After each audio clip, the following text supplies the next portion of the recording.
we continue with the university song. So I request everyone to stand for both the songs. Thank you.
Thank you. The university song.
I request all the dignitaries on the dais to light the traditional lamp.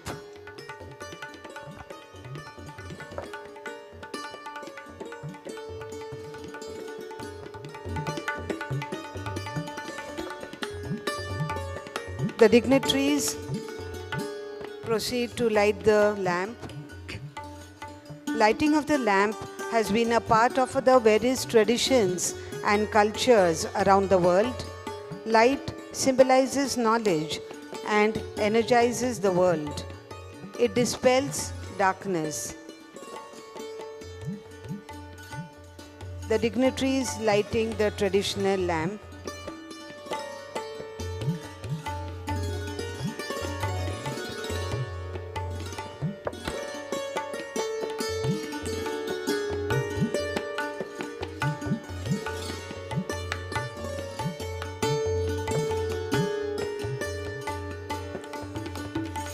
Light symbolizes knowledge and energizes the world. It dispels darkness and shows a bright path. The dignitaries have lit the lamp.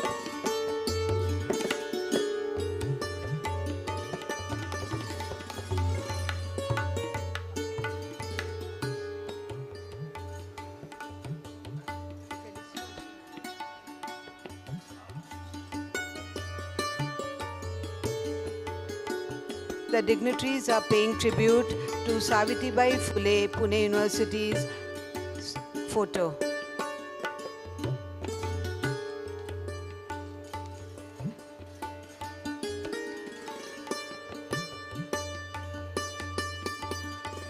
Thank you all the dignitaries.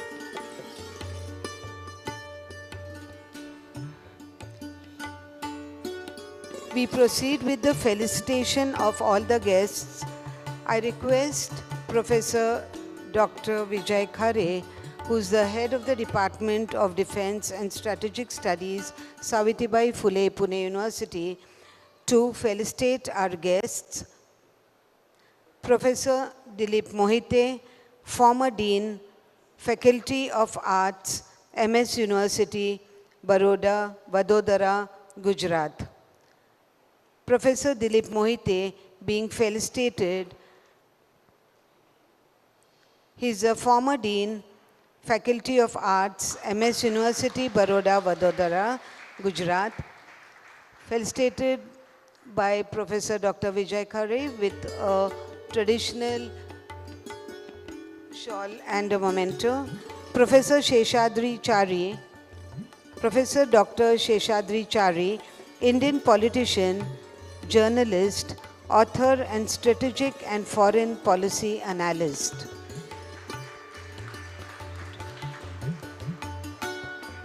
Professor Dr. Sheshadri Chari being felicitated.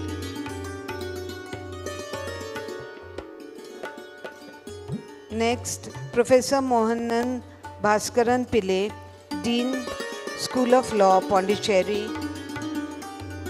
Professor Mohanan Bhaskaran Pillai, Dean, former Dean, School of Law and former Head, Department of Politics and International Studies, Pondicherry University. Professor Dr. Arvind Kumar is a Professor of American Studies at School of International Studies at Jawaharlal Nehru University, New Delhi. Professor Dr. Arvind Kumar, Professor of American Studies at School of International Studies, Jawaharlal Nehru University, JNU, New Delhi. Professor Dr. D.K. Verma, Director and Dean, School of Social Science, Dr. Babasaheb Ambedkar, University of Social Science, Mao, Madhya Pradesh. Professor D.K. Verma, Director and Dean, School of Social Science, Dr. Babasaheb Ambedkar, University of Social Science, Mao, Madhya Pradesh. Dr. Pradeep Chattopadhyay, Associate Professor, Department of Political Sciences, Kalyani University, West Bengal. Dr. Pradeep Chattopadhyay, Associate Professor, Department of Political Sciences, Kalyani University, West Bengal.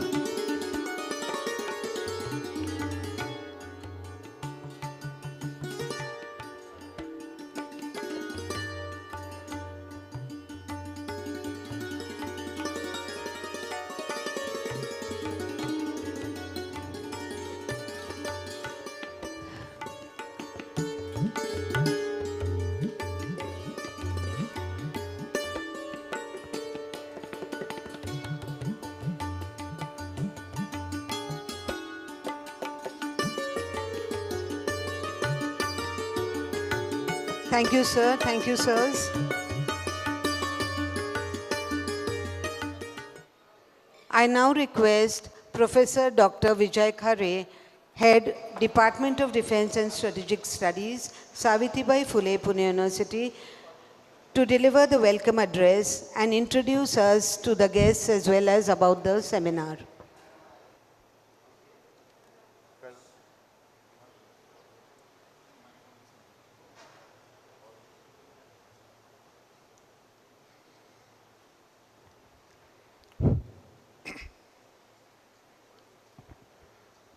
Good morning.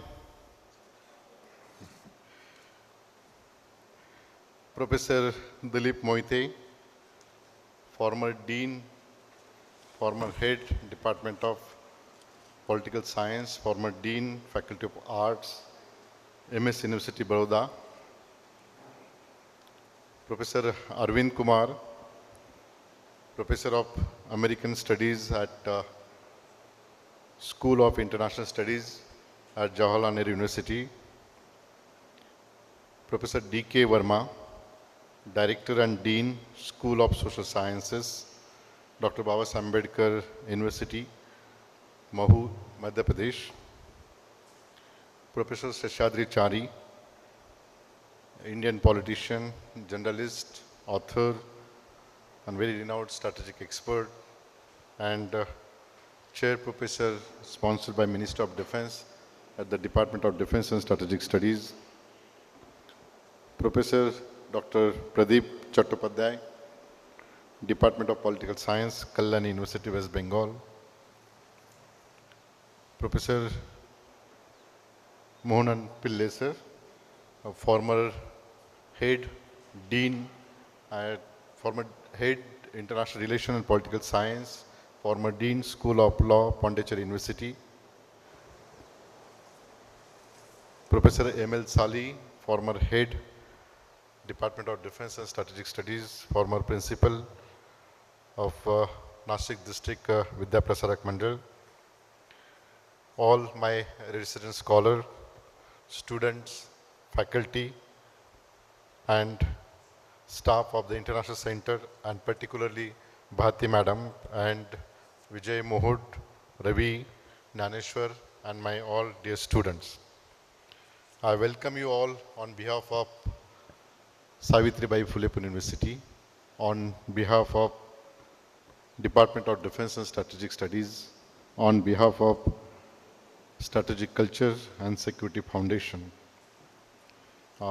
It is indeed pleasure to have a two-day national conference on Sardar Vallabhbhai Patel's contribution to national security and nationalism.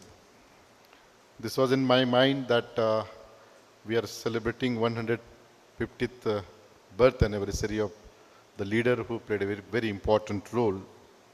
And all the time, I always think that we should do something out of the box. In fact, let me share a few things. 4 years back, I started with a very innovative postgraduate diploma in the Department of Defense and Strategic Studies on Chhatrapati Shivaji Maharaj, his vision and nation building.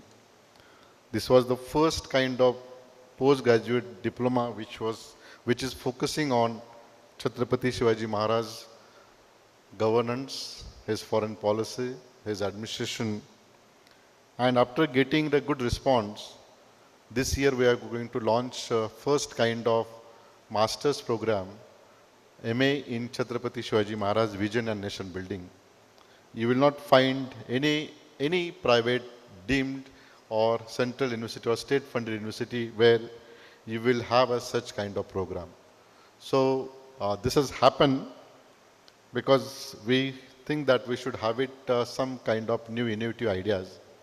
Before that, I have established the Department of Ambedkar Studies, and in that department we started master program in Dr. Baba Ambedkar Thoughts and National Security, and postgraduate diploma in Ambedkar Thoughts and National Security.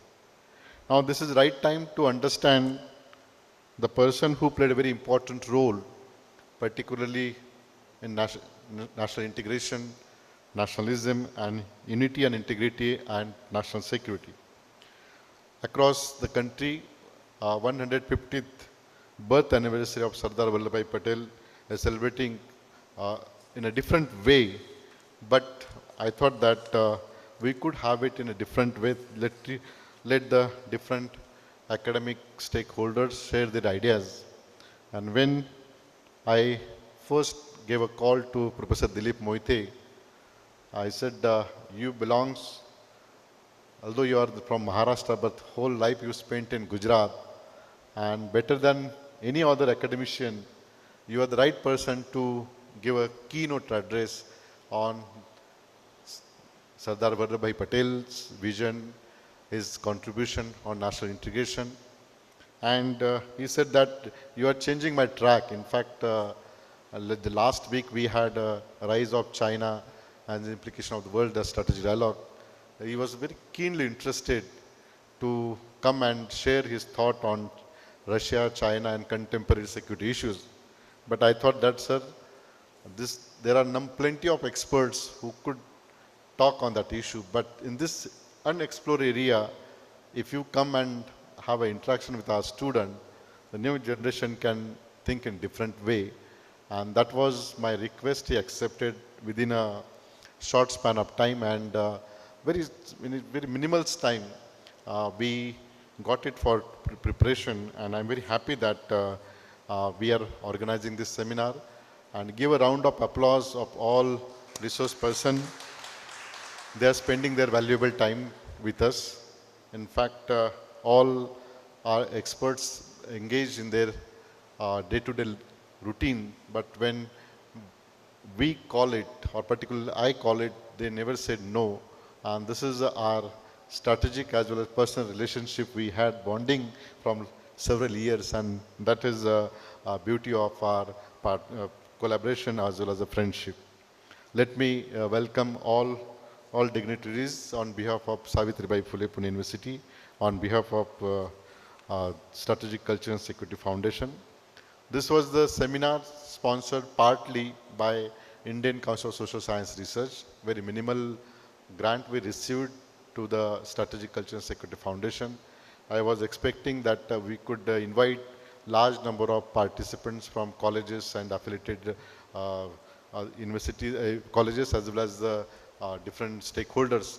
But time is very short, and I was not able to call the papers. So I thought that this time we could have a in-house seminar.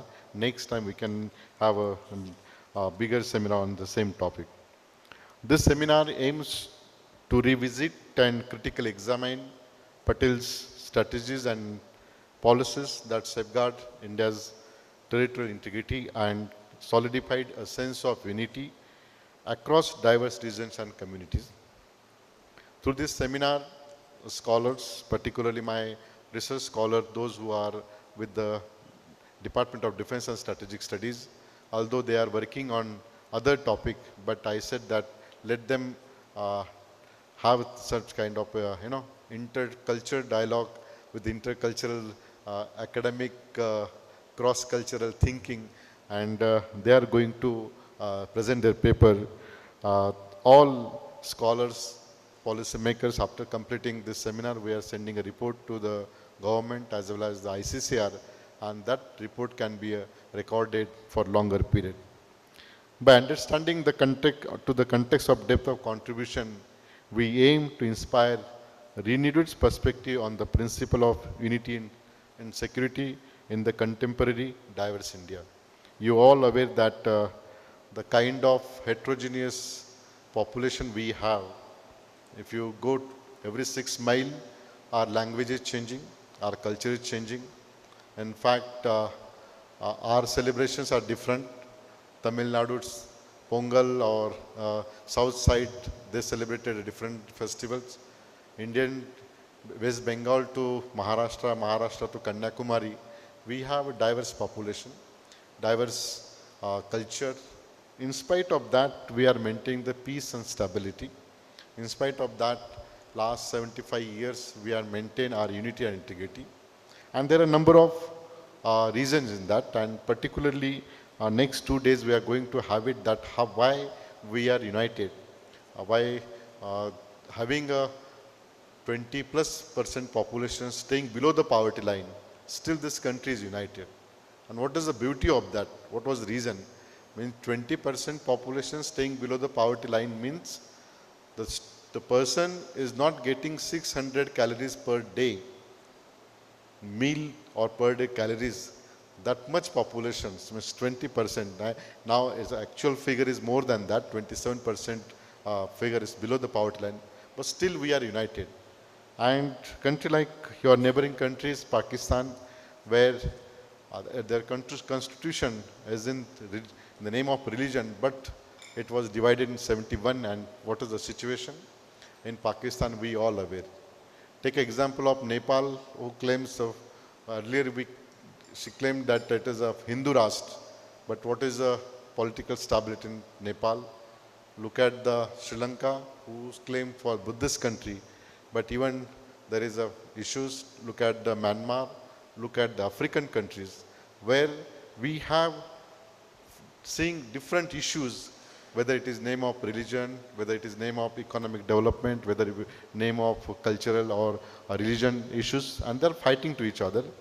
But in spite of that, having such a diverse population, we have united, and thus unity and integrity rooted in our culture. But at the same time, that culture is one aspect, but the kind of document we have, that is particularly Indian Constitution, and the provision laid by in the Constitution by our founding fathers, that is remarkable. And that's why it is necessary to revisit. It's not like, sometimes we are very emotional when we talked about nationalism, when we talked about unity and integrity, but need to understand critically, as well as need to re-examine contemporary issue in the context of what founding fathers, particularly Sardar Patel, Pandit Jawaharlal Nehru, then other Dr. Baba Ambedkar and other leaders, how they played an important role, and why we are getting a particular new generation getting a good cake in their platter, that they are going to see the development of India next couple of years. It will be a completely change. And what is the reason is that, and that is very important. Now this seminar, we are divided in a very different way. First session, first keynote address will be delivered by Professor Dilip Moiti. Then first session is going to focus on unification of princely states, strategy and impact on national security. Second section will focus on law enforcement and internal security. Third session will talk about Patel legacies and lessons for modern security and foreign policy. Fourth session is focusing on reflecting on Patel's legacy and future implication.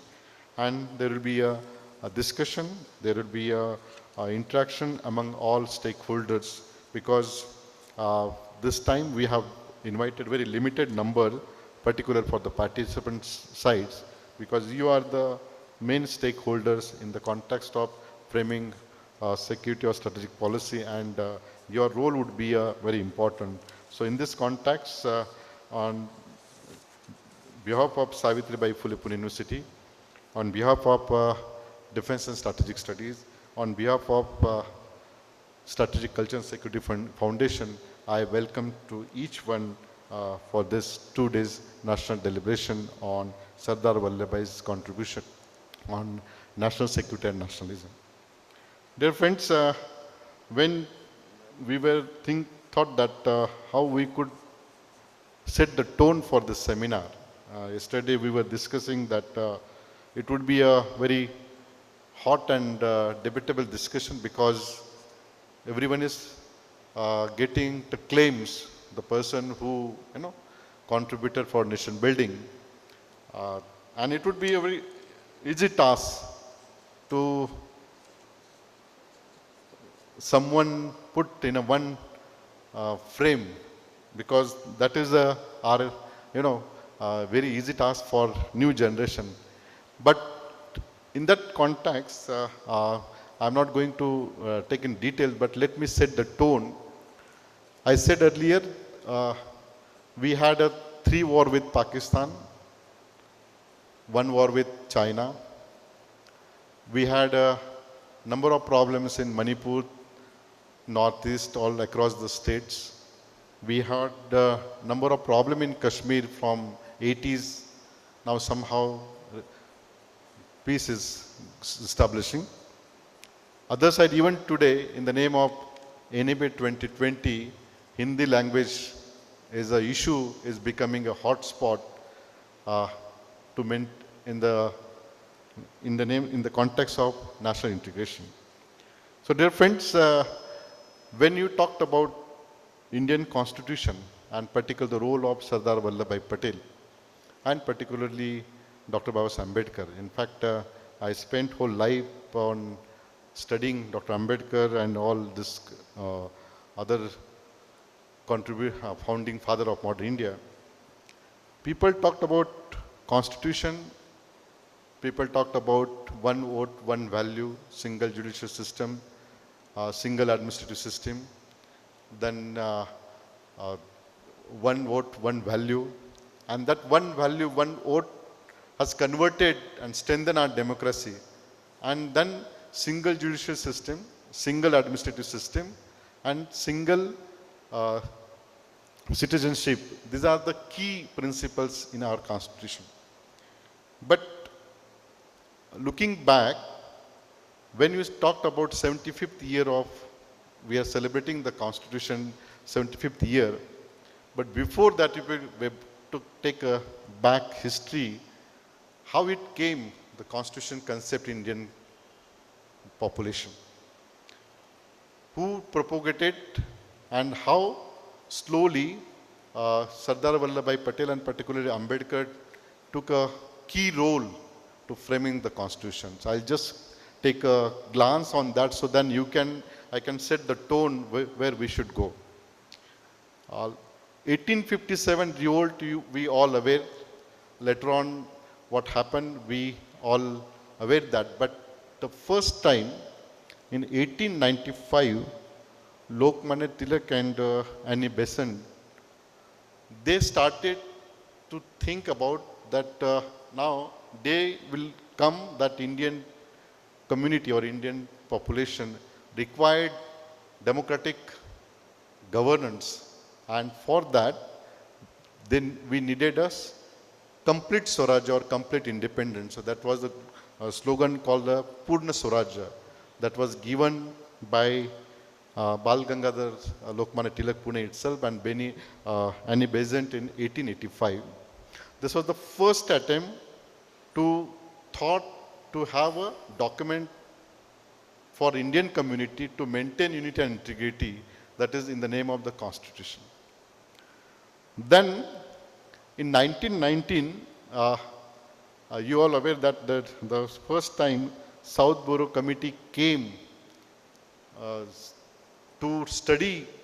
If you want, the Britishers, they realized that now there is a demand from the Indian population, and then the South Bureau Committee talked about how number of facilities can given by the Britishers to the Indian population. And that day, when South Bureau Committee came, at the age of 28, that time Ambedkar came from Columbia, and at the age of 28, he made a representation before South Bureau Committee. Now, in South Bureau Committee, particularly, he gave the first representation, and people talks about Ambedkar contribution later on, how he became chairman of drafting committee, why, how played important role. But he started his thinking in 1919 at the age of 28, and all his documentation is available. You must read it, what kind of representation he gave it to the South Bureau Committee. Later on, in 1927, Simon Commission came. In that Simon Commission, again, that Simon Commission, you all aware that Lal Wal Pal's role and how Britishers used atrocities against our leaders. And in Simon Commission, particularly, no one was representation from the Indian side. And then Simon Commission went back, and then again there was a Motilal Nehru, who is the Jawaharlal Nehru's father. We call it is a Nehru Committee report, and that was the first kind of report published or made it documentation by the then Congress party. In that committee in 1928, Motilal Nehru himself, the father of Jawaharlal Nehru, then Jawaharlal Nehru, Tej Bahadur Sapru, Subhash Chandra Bose, Barrister M.R. Jaikar, he was the first Vice Chancellor of Savitribai Phule Pune University, Barrister Jaikar, they sat together and they come out with the report and submitted a report to the Britishers that that report called a Nehru Committee report, and report says that Indian population may accept dominion status. Dominion status means India within the British Commonwealth, and second, the fundamental rights concept emerged. And in that fundamental rights, equality before law, freedom of speech, and protection of minorities, these are the three important wording came from Jawaharlal Nehru and Motilal Nehru. And again, in that Nehru report, the word called security state proposed by this committee, and again, very important, universal adult suffrage.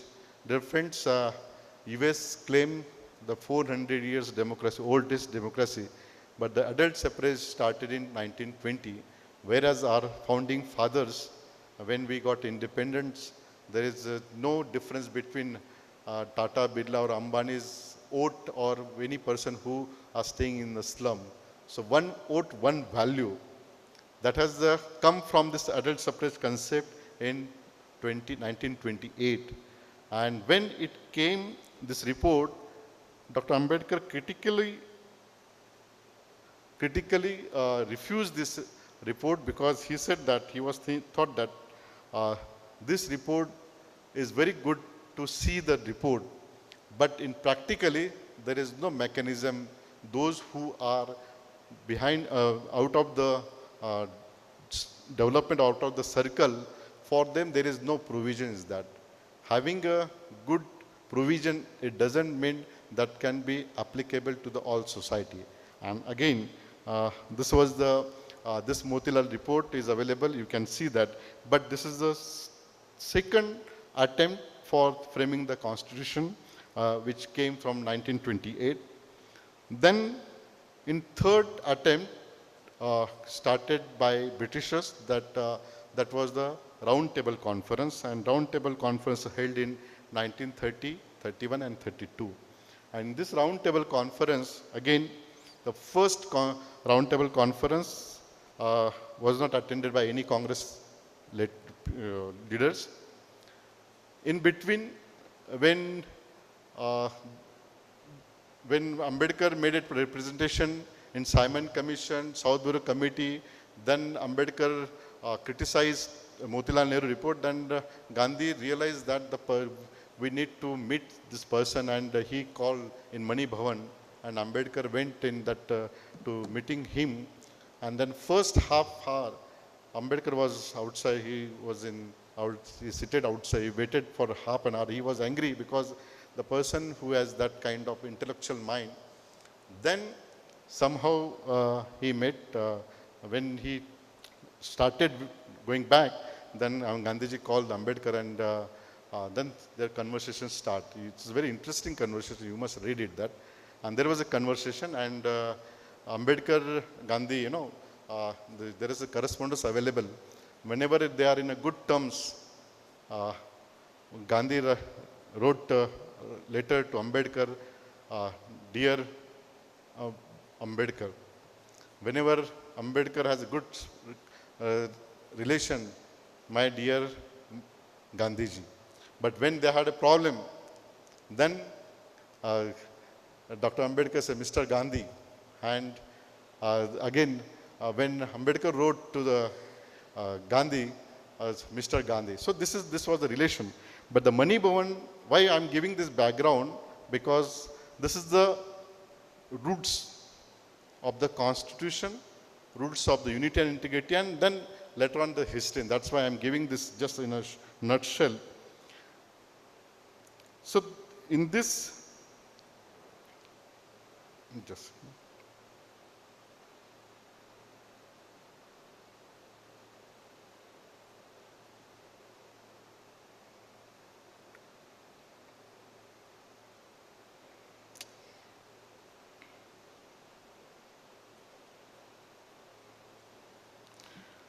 then third attempt is a roundtable conference held at UK, London, and in third attempt, Britishers called all princely states together. And in the all princely states were there, but there no one was from the Congress party, particularly Gandhiji in the first roundtable.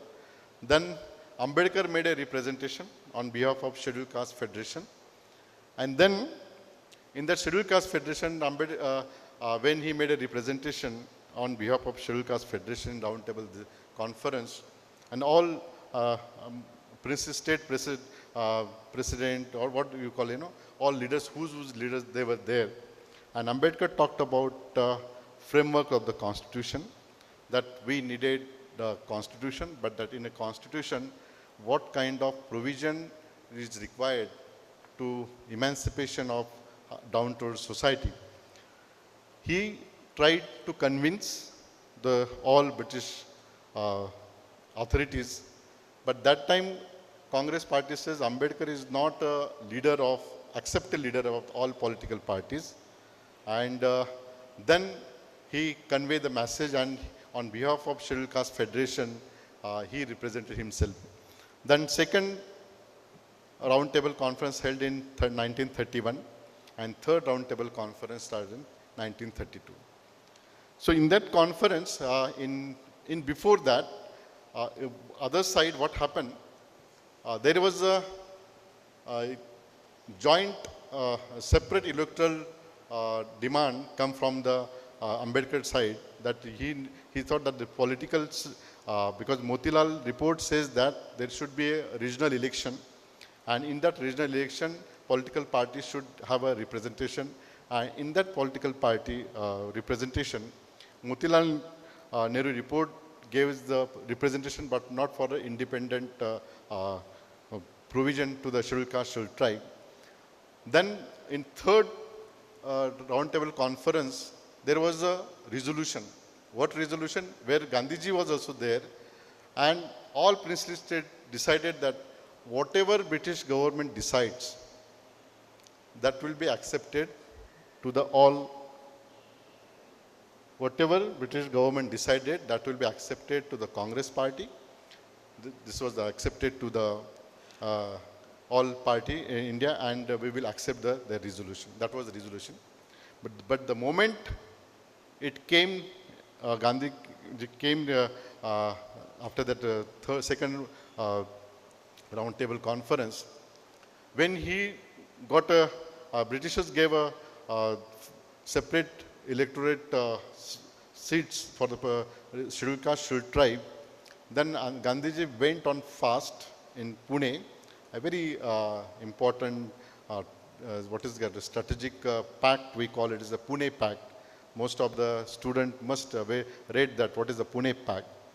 And when Pune Pact happened, Gandhiji 2-3 days, he went on fast.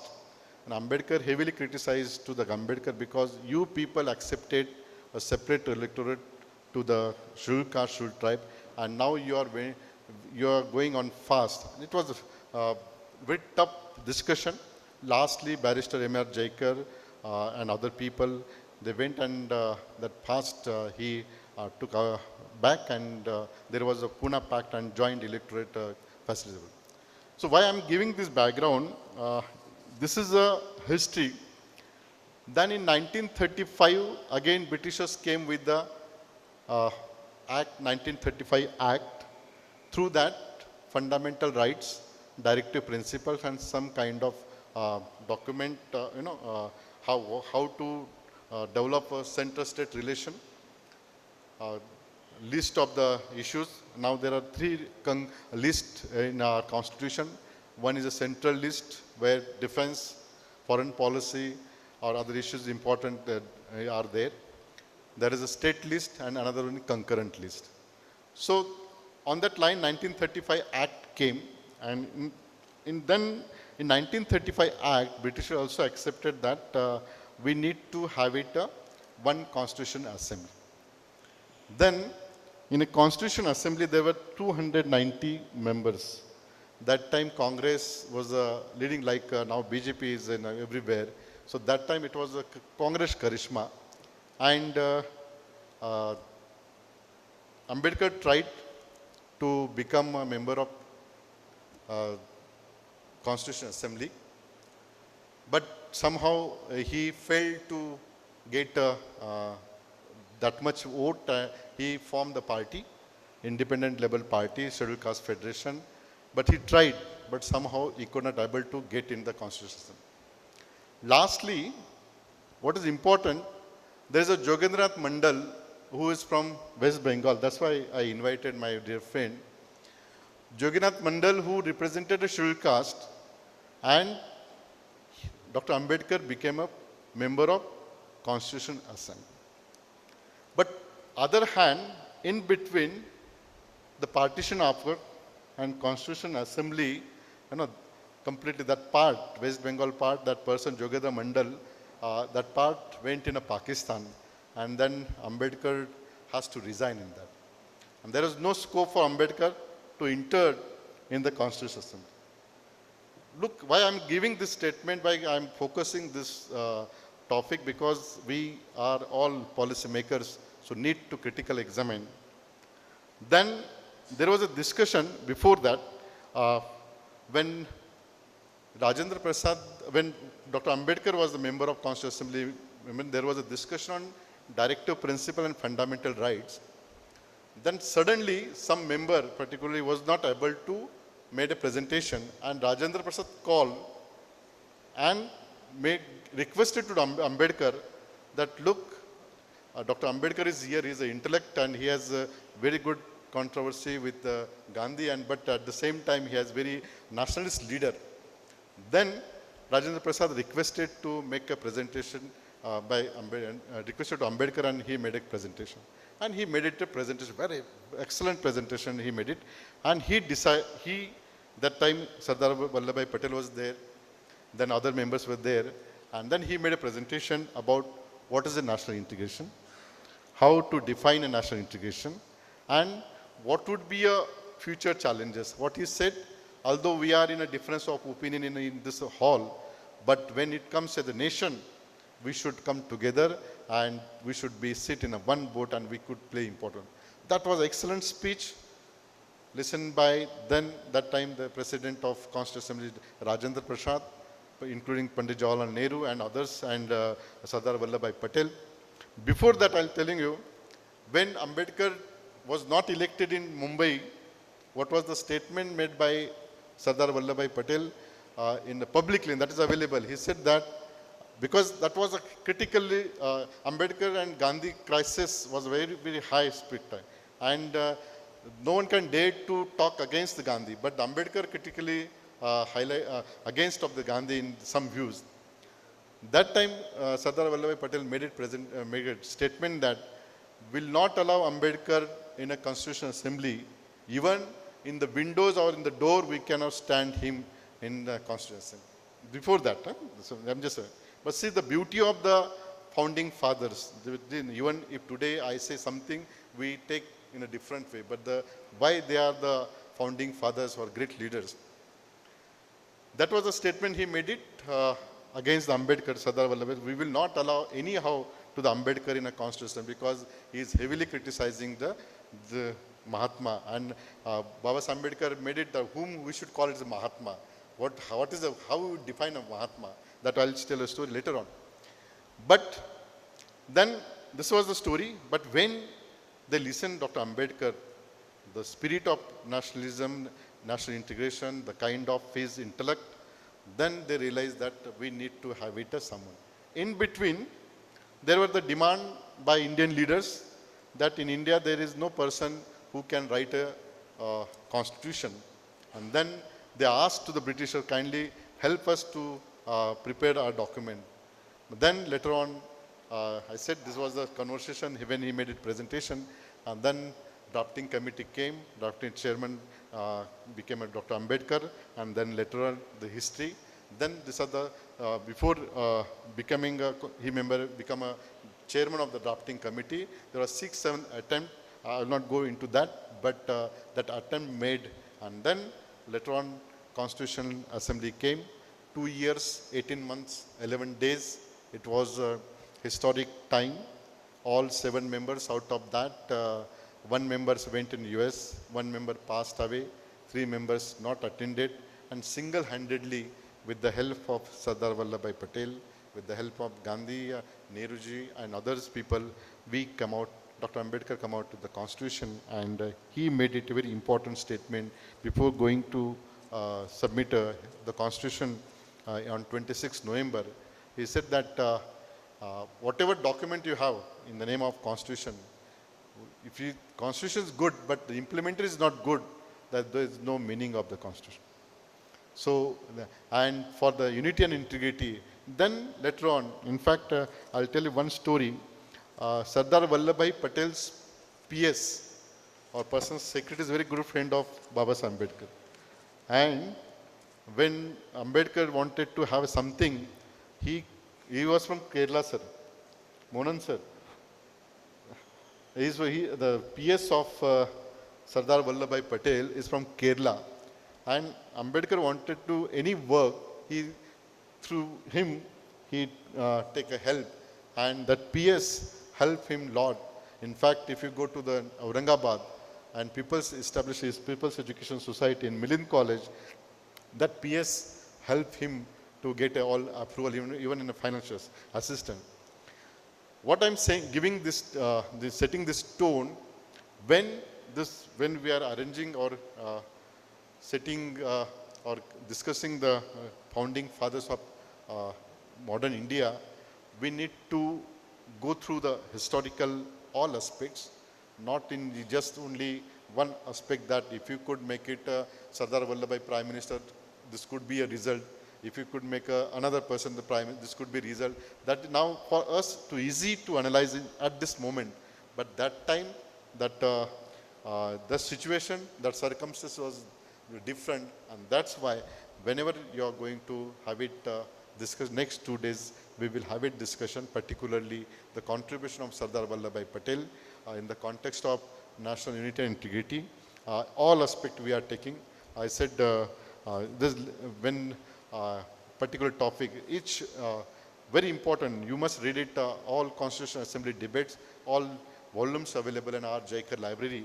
And if you see the debates, why this country is united. I said, take example, I'll just finish that. In my principle, in my opinion, in Indian Constitution, there are 3 emergency provisions. One, 352, Article 352, second, Article 356, and Article 360. 352, basically, any external aggression, that time President can declare, Article 352 can declare national emergency. That's simple.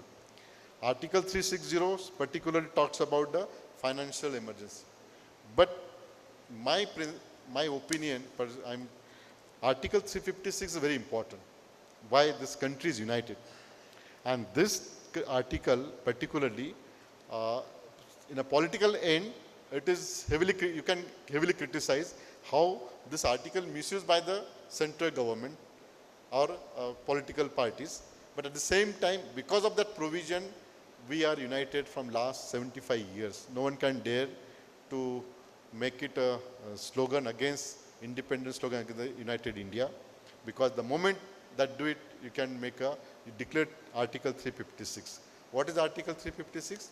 Article 356 is particularly any group of people or any state, particular first statement, when any group of people who use against the slogan or any against the central state, and whenever there is a political instability, governor can use Article 356 and declare a state emergency.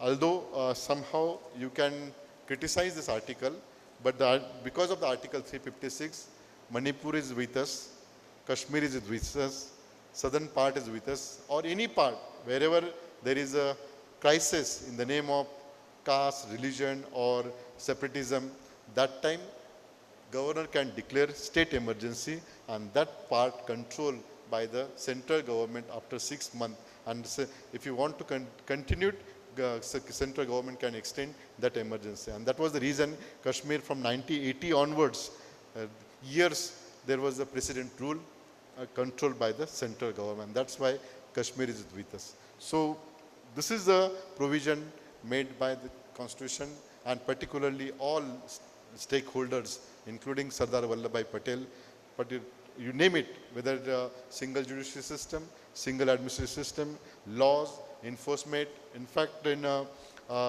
when we had a Hyderabad crisis, that time Dr. Ambedkar suggested to the Sardar Vallabhbhai Patel, don't use it, it's a military force, use a police action, and he used the word police action.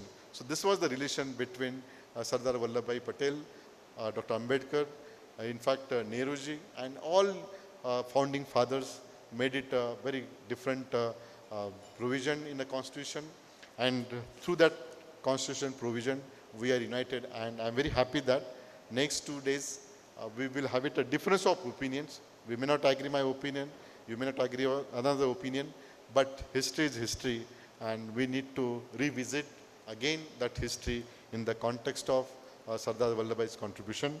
I am looking forward to seeing each one for your deliberation. While 2 days is a very good feast, all eminent scholars, they spend their entire life to understand India's unity, India's national security, India's foreign policy, and all experts and all RSP and all my students will get a benefit for that. With these words, I thanks to each one for attending and participating this seminar. Thanks to my team. Last year we had strategic dialogue, and within 2 days another event. Is a very difficult task, but my team, entire team is working day and night, and thanks to each one, and thanks to my all resource person for giving your valuable time. Thank you very much. Thank you, sir. Thank you for the welcome address and introducing us to the seminar. You set a good tone to this seminar. Thank you very much. And the way you briefed us with the Pune Pact, the Roundtable Conference, the Article 356 has set indeed a wonderful tone to this seminar. Thank you, sir. May I now request the keynote address to be addressed by Professor Dilip Mohite. Professor Dilip Mohite, former Dean, Faculty of Arts, MS University, Baroda, Vadodara, Gujarat, will deliver the keynote address. Thank you, sir.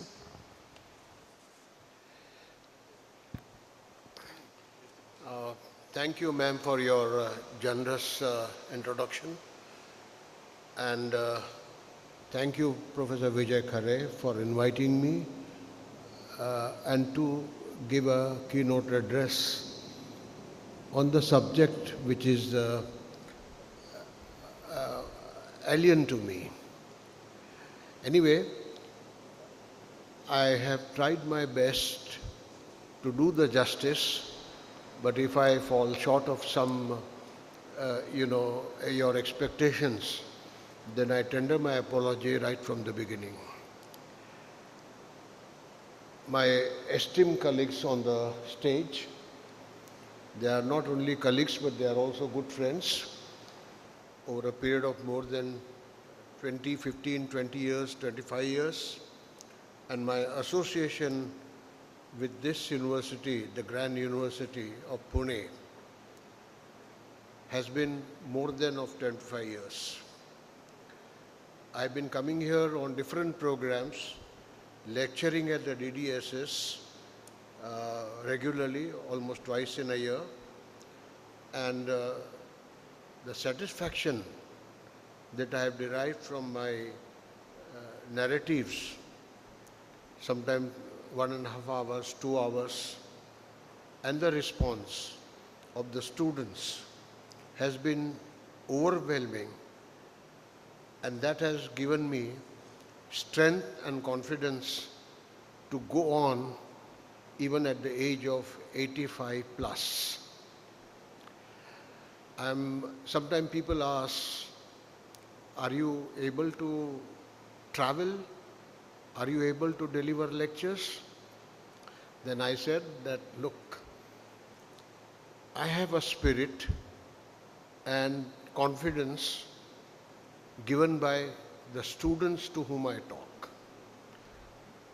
And my colleagues also, they have encouraged me, they have supported me, they have appreciated me, and that is actually the factor which gives me enormous strength and confidence. I must confess that my forte is international relations, and last couple of weeks I have been vigorously preparing on the existing world order, which is turbulent,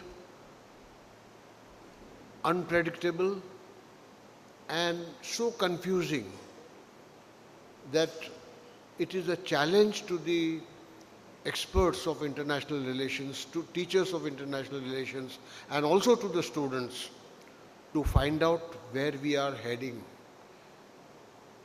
Anyway, so that particular preparation I was making in order to make the best of my presentations, but then as the luck would have it, the director, Professor Vijay Khare, he acted like a station master.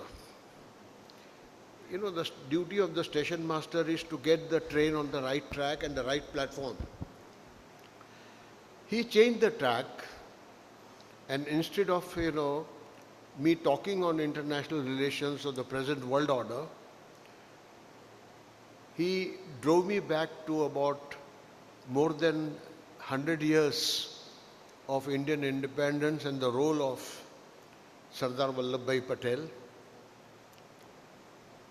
to the nation building and the security of India. I tried my best within a short spell of about 15 days or 20 days.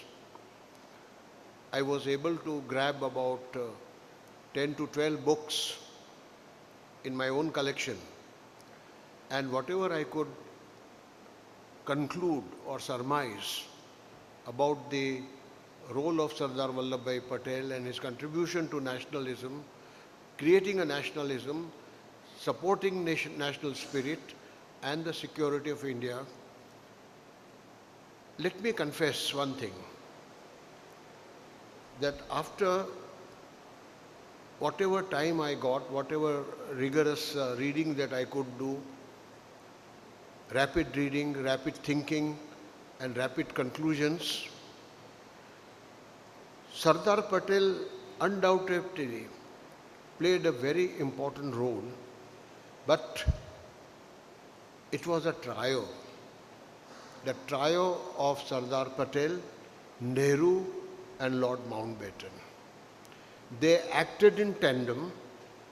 They decided a kind of a policy. They also landed on certain ideas. So policies, and they worked out the program, and that program was nation building, solidarity of the nation. And then here I would like to quote Tim Marshall. He writes in his book about the prisoner of history and the prisoner of geography, that most of the countries, and particularly India, had become a prisoner of history and also prisoner of geography.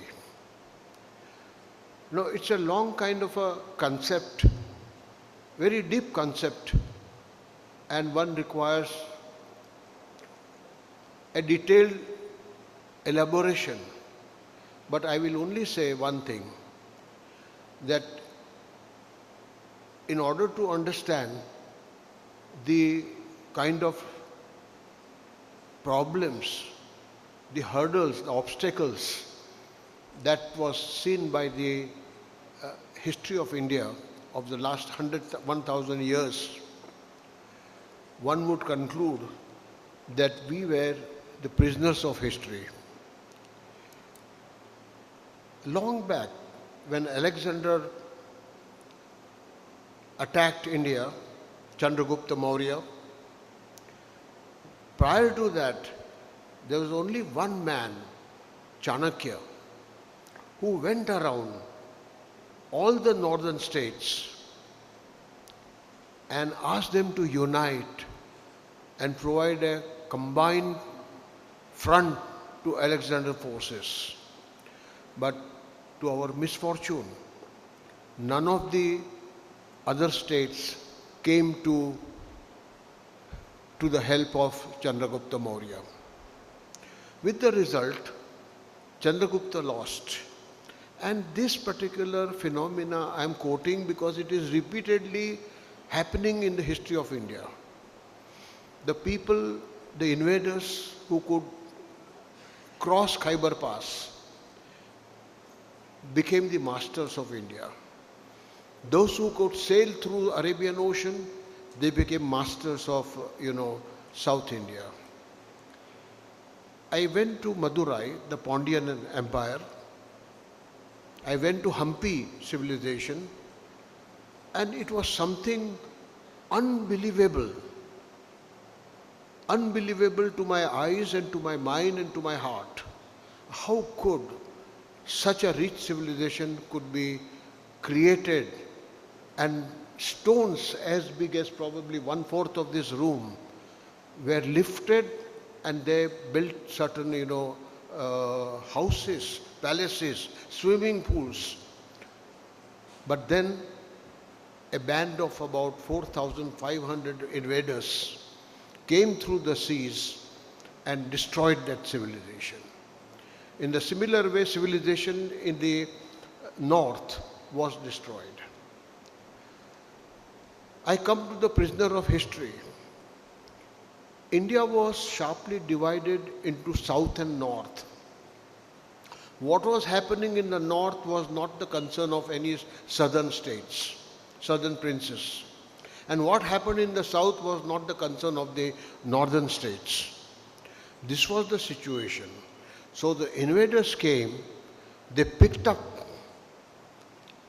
the states, princely states, one by one, defeated them, and then the advent of Islam in this country. We live in a globalized world. We live in a multicultural society. And therefore, today to talk about Hindu or a Muslim or a Christian or a Buddhist or any other religions would not be appreciated and would not fit into the present context in the globalized world. And therefore, I jump from the period which probably was called ancient, the medieval period, and whosoever captured Delhi became the emperor of this country. Now here I would like to explain one very important thing. We lost the first battle of Panipat, second battle of Panipat, third battle of Panipat, 3 solid wars. And then the cause of given for the defeat of the third battle of Panipat of the Marathas. I was in Vienna, and there was a couple sitting next to me. The madam there, she wanted cigarettes very badly. In those days I used to smoke also, occasionally. So she asked the waiter, then he said that, no, I can't go out and buy you a cigarette. So I said, I have a packet, would you like to borrow? And she happily took it, and I started talking. The person was none other than Shyam Benegal. He had made a movie called Discovery of India. Beautiful movie, documentary, long documentary. Then I asked him that why, as the history, the historians say, the Marathas were used to guerrilla warfare. Why did they enter into a pitched battle with Ahmad Shah Abdali? So that particular question was actually lingering in my mind for a very long time. So I asked him, and he gave a really satisfying answer. He said, for the supremacy of India, the pitch battle to be fought at a particular point was very important. So though the Marathas could have probably used their guerrilla tactics, not allowing Abdali to cross Jamna, not allowing, him to settle down, they had to have a pitch battle with Ahmad Shah Abdali, and that is for the supremacy of India. Now here, as we move further, the Marathas were the only power which fought against Ahmad Shah Abdali, against the combined forces of Muslim countries. Lucknow, Nawab of Bhopal, and Najibuddin of Rohila, they all combined together, and finally the Marathas were defeated. Of course, they had their own faults also, strategic miscalculations. Anyway, I'm not going to go into the details of that history, but what I derive from this is that there was no national spirit per se existing in India. That this is my nation, whether you call it a Hindu nation or any other nation, but there was nothing, or common culture. The common culture was there. Still, politically, we were not united, and the result was the enslavement of this country for almost 1,000 years. The Britishers came, and the only Maratha power which was existing was defeated one by one. And see the fun. Neither the Peshwa, neither the Scindias of Gwalior or the Holkars of Indore, they put up a combined fight against the Britishers.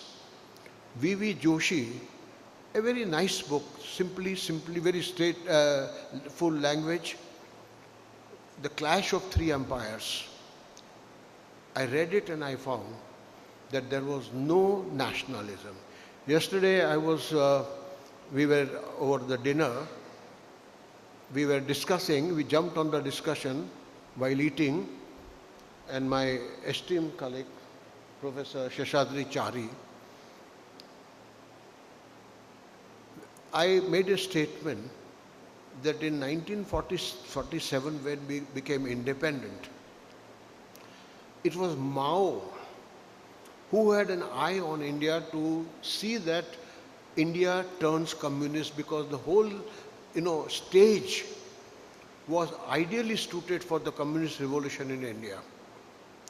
Poverty, unemployment, uneven distribution of land, fertile land.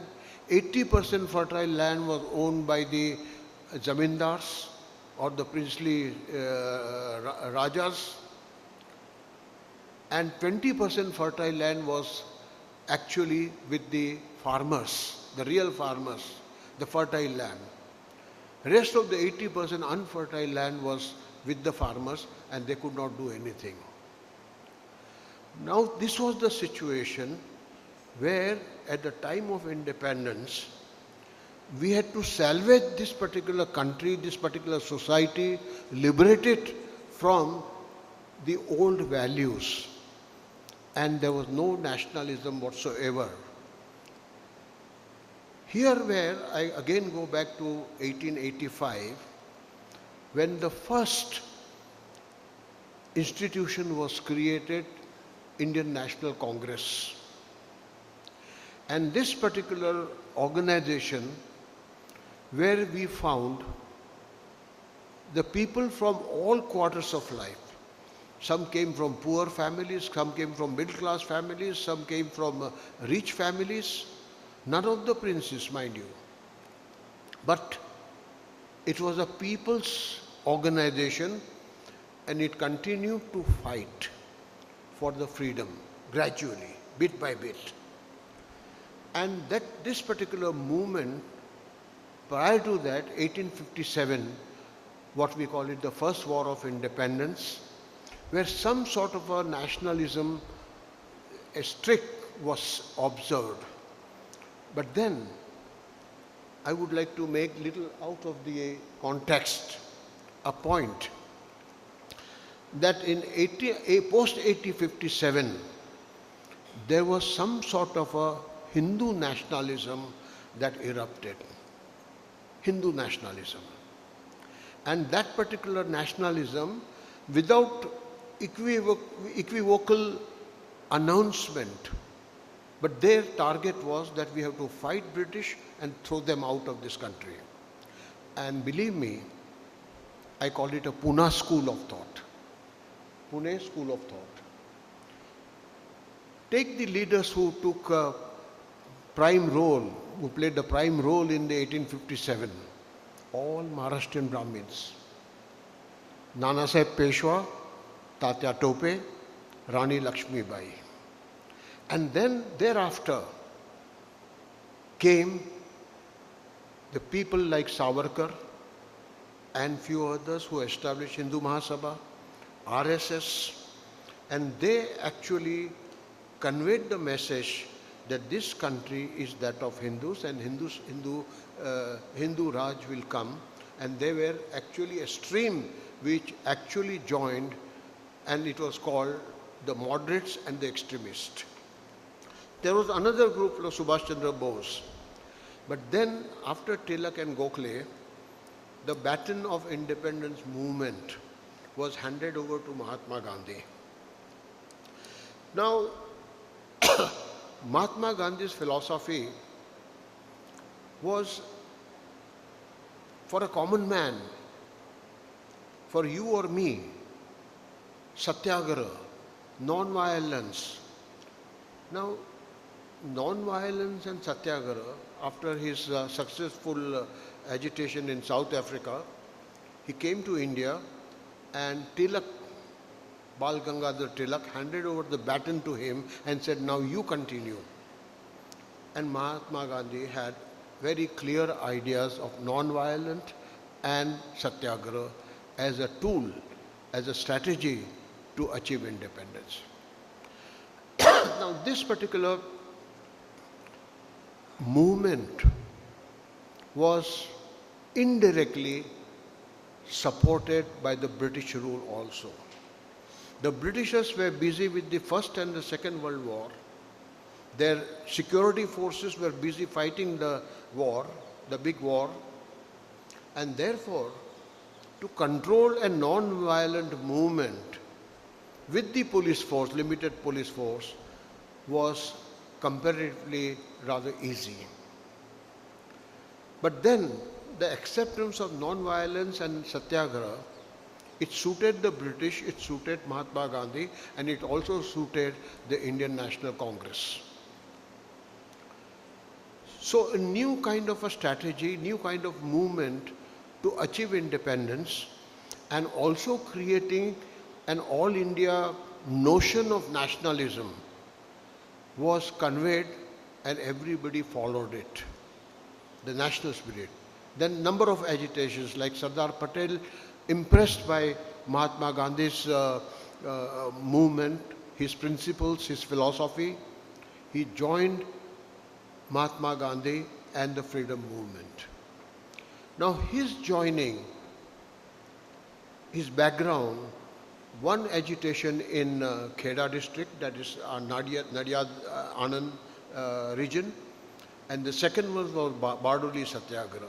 He led that particular agitation, farmers' agitation against the British, and from there onwards he was called the Sardar Patel, the leader. Now Sardar Patel had a unique background. He came from a very aristocratic, rich farmers' family, went to England, did his bar at law, came back and probably would have started a roaring practice, but he gave up everything. He was suited and booted when he came to India. When he saw Gandhi half naked with the khadi, he burnt his, Western clothes, Western attire, attitude, and then he changed over to khadi and dhoti. Now this is called, what you may call it, a devotion and deviation from the rich life, the affluent life, where probably he joined the freedom movement as one of the pioneers and a strong man in the Indian National Congress. Now his role is much more discussed prominently soon after the independence. What we got in the platter, it was a terrible thing. Those who have read the book called Freedom at Midnight, fantastic book, and the other book by The Train to Pakistan, by the former editor of Illustrated Weekly, Guru, what is his name? Guru, Train to Pakistan? Khushwant Singh. I have that book, but I forgot the name in Khushwant Singh. Now, if you see that, if you read that book, the eye account of what happened was something terrible, shocking, would bring tears to your eyes. Now, in this particular situation, there was a teamwork, and here I would like to present you with a I would say funny analogy of a 2020 cricket match. The trio, the book is here with Professor Mohanan. In that he said that there was a trio acting in tandem. Nehru was a philosophical, his ideas of socialism, Fabian socialism, his interaction with Einstein, his interaction with Bertrand Russell. So he was a kind of having a philosophical mind, and philosophically he was a rational individual, not believing in something crude actions or drastic actions. That was his mental makeup. But then that was not enough. Sardar Patel, being a deputy prime minister and a home minister, was a man of action. So I use the word policy and program, ideas and practice. So ideas were created that what kind of a India is going to be, and to put them into practice, the best man that was available was Sardar Patel. He was the best executioner. If you read V.P. Menon's book, Integration of India, you will find V.P. Menon praising his administrative, decision-making and the action part of it, which was very much needed in those tumultuous days soon after the freedom. Now, Sardar Patel was not a student of history, but he had known history in a very, very practical manner. When India became independent, the kind of problems that came up, the migration of people from Pakistan to India and from India to Pakistan, that's where I said Khushwant Singh book, Train to Pakistan, and Freedom at Midnight. What happened was that there was a tremendous breakdown of law and order. And the responsibility of maintaining law and order was primarily on the Home Minister and the Deputy Prime Minister. But Nehru as a Prime Minister, Sardar Patel as a Deputy Prime Minister and a Home Minister, and Mountbatten as the Governor General, all were helpless. And that particular point, Nehru as a Prime Minister asked Mountbatten, you take over. Now, takeover did not mean, it was misinterpreted by many pseudo scholars. He wanted to give back India to the British. No, it was not that. As a Governor General, he wanted Governor General to take over and establish law and order situation in the country. Like what we have today in the constitutional provision, that when the emergency arises, if the state government fails to behave in the manner in which the constitution has written down, then the president's rule is established. So in the similar way, that particular provision was existing, and thereby, and then the issue of integration of the state. Now, integration of state means unity of this particular country. And that's the only way, just the only way by which India would survive and become strong and unified. Now, in this process, the hurdle came from the princely states. I divided into A and B category. A category, which was a serious military, threat to India's unity. Nizam of Hyderabad, Nawab of Junagadh, and to some extent Bhopal, Nawab of Bhopal. They started, a kind of a movement. Jinnah gave them the temptation of joining Pakistan, and they almost thought of joining Pakistan, and openly they declared, Junagadh declared openly, and Hyderabad also declared openly. The Nizam of Hyderabad entered into negotiations with some European countries, Portugal and France in particular, to provide automatic and the latest weapons to fight the Indian army, Indian forces. While this was going on, their Prime Minister, Nizam's Prime Minister, gave a free rope to Razakars. You heard about the Razakars. And then almost about more than 500,000 Hindus were slaughtered. At this particular point, the trio of Sardar Patel, Nehru and Mountbatten decided that there is no way out but to take a police action before even Pakistan could provide some sort of a military help or a political kind of a support to Hyderabad. The police action was taken, and within 10 days, Hyderabad was relieved and Hyderabad joined the part of India. Now here, the issue was that Pakistan said that, look at the instrument of accession. What Britishers said, if the ruler decides to join India or Pakistan, he is free to do that. So Nizam of Hyderabad used that particular instrument and decided to join Pakistan. So Jinnah said that, look, Hyderabad is going to be our territory.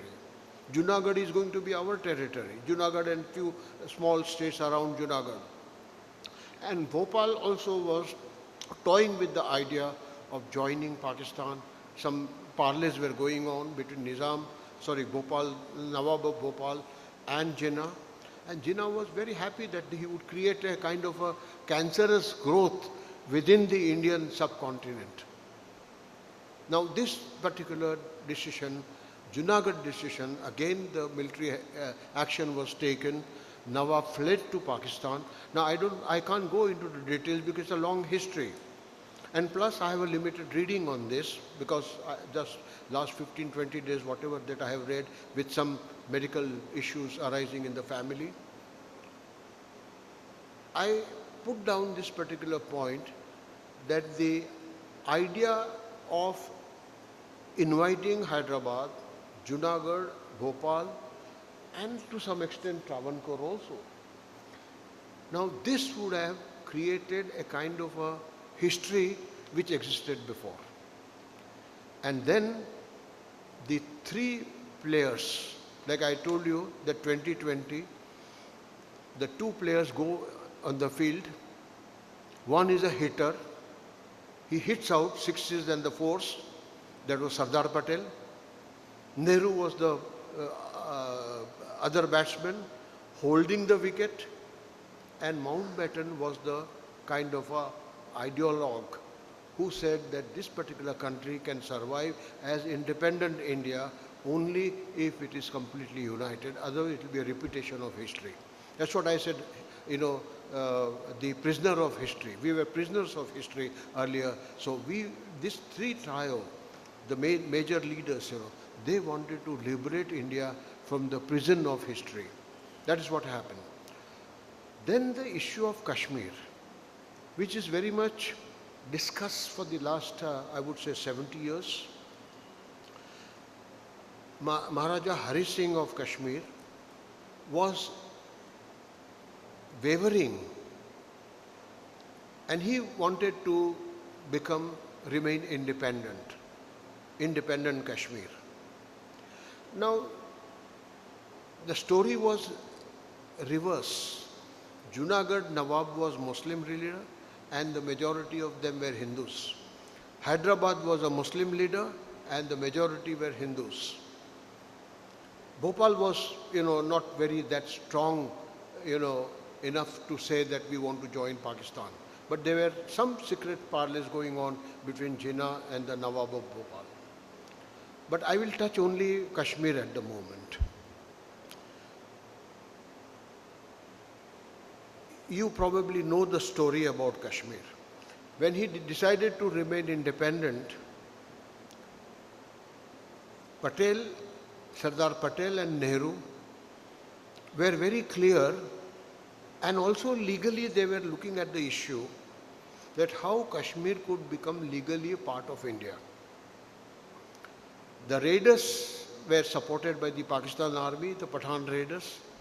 They marched into India, and then finally, when they were near the vicinity of Srinagar, at that particular moment, V.P. Menon made several trips to Maharaja of Kashmir, Hari Singh, and said that, look, if you want to survive, otherwise you will be completely eliminated as a state and as a Maharaja. So what are you going to do? So finally, when he found no way out, he signed the instrument of accession, and Sardar Patel's representative V.P. Menon, you should read that book, Integration of Indian States. You should also, if you want more information, Raju G.C. Thomas on Kashmir. And there are several books which have come out from Pakistan and Kashmir also. Now, the issue is that if this particular decision, Sardar Patel was bar at law, and he knew that a forceful accession of Kashmir would lead to many complications. And therefore, he asked V.P. Menon that the Maharaja must sign the instrument of accession because prior to that, Maharaja had asked for a military support from India. So, Sardar Patel, Nehru, and to some extent Mountbatten, they said, no, we cannot give you military support unless and until you become part of India. Now, this was a complete kind of a poker game which was played by the trio. V.P. Menon went, got the instrument of accession signed, and then what happened is a history which is lingering for the last 70-75 years. Of course, there were a couple of issues that if Sardar Patel was the Prime Minister, the whole Kashmir would have been ours. Well, it's not true. The Indian commander who went up to a point, throwing the Pathans out of, Pathani rebels out of Kashmir, and occupied almost 3/4 of the Kashmir, at that particular point, he sent a message to Delhi saying that, look, our troops are tired. One full company was eliminated in the war by the Pathans, and he sent the word that we have logistic problem, and the army officers sitting here, they know what is logistic, the regular supply of food, ammunition, and the accessibility to the point where the army is holding that particular position. He sent a word that we can't, because Pakistan are sitting on the top, climbing. It is a kind of a story which occurred in Kargil war. Climbing and But Kargil was a different story because we were fully prepared with the latest weapons, use of Air Force, armor, etc. But that time it was not possible. That was one particular issue. The second issue was that there was a meeting, there was a complete pressure, tremendous pressure from the British government on Mountbatten that you must ask for a ceasefire. And immediately asked the British officers who were on both sides to withdraw and make them completely, neutral in the war between India and Pakistan. So there was a tremendous pressure. And at the same time, let me tell you that Patel, Nehru and other leaders had a harmonious relationship with the British government. I'm not quoting at least, statement in the British Parliament where he appreciated the role of Indian Army, appreciated the role of Indian leaders who supported and gave the okay signal for Indian Army to participate in the First and the Second World War. I won't go into the details here, but then making it short, the meeting took place in Shyama Prasad Mukherjee's house. P.C. Das and Srinivasan Raghavan, these are the two books I read and I got whatever information that I am presenting before you. And then in that meeting, it was decided to go to the United Nations. Now, today we feel that it was a wrong decision. Maybe in those days also it could have been a right or wrong decision because Indian Army was not in a position to move further.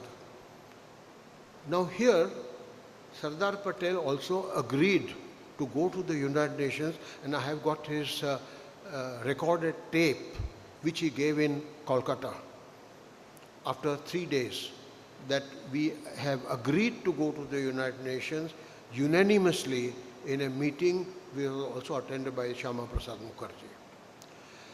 Now this is the situation in which the integration of states was carried out, and today if India is strong enough and looking forward to establish its identity as a great power, I would say the base was prepared by the trio, less Mountbatten but more by Patel, Sardar Patel and Nehru.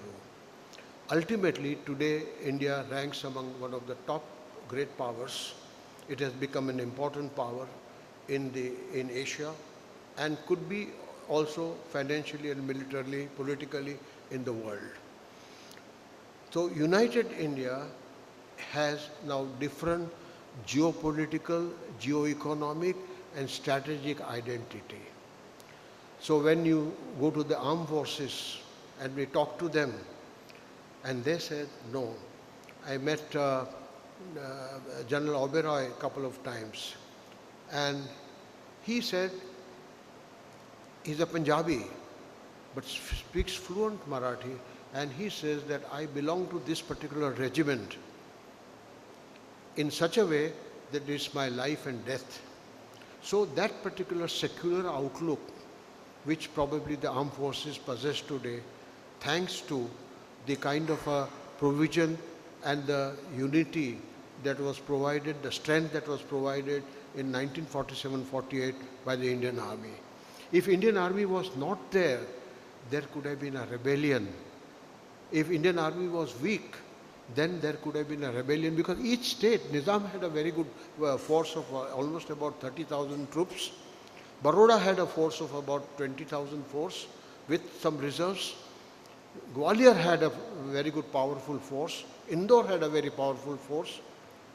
Now all this together would have created a kind of a revolution or a rebellion, and but for Indian armed forces, the existence of strong Indian army in those days, it remained a kind of a history. And from that perspective, I would say that Sardar Patel was not only a Deputy Prime Minister or Home Minister, but the best executioner of the policies, which I said ideas and practice, policies and programs. So he was largely responsible for carrying out the action part of it. And that is what my particular statement which I am making is supported by V.P. Menon in his book, Integration of Indian States. Here I would like to stop. It's already till 20, though I was given only 20-30 minutes, but I have taken more. Let me confess, this is not my cup of tea. I like Indian history, but long back, almost about 30 years back, I used to teach Indian government and politics. I used to read Indian history, but my expertise on this particular subject is not that commendable where I could give a keynote address, but I've tried my best and tried to fulfill my duty as a keynote speaker. Thank you, Professor Vijay Khare, for giving me this opportunity, and thank you all for having a patient listening to my very immature keynote address. Thank you very much, and best wishes to you. Thank you, sir.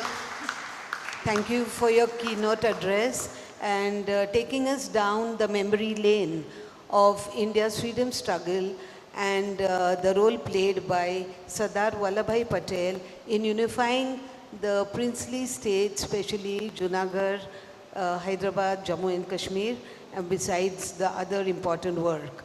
Thank you, sir. As a token of appreciation for the dignity, we'll have a vote of thanks.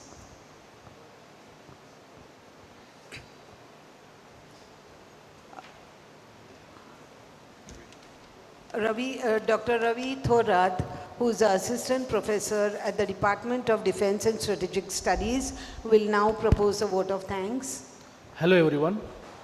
On the occasion of, on the behalf of Department of Defense and Strategic Studies, Strategic Culture and Security Foundation Pune, I, Dr. Ravi Thorat, Assistant Professor, Department of Defense and Strategic Studies, would like to propose a vote of thanks on the occasion of two-day national seminar on the contribution of the Sardar Vallabhbhai Patel's contribution on India's national security and nationalism. At the outset, I would like to thank Professor Dr. Vijay Khare, the head Department of Defense and Strategic Studies, to welcome address and introducing the guest as well as briefing about the seminar. I would like to thank Professor Dilip Moite sir, the former Dean, Faculty of Arts, MS, University Baroda, Gujarat, for delivering keynote address. Beside the distinguished on the dais, we will having the speakers who will share their insights on the different aspects related to Sardar Vallabhbhai Patel's ideas on India's national security and nationalism. I would like to thank all of them in advance along with all the students and audience. I'm surely that this two-day seminar will be very interesting, informative and interactive one.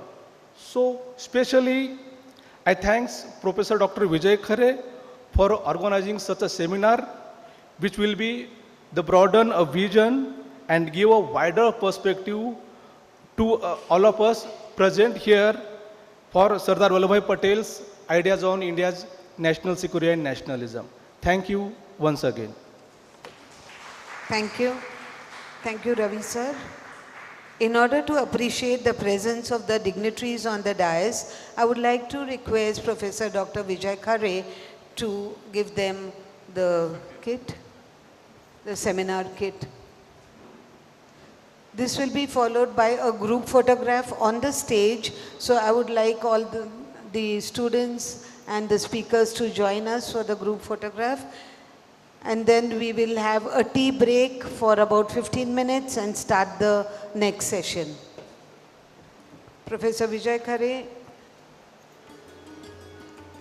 is handing over the seminar kit to the dignitaries on the dais.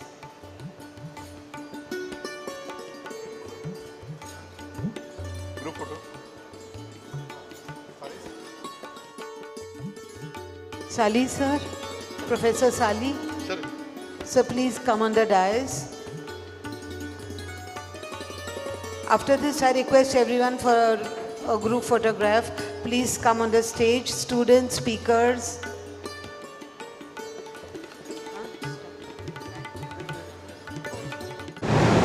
And dear students, at the outset, I express my sincere thanks to Prof. Vijay Khare for inviting me for this program, this seminar on Sardar Patel. As it was mentioned by the keynote speaker, Professor Mohite, I would also say that in fact, Mr. Khare has initiated us to read more on formative years of India, particularly focusing on Sardar Patel. I have been assigned this duty of chairing this particular session, and we have two speakers here for that, Professor Shadri Chari and Arvind Kumar of JNU. As chairperson of this particular session, I initially make a few observations. Particularly, I am coming from Trivandrum. Trivandrum was the capital city of princely state of Travancore, now the capital of Kerala. Travancore initially hesitated to join, to get integrated with the Indian Union. And its divan, the Prime Minister of Travancore at that point of time, on 11th July 1947, Sir C.P. Ramaswamy was the divan. He announced publicly that Travancore would pursue a path of independence, citing the state's economic self-sufficiency, strategic location. C.P. Ramaswamy Iyer was hesitant, and that was also endorsed by the Maharaja, Sri Chitra Tirunal Ramavarma. But Travancore was also part of, or there was the popular agitation or part of the freedom movement and all. But this kind of an idea cropped up, particularly in the mind of the Diwan, and but there was a turning point, and that turning point was on 25th July 1947. Sir C.P. Ramaswamy Iyer was attacked, physically attacked in a public function, and attacked by a youth, K.C.S. Mani. Mani in fact cut his nose, and in fact the popular support was in favor of getting integrated, Travancore getting integrated into the Indian Union. And because of the popular pressure and of course negotiations, backchannel diplomacy, coercive statements and all, and at one point the great point is like that. At one point of time, the Maharaja told that I am only the Dasa of this Travancore. This country, this state belongs to Sri Padmanabha. I am ruling this state as the slave of Dasa of Sri Padmanabha. You go and ask Sri Padmanabha. And finally, V.P. Menon went and told the Maharaja that you are the only person having direct contact and access with Sri Padmanabha. You please ask him. It's difficult for us to go and request Lord Padmanabha. You make the request and ask him to permit you to integrate Travancore into the Indian Union. Anyway, finally, the instrument of accession was signed on 30th July 1947. Maharaja of Travancore agreed to sign the instrument of accession. And then subsequently, Travancore Cochin was integrated, and finally, with the state reorganization, the state of Kerala has come into existence. I just mentioned these things Because if you look at the contribution of Sardar Patel and VP Menon in integrating Pencil states, you can find diplomacy, adaptive diplomacy, bilateral negotiations, persuasion, and coercion also, if required. So this is the way that has been. But when I said this, you have to keep in mind that not only in the Pencil states there was an intent and interest to getting establishing separate provinces, particularly the Madras Presidency. In Madras Presidency, Dravida movement wanted to establish a Dravida style initially. And in the Madras Presidency, the northern Kerala, Malayalam speaking area, and also the Telugu speaking area was also part of it. But enough support, the Justice Party, which advocated this, did not get enough support from the Malayalam speaking area of Madras province and also the Telugu speaking area. Then came the Dravidian ideology for Dravida style, the separate Dravida style, the movement, Dravidian movements. Initially DK, Dravida Kadagam, subsequently Dravida Munita Kadagam and all. So, but in all these kind of, separatist, divisive kind of tendencies, the forefathers of the nation, whether, including Patel, Nehru and other stalwarts of the Indian freedom movement, would get this landmass integrated into a single unit. With this initial remarks, I request Professor Sheshadri Chari to make this presentation. Thank you.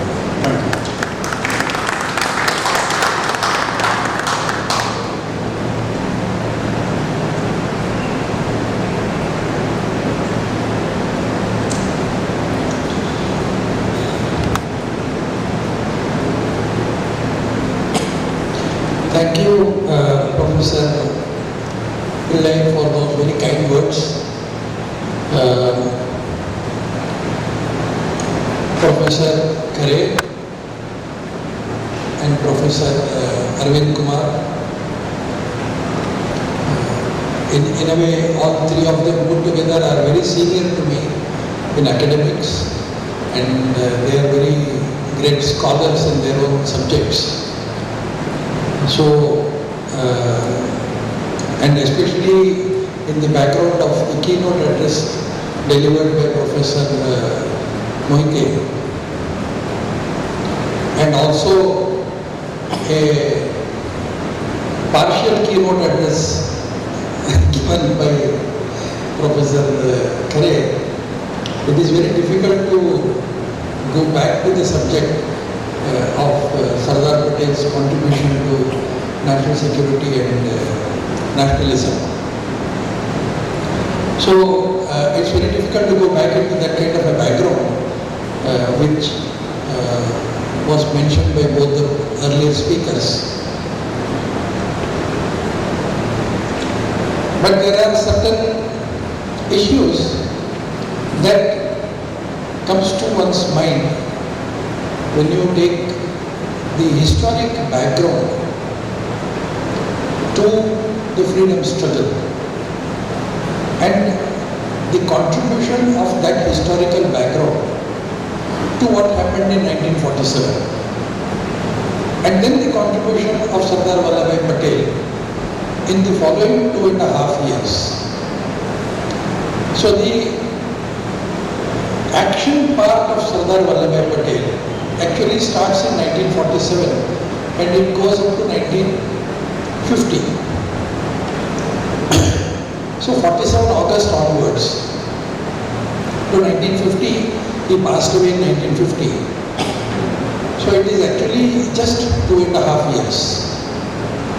But this 2.5 year period becomes so important in the history of independent India that it virtually lays the foundation of a strong united, safe, secure and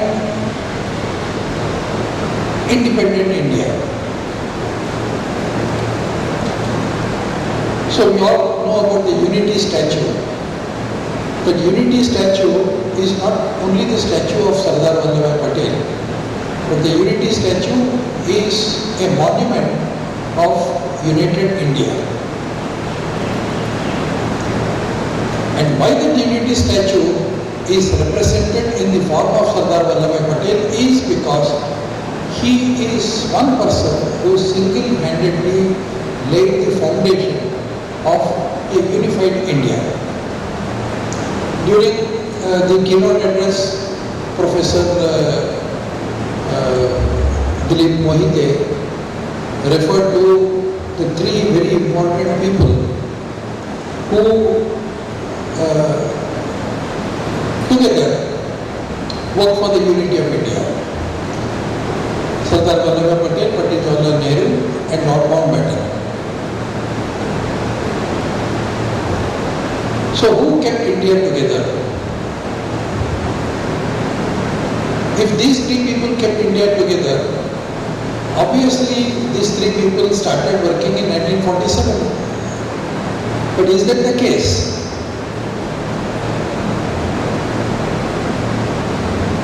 With all due respects, I beg to differ with Professor Mohite. It's very difficult to differ with him because after this session, I don't know what he's going to do to me. But the fact is, what keeps this nation together? It is that question that begs a proper analysis and an answer. Obviously, that is not the topic of today's discussion, so I am not going into the detail of that particular topic as to what keeps this nation together. Is it politics that keeps us together? Is it democracy that has kept us together? Is it language that has kept us together? What has kept us together? Because if it is democracy, then the British left in 1947 and in 1946 the first independent country was created out of what was called the British India at that time. India was not the first country to be given independence. India was divided in 1947 into Pakistan and India. But before division of Pakistan and India, the British created another country called the Khalat in 1946. And the Khan was made the king of Khalat, which was carved out of British India. Khalat is the same region, and the Khan did not know anything about administration. So he appointed a consultant. And the name of the consultant, who was still part of the British India, was none other than Muhammad Ali Jinnah. After a few months, this consultant of the Khalat became the first Prime Minister of Pakistan. And the first thing that he did was send army and merge Khalat with Pakistan. What is today called Balochistan, the old name of Balochistan is Khalat. That was the first country to be created out of British India in 1946. Is Khalat a democratic country today? Is it a democratic province today? Thus, is democracy successful in Pakistan? Has democracy been able to successfully keep Pakistan together? Had democracy been successfully able to keep Pakistan together, in 1971 Bangladesh should not have happened.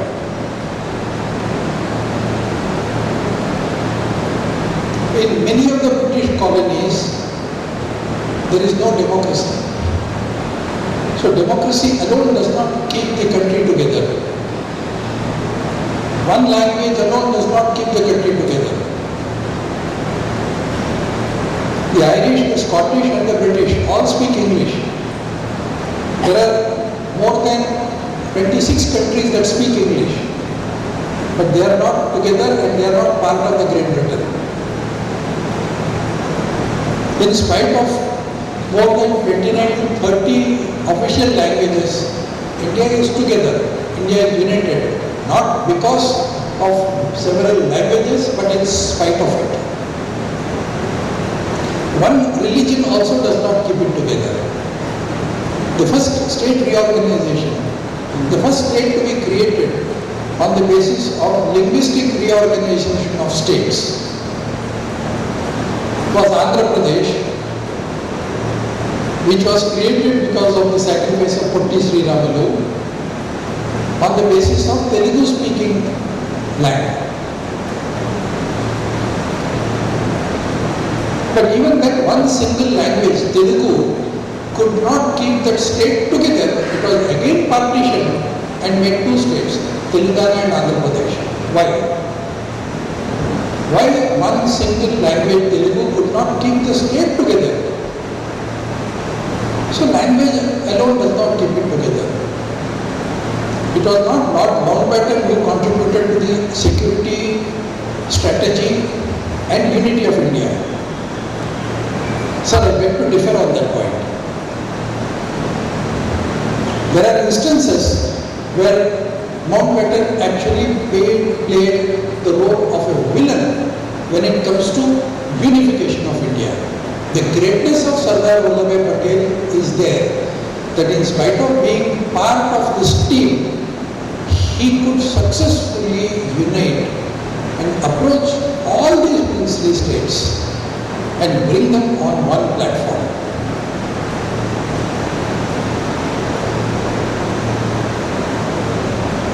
And of course, he paid a very heavy price for the kind of mad kind of travels that he has made. I have a book with me written by a pilot, Mr. Srinivasan, who was working with the Maharaja of Trivandrum, and he was the one who was flying a Dakota at that time. And he narrates as to how many times he has flown Sardar Vallabhbhai Patel to different places. And it's a very interesting book.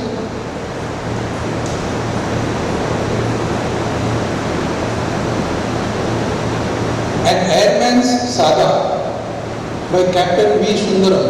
This is published by Bharatiya Vidya Bhavan. Unfortunately, this copy is out of print, and Bharatiya Vidya Bhavan has not brought out this book again. We are trying to deal with Bharatiya Vidya Bhavan and try and see if more copies of this, new copies of this book can be printed. But if you see the kind of admiration that he had for Sardar Vallabhbhai Patel, he was an air person, airman pilot, so he has flown number of people. Very incidentally, the first passenger that he took from Mysore at that time, during Maharaja's time, the first passenger that he flew from Mysore to Delhi was Dr. Shama Prasad Mukherjee, who was a minister at that time. It's all in this book. It's a very interesting book. But still he says that one person whom I really enjoyed flying was Sardar Vallabhbhai Patel because of his determination to bring all the states, all the princely states under one rule. So he is one person who can be said to have laid the foundation of United India. So what kept India together? It was not the British who kept India together. India was one country even before the British came. Princely states were there, no doubt about it. But the idea of unified India was there. What was the extent of unified India? What was the boundary of unified India? The geographical boundary and the cultural boundary are different. So we have to look at the geographical boundary and cultural boundary. And these two boundaries, these two areas cannot be segregated. One depends on the other. So can a nation exist only on the basis of geography? Is geography the only reason for a nation to be together or even to exist as a nation? For more than 2000 years, there was no geography. For more than 2000 years, there was no geography called Israel.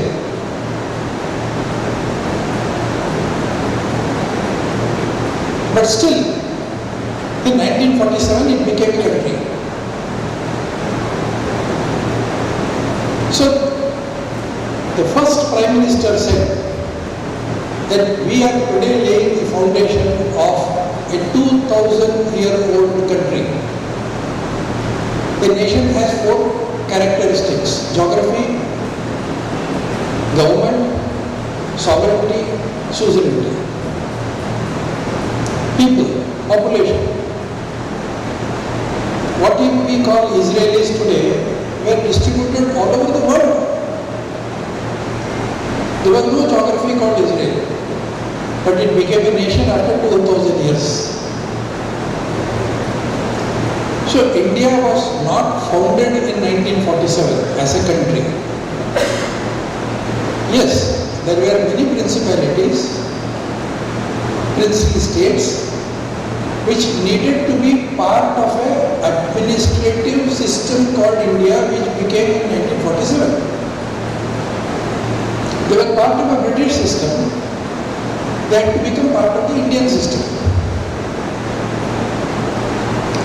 One thing that Lord Mountbatten did was, he said, the princely states can decide whether to become members of the Indian Dominion or Pakistani Dominion. Sir, again I beg to differ. It was not Mountbatten who played a role in unifying India. The only Sardar Patel.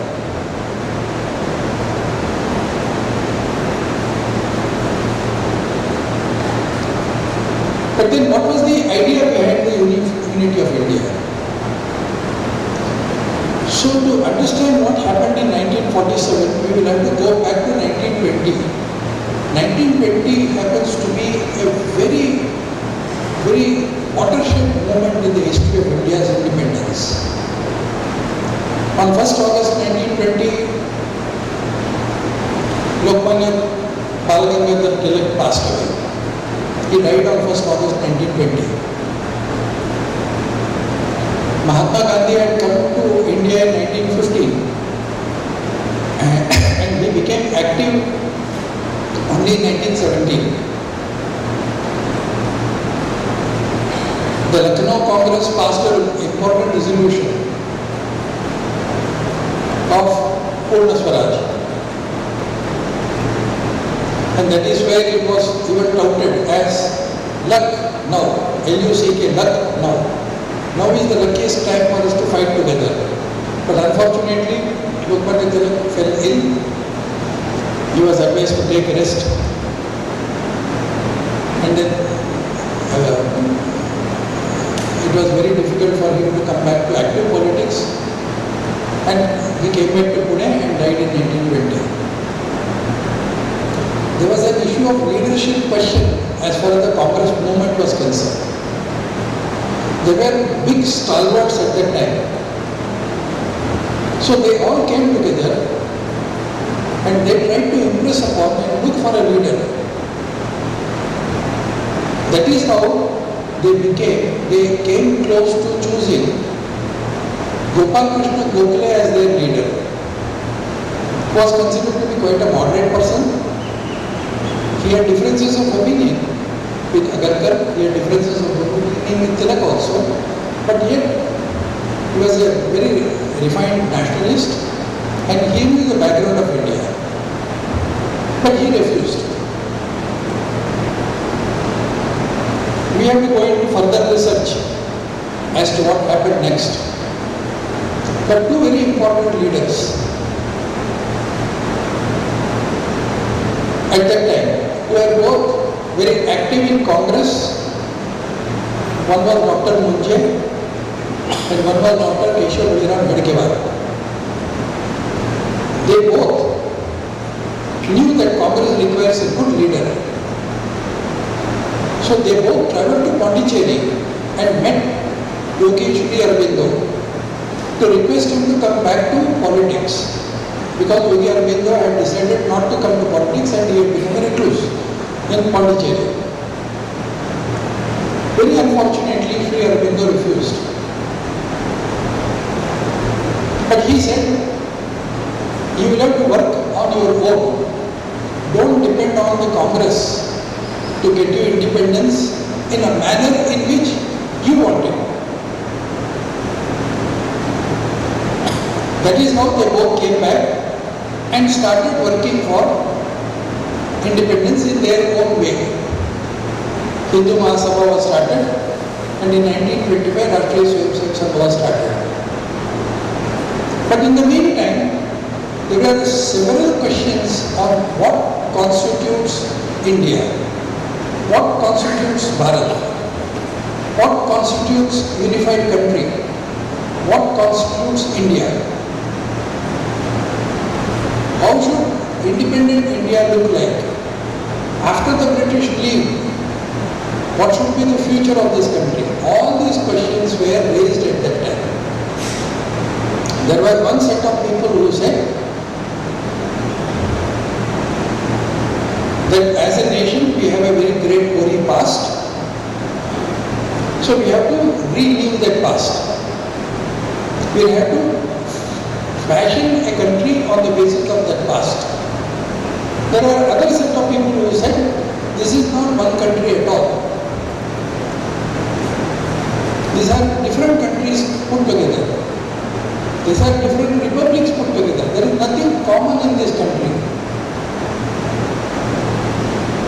So in 1923 the Communist Party believed that we are a federation, we are many nations under one roof. Like Union of Soviet Socialist Republics, we should also have Union of Indian Socialist Republics. That is what the Communist Party believed, that we are not one country. Only administrative setup at the top can keep us together.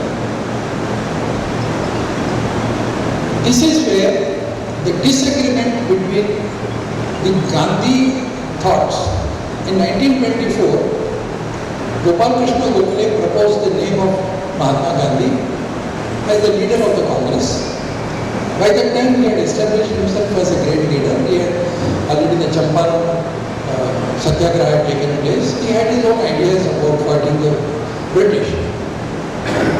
So he emerged as the natural leader of the party, and from there onwards it was a very different route that India's independence took.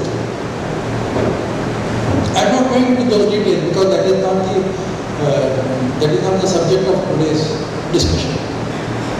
But this culminated, the route that he took, especially the support to Khilafat movement and the insistence on bringing people of different religion together.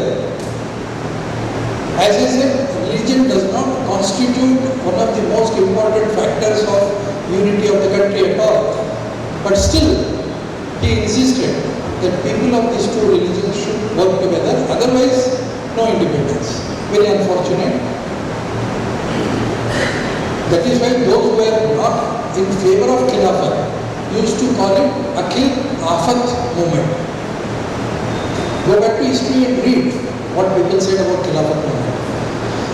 Anyway, so these two divergent fields were working contrary to one another as far as methodology is concerned, but the ultimate goal was to achieve independence from the British rule.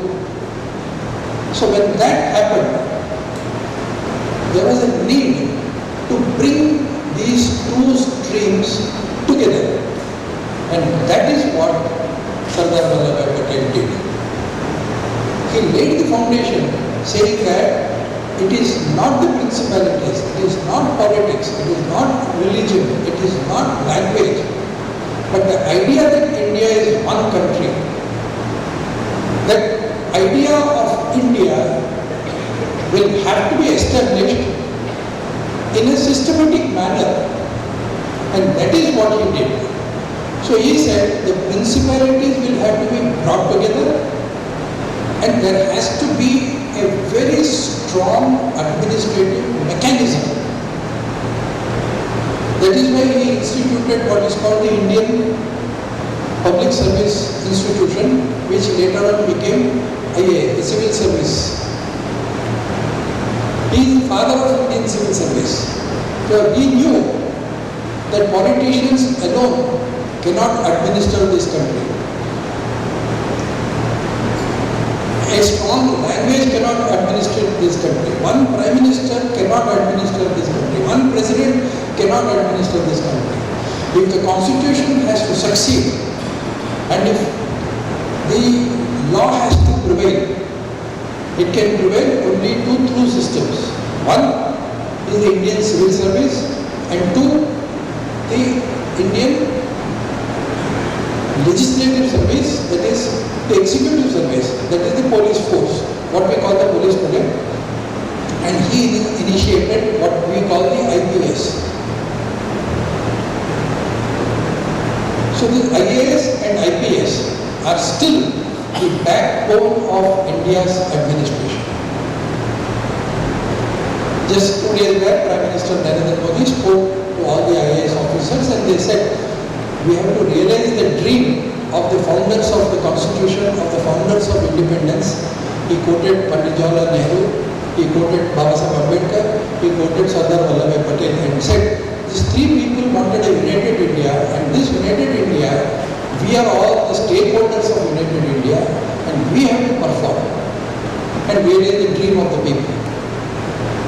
So this foundation was laid by Sardar Patel, the foundation for a strong India, a nationalistic India, and a secure India.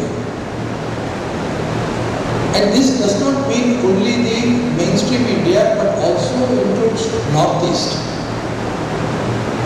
The integration of Assam, the integration of Manipur, the creation of Nagaland, which of course came much later after 1950, after Sardar Vallabhbhai Patel died, and then including Sikkim as one of the states of India. So these are all some of the facets. The foundation for this idea that all princely states will have to come together and live as one India, one administrative unit. This is the foundation that Sardar Vallabhbhai Patel laid. And I think today when we talk in terms of a secure India, today when we talk of a strategic outreach for India, today when we talk of our neighborhood, today when we talk in terms of the security of this country, and today when we talk of a nationalistic fervor and feeling that we are one country, one people, that whole idea was institutionalized by Sardar Vallabhbhai Patel. Not that these ideas did not exist in this country, they were there. But what was required was the institutionalization of this idea, and that is the contribution of Sardar Vallabhbhai Patel. So we have to remember that from this point of view, and then go into the details of all the work that he did. So much of books, as our Professor Mohite mentioned, he himself has read more than 12 books in the last 48 hours. So there are still a number of books. We still need to go into the details of all these issues. And remember, the ideas and the principles that forms the bedrock of what Sardar Vallabhbhai Patel did. That idea that institutionalization of that idea is the greatest contribution of the Iron Man of India. I will stop here and we could hear other speakers throughout the day and tomorrow who would probably be able to throw much more light on the subject than what I could have done. Thank you.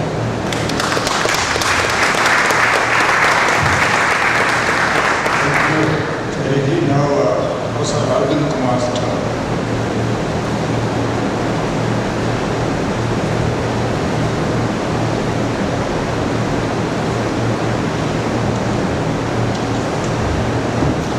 Thank you, Mr. Chairman. My other colleagues on the stage, Professor Sardar Patel and Professor Vijay Khare, my other colleagues sitting in the audience, students, ladies and gentlemen. Let me at the outset thank the Department of Defense and Strategic Studies, more particularly Professor Vijay Khare, for inviting me to this very important national seminar on Sardar Vallabhbhai Patel and his contribution to national security and nationalism. All of you will be wondering that all of a sudden why we have started discussing about Sardar Vallabhbhai Patel and what is it that we should really learn from his experience, because a lot of the things which so far we have had 2 keynote speeches and now 1 distinguished lecture by Professor Chariji. I think a lot of the issues already have come for us to rethink that what is it that we should know about Sardar Vallabhbhai Patel. Let me tell you that most of the writings which really exist in the public domain on Sardar Vallabhbhai Patel are originated or have been originated from the West and the US. So now I think the effort which is being made that how best we can take up some of these important areas to explore and see that what learnings we could have in a balanced manner. Because there are varying interpretation on many of the issues highlighted, especially so far. And in that context, we should really make a modest attempt to understand Sardar Vallabhbhai Patel, because that is very important figure. So let me in a nutshell put whatever little understanding I have about Sardar Vallabhbhai Patel. I think his entry into mainstream national movement happened at a very late hour. In the sense, what I'm trying to highlight here, that the way, in fact, he came up and started really becoming more proactive in the India's national movement happened largely in the late 20s. Despite a lot of obstacles, in fact, he is perhaps one of the very few among many of these leaders who were part of India's national movement who basically had to experience a lot of challenges to get accepted by the other leaders. And that is why you will see that Sardar Vallabhbhai Patel was never made the president of Indian National Congress. There were a lot of opportunities for him to be a part of the presidency of the Indian National Congress, but it was perhaps Mahatma Gandhi who always objected to his entry into the larger game planning which the INC president was supposed to be doing. In 1929, he attempted to be, in fact, he attempted to become the president of the INC, and that time, as you know, that Motilal Nehru was succeeded by Pandit Jawaharlal Nehru, and that perhaps again changed the whole course of his action. And what I see that whatever little contribution he made, most of the time he remained in prison because of his role and the various other movements which he was leading. The Britishers always wanted to see him in the jail. So he was not in the active, in fact, domain. Either it was the later part of the 30s or maybe the early part of the 40s. He was again imprisoned. A lot of things were happening with him. But his idea, as was highlighted by Chariji, that shaping the idea of India was not originated just after India became independent. I think the things basically were taking its own course, especially in the context of understanding that how this India could be, how the integration could be possible, because there were a lot of, more than 500 princely estates were there. Dealing with each of the princely estates was not that easy. It was very complicated.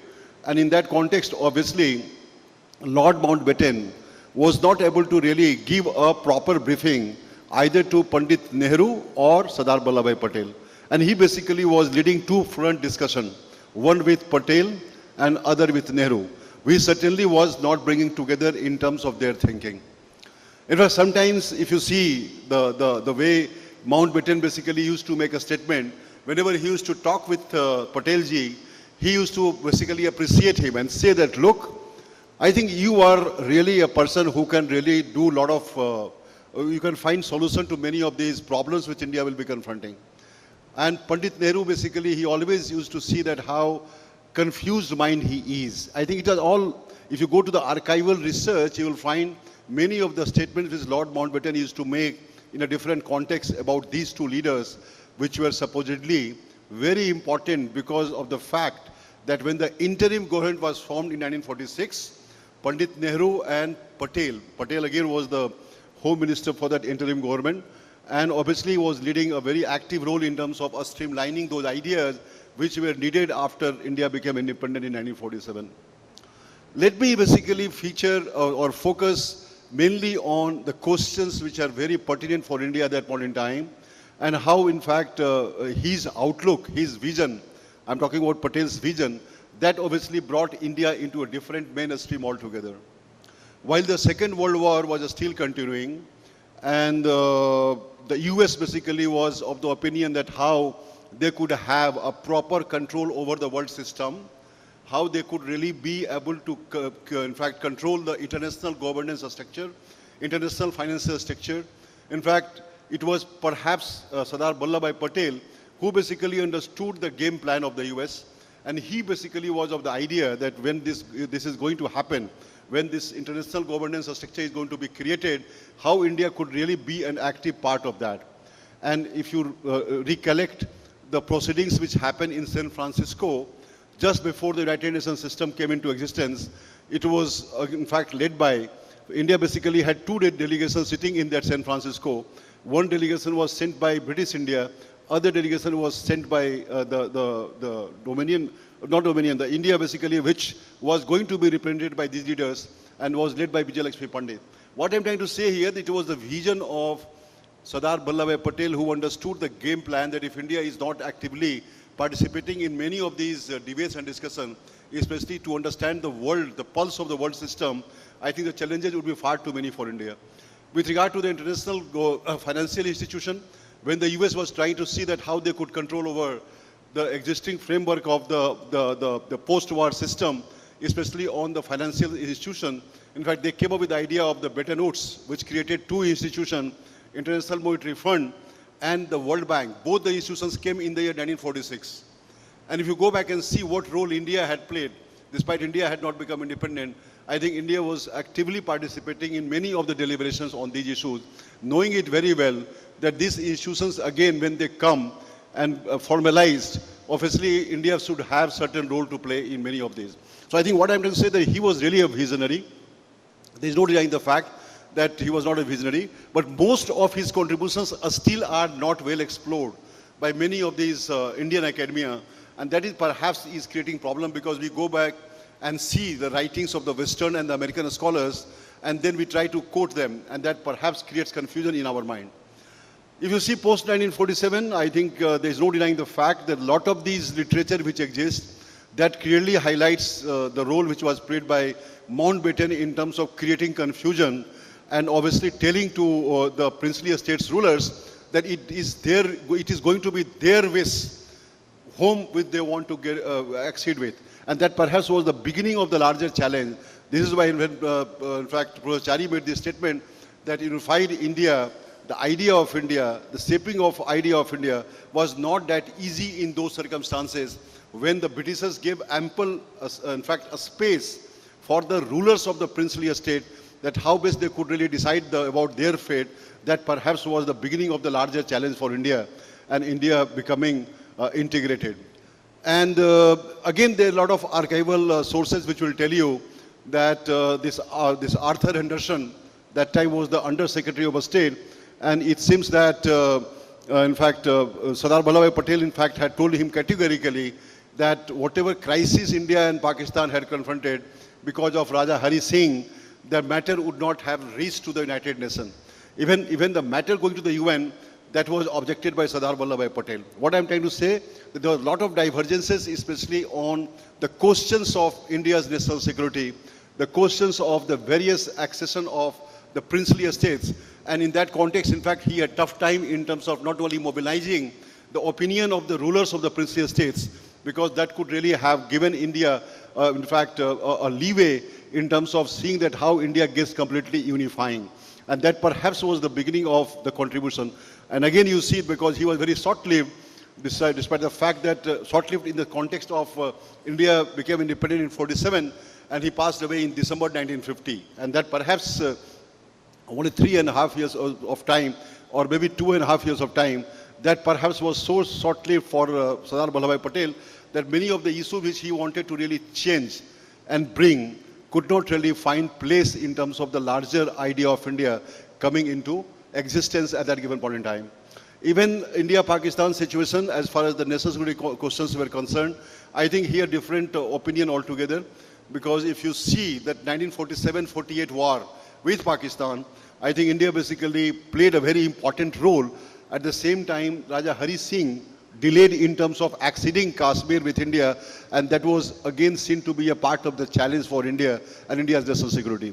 Whatever you are seeing happening in the current context, especially with regard to India and Pakistan, whatever you are seeing happening in the current context with regard to India and China, as far as India's national security is concerned, India's border management is concerned, is due to the policy failure which happened during 1947 and 48.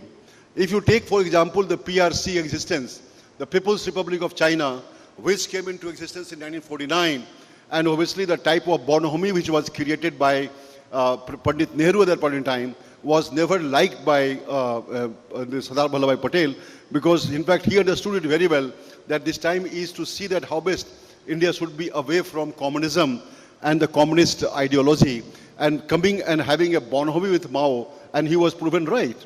By the time, in fact, you see that Panchashila agreement was signed in 1954, and the bonhomie which was created, that could not last for a longer period, we have had 1962. So you can imagine that how short-lived it was, how Sardar Vallabhbhai Patel, in fact, saw that as a part of his vision.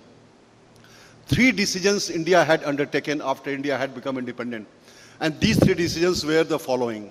The first one, you know that after the Second World War, a number of new nations had emerged, both in Asia and Africa. And these nations were either joining the capitalist mode of production or the communist mode of production, adopting the capitalist mode of production or the communist mode of production. India chose the path of socialistic pattern of society with mixed economy. And this was not liked by Sardar Vallabhbhai Patel. He was objecting to it. He was of the firm mind that India shall go ahead and adopt the open market economy at that given point in time. The second decision, when the rest of the world was either joining the Western bloc led by the United States or the communist bloc led by the Soviet Union, India chose the path of the non-alignment as a pursuit of India's foreign policy. Here again, Sardar Vallabhbhai Patel had a lot of reservations, especially in the context of understanding India's approach, that how India could really be non-aligned. India's larger challenge basically was in the financial and economic sphere, because that he had seen personally. He was the person who was supervising, working very closely with Mr. H.M. Patel. H.M. Patel was assigned the task of, in fact, seeing that how best he is able to distribute the assets at that given point in time and the liability between India and Pakistan in a very honest manner. And he was supervising along with H.M. Patel. So he was knowing that what is it that is going to be part of India's coffer and what is that India's strength could be in the economic domain. So I think he was very clearly, in fact, seeing where the India is moving ahead. And in that context, in fact, as you know, the decade of 50s, after he passed away, how India basically had to go to the US asking for the food aid. And obviously that was seen as a part of challenge for India, and that created a lot of problem. India was made a part of mockery on the part of the United States government. Whenever they used to see Pandit Nehru walking along the Capitol Hill in Washington, D.C., the American congressmen, they used to really make a mockery of him. Oh, Nehru has come, he will ask for the food aid. So India was of that type at that given point in time. And since he passed away and he had this vision that how best they could really be more assertive. Whatever we talk about a strategic autonomy in India's decision-making process, that perhaps was rooted in the mind of Sardar Vallabhbhai Patel. It was not that if you take, for example, the various decisions in terms of taking, whether it was Korean War which happened in 1950, and even a lot of these concepts which were coming up and was taking a shape, how India was, especially in the context of trying and understanding the pulse of the bipolar nature of international politics. And that perhaps was missing after he passed away. That could not continue for a longer period. All of you may be aware that Pandit Nehru was also the Minister of External Affairs, and he basically was trying to tell the world that he perhaps is one of the very few strategic thinkers in India. He never allowed a strategic thinking to grow, especially in the context of India's engagement with the world. And most of the words, if you go back and read the archival research, if you do, which are kept as a part of proceedings in the Indian Parliament, you will find that Pandit Nehru already used to take the decision, and as a part of democratic measure and the method, he used to call the cabinet and used to say, what is your view? And everyone used to say that, yes, this we can go ahead. He never allowed any independent thinking to grow. And that is perhaps a problem which India confronted, and India paid the price in 1962. India paid the price in 1965. India again had, obviously, moving ahead, despite really having the challenges with Pakistan, you know that still we have not resolved. So I think most of the issues, if you take as part of India's national security challenge, I think these all were well explained much before these started happening in real sense. And perhaps we have to give credit to, in fact, Sardar Vallabhbhai Patel, and that is least known to the people, and that is the purpose for which all of really have assembled here.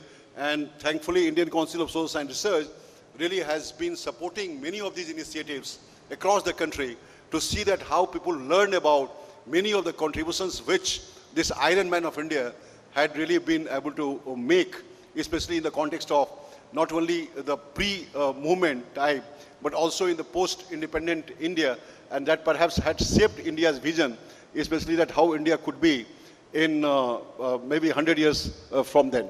And most of these writings, most of the slogans, most of his contributions, obviously, we need to really explore further and come up with our own understanding that is called India's perspective on many of these contemporary issues, which is arising largely in the context of knowing about this many leaders' contribution, and perhaps that could help us in adding value to our knowledge. Thank you very much.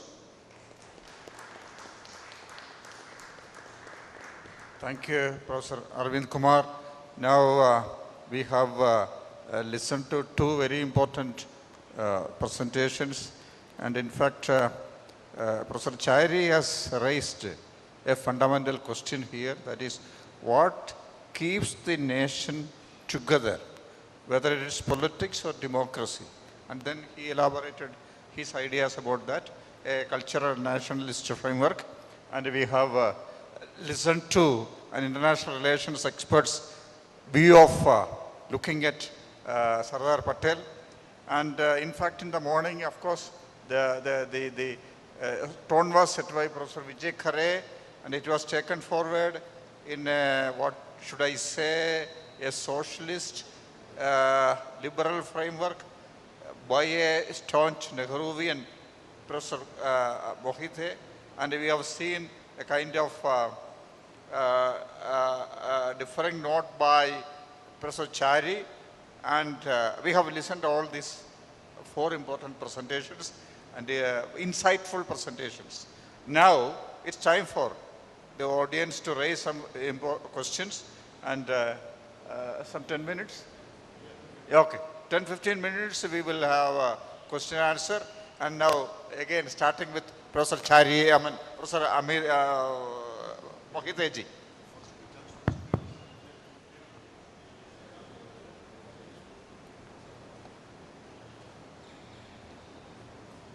Well, we had, let me first of all make it very clear that it is not something Sardar Patel versus Nehru, Nehru versus Mountbatten.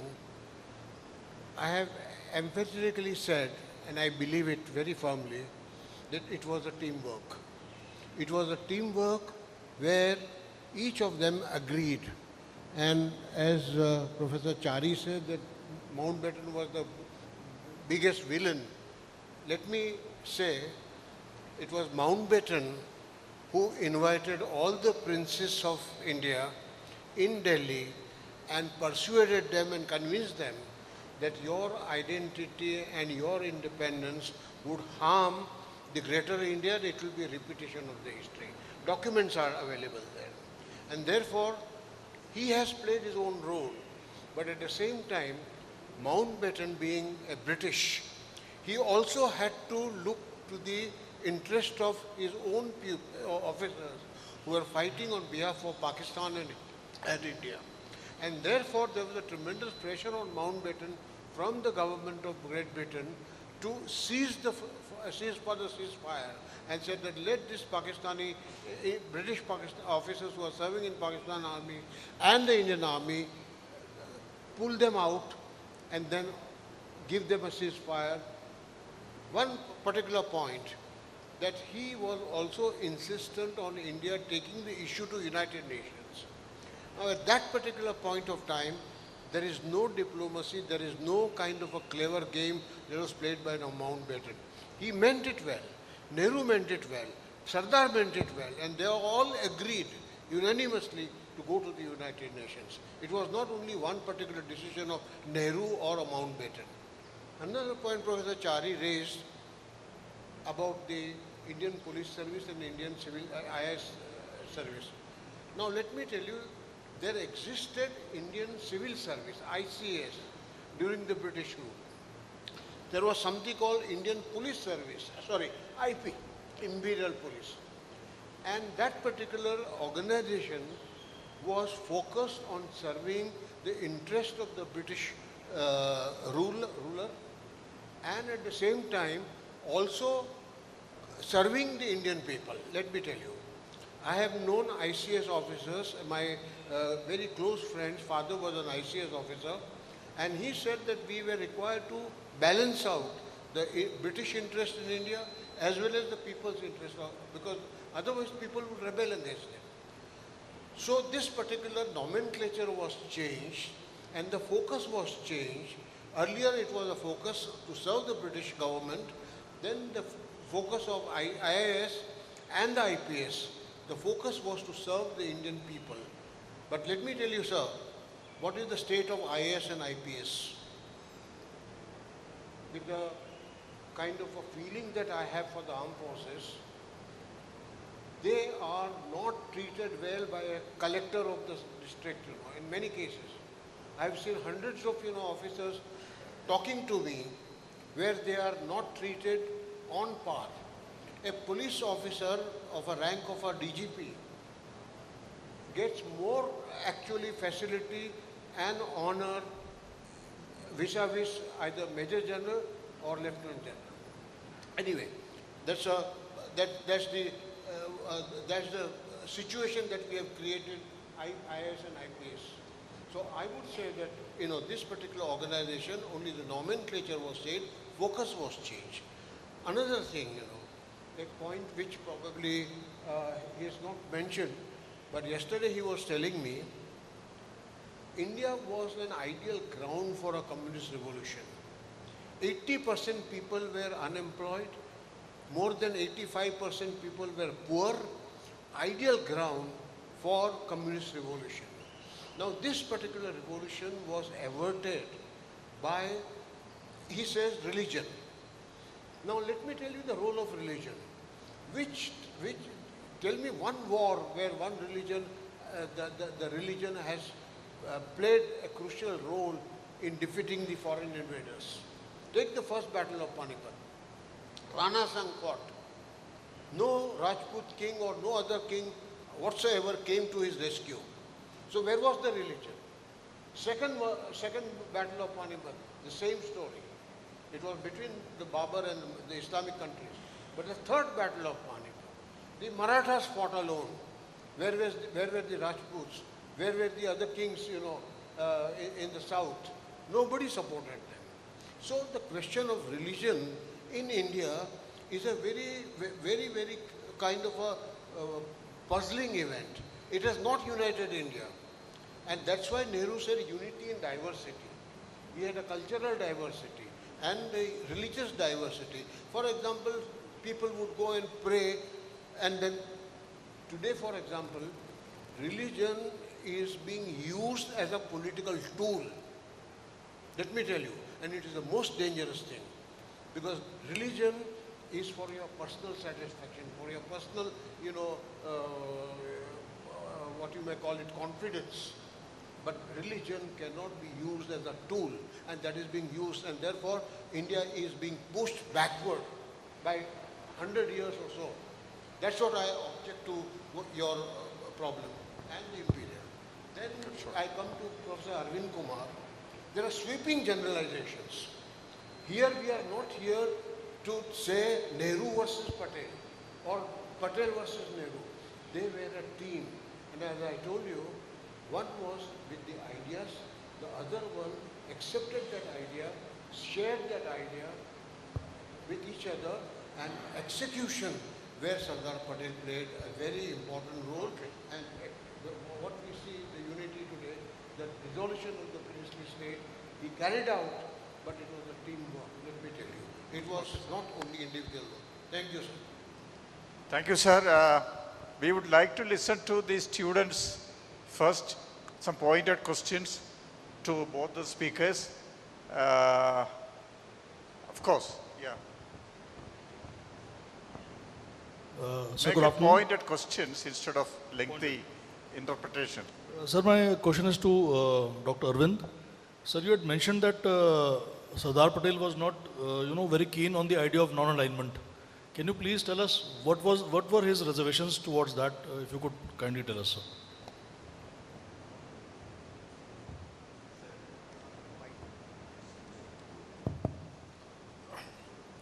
Addressed to Professor Chari or Professor? Okay. In fact, right from the beginning, we are having very excellent and academically enriching academic debate on the topic. And particularly starting, I will be very brief, sir, and these are the questions, but really we want to discuss to have our students enlightened about what was really happening. And even, but the questions are not there, but when Professor Chari was mentioning about single-handedly, the individualism comes into picture. And when we take the Constitution of India, the very first article, I think Bharat was the concept which was single-handedly being dealt by all the Nehru, Mahatma Gandhi, Baba Saheb Ambedkar, and Sardar Patel as well. But if you just consider the scenario, if Nehru is not the Prime Minister, and Sardar Patel is the Prime Minister, and Nehru takes the Home Ministry, then we were having states like Jammu Kashmir, at least 5 in the country, the national security was at this stake.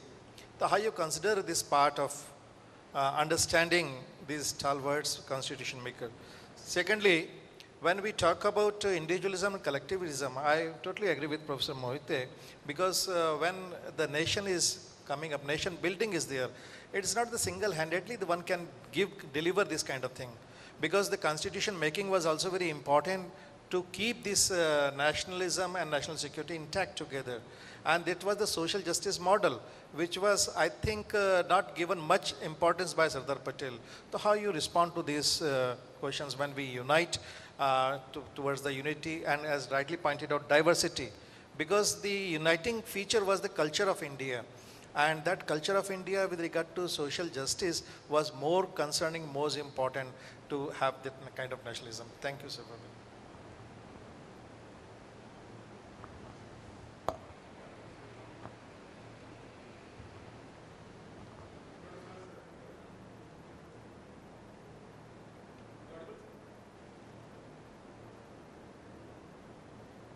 Hello. So, firstly, thank you to all the speakers for the wonderful exposition, sir. My question is to Professor Chari, sir. Sir, the Patel is known to have very firm views on all matters of national interest.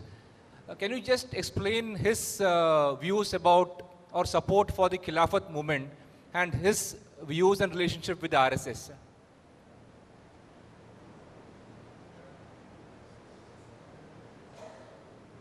Repeat the question. Sir, the Patel's view on Khilafat movement and RSS. Okay.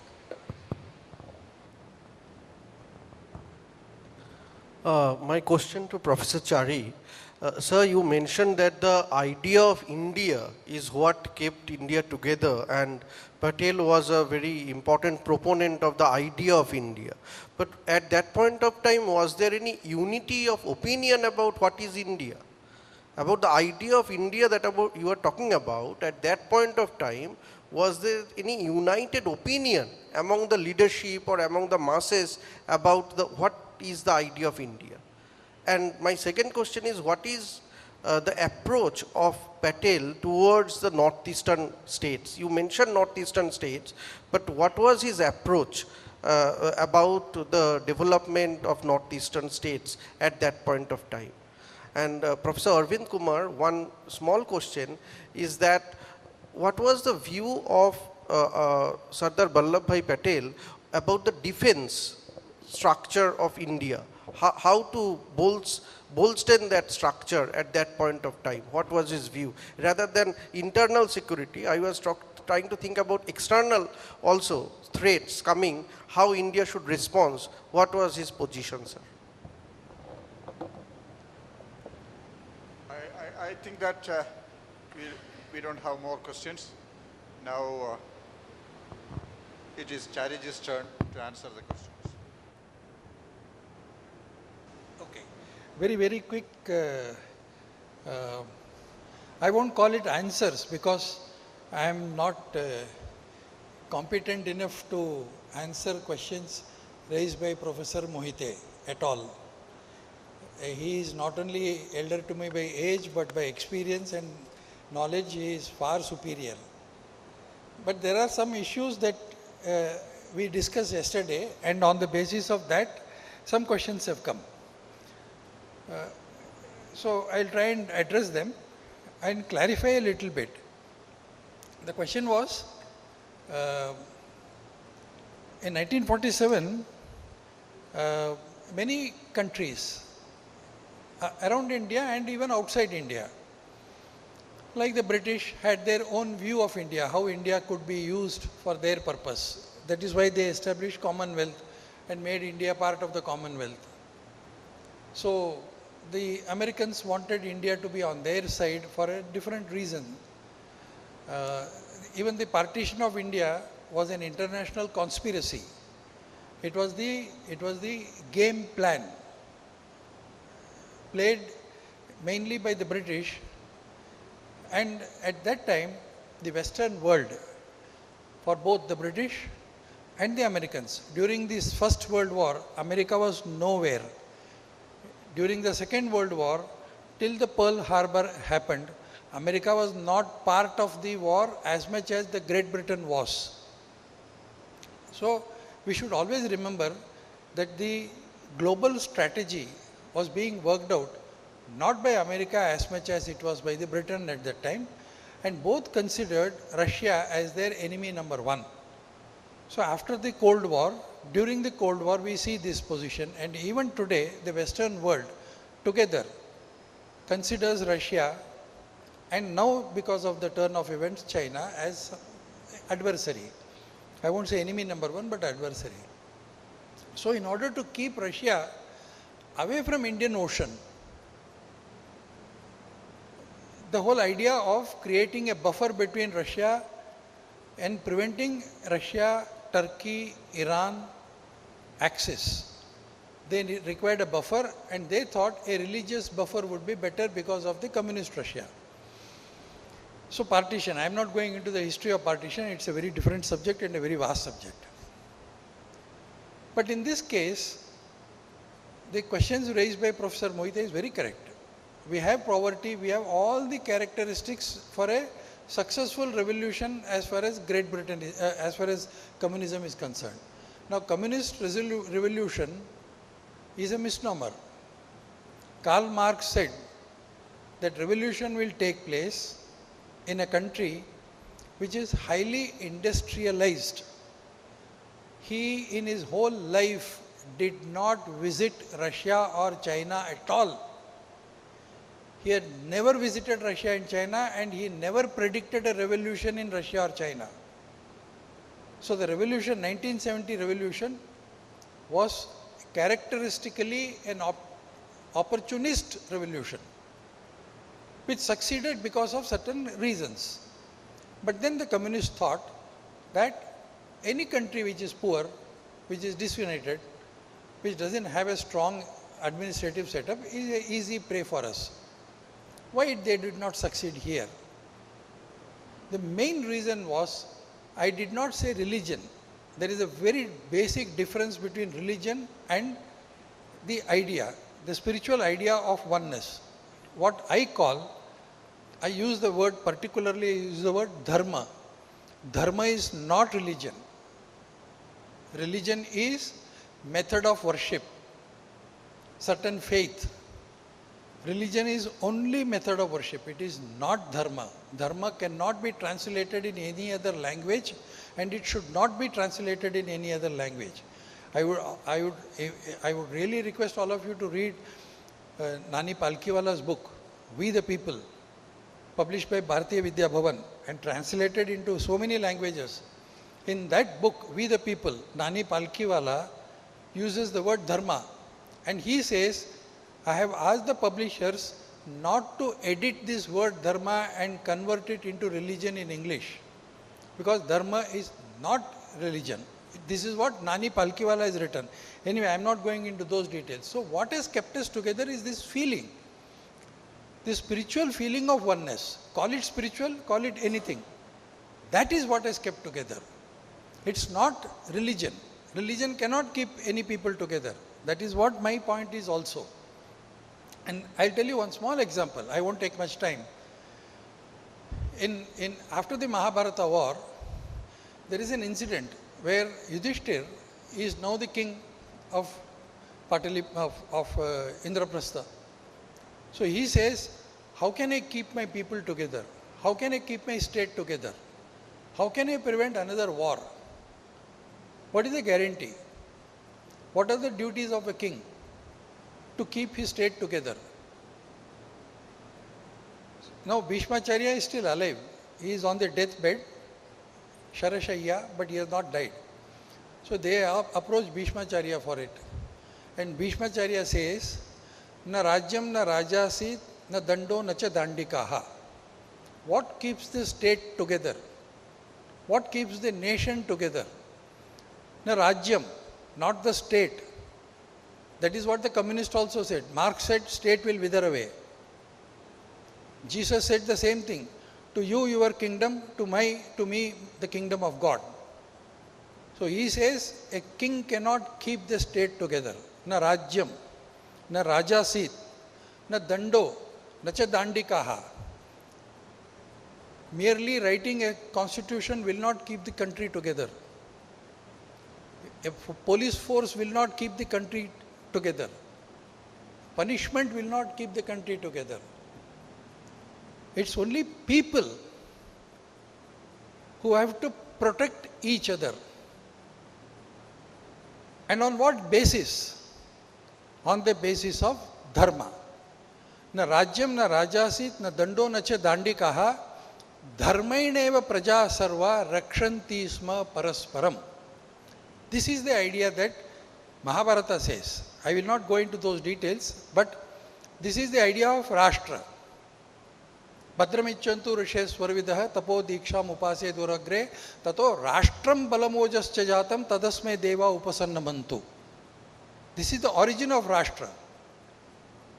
Not 1947. This is in Rigved. So this Richa. So this nation was created on the basis of certain principles. Bhadram ichantu rishes swarvidah tapo diksham upase duragre tato rashtram balam ojascha jatam. Balam and ojas. These two words, security and nationalism. On the basis of this country was created. Nation was created. Not Hindu Rashtra. Please, for God's sake, don't mix up things. Vedas does not say Hindu Rashtra. There is in the whole of Vedic scriptures, the word Hindu doesn't appear at all. It is an adjective. Rashtra is a noun. Hindu is an adjective. Anyway, we will not go into those details. So this is what I mentioned. I did not say religion at all. I don't use the word religion when it comes to unity. No. Religion is method of worship. Dharma is a very different concept. So there is nothing called Sarva Dharma Samabhav. It is Sarva Pantha Samabhav. Panth is the method of worship, not religion. Anyway, But of course, sir, I can't answer your questions. You are intellectually at a very different plane, sir. As far as Patel's views on Khilafat and RSS is concerned, see, Patel was not in favor of Khilafat, but as Moiteji rightly said, these leaders were of different characteristics. They had differences of opinion. But ultimately, when they meet, when they come together and discuss, debate, and decide on certain things, they will come out of the meeting and say that we have decided to do this. That is what is called the collective leadership. They all respected Mahatma Gandhi. They had differences of opinion with Mahatma Gandhi. Serious differences of opinion. But that was inside the room. Outside the room, they knew that we have to work under one leader. We cannot, if we fight among ourselves, then the British will never go. So our idea of getting the British out of this country is more important. So if there is a strategy that Mahatma Gandhi is working on, let us support. It will fail, no doubt about it. So many of these agitations that Gandhi started have failed, and Gandhi has himself agreed. He said it's a waste of time. I'm sorry it went wrong. He has said it so many times. But then we cannot dispute all those things. It has to be analyzed on a different perspective. Without idealizing one person, without defying one person, without making a god of one person, and you cannot speak a word against him. No. They are all individuals. They are responsible. They were all prisoners of their times. They are responsible for what they did. You can analyze what they did, whether it was wrong or right. But remember, you have to transport yourself to that particular time period and be on their shoes to decide whether they were right or wrong. Had you been there in their shoe, probably you would have done the same thing. So we have to analyze it from that point of view. So from that point of view, Patel was against Khilafat. He has written about it. He has spoken about it. But he said, if you think this is important, I think we should go ahead with it. But much later, many leaders, including Acharya Kripalani, they all disagreed on this. They all part of it, but they disagreed and they said, we have gone wrong on this. That is one thing. As far as RSS is concerned, RSS comes into the picture in 1925. So 1925 to 1940 was one phase of RSS. The founder of RSS, Dr. Keshav Baliram Hedgewar, died in 1940. After that, so many other incidents took place, and the founder of RSS was also part of the Congress movement. He was part of the Nagpur Congress. He participated in Jangal Satyagraha in 1932. He went to jail. And then there are so many other things. So he was part of the Congress movement. But he knew one thing. Like Sardar Patel, he also knew that merely getting independence from the British will not solve all our problems.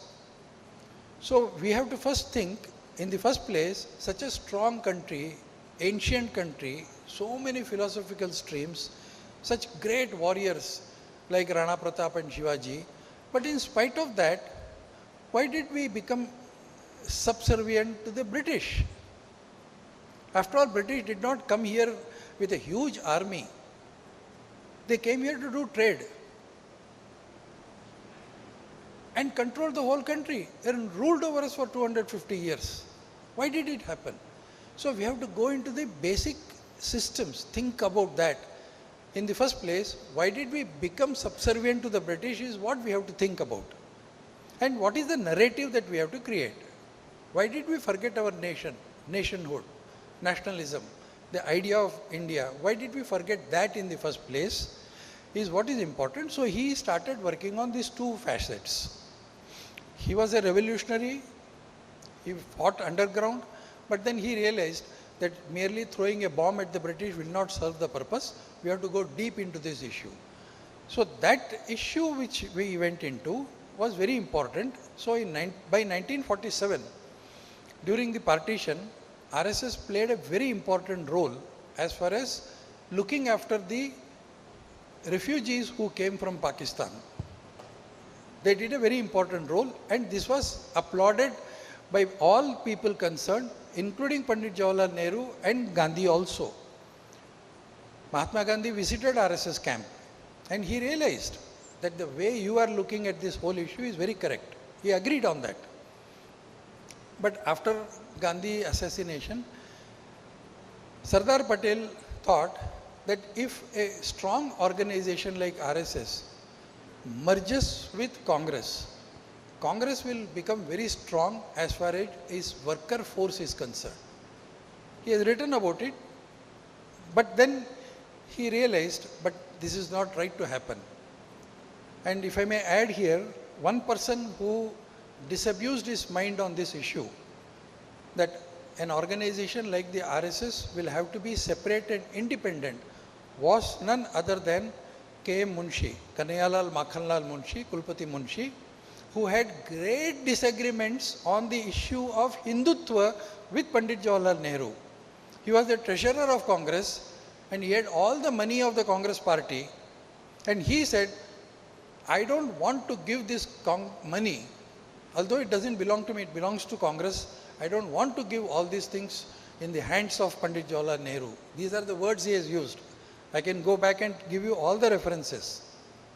So he went and came to Sardar Patel, and Sardar Patel told him that Congress money, you have no right to sit on Congress money. Whatever money that Congress party has, give it back to the Congress. Whatever money you have collected, that you have the right to keep it with you. But don't keep it as independent wealth, create a trust. Sir? Create a trust. And he created Bharatiya Vidya Bhavan out of this. And he became the first chancellor of Bharatiya Vidya Bhavan. That's why he is called Kulapati Munshi. Anyway, that's an old history. I won't go into those details. So ultimately the idea is that Patel also agreed that a separate institution like the RSS is very important, but very unfortunately he died in 1950, so we cannot imagine what would have happened had he lived for another 10 years and all that. So that is one background issue. As far as Northeast is concerned, there are so many other references. Assam was the first state to merge with India, but then Manipur was also there. And as I said, mentioned also, there were these states. It was Northeast Frontier Agency, it was called, NEFA. But the British wanted to keep Northeast Frontier Agency with them. There is a very small incident. After the Second World War, Churchill lost election. Although he fought British, under his leadership the British won. But he lost the election and Clement Attlee became the Prime Minister. So Clement Attlee went to meet Churchill. Churchill gave him a lot of advice. So Clement Attlee said, "Guy," and then he left. When he went up to the door, his butler came and said, "Sir wants to see you again." So he came back again. Clement Attlee has written this in his own memoirs. He said, I'm hearing that you are deciding, I've heard that you have decided to give independence to India. But Mr. Attlee, let me tell you, keep a bit of India. This is the advice that Churchill gave to Clement Attlee. That is why Clement Attlee wanted to keep Northeast. But then it did not happen. Thankfully, we are in a much safer situation because it did not happen. Anyway, thanks.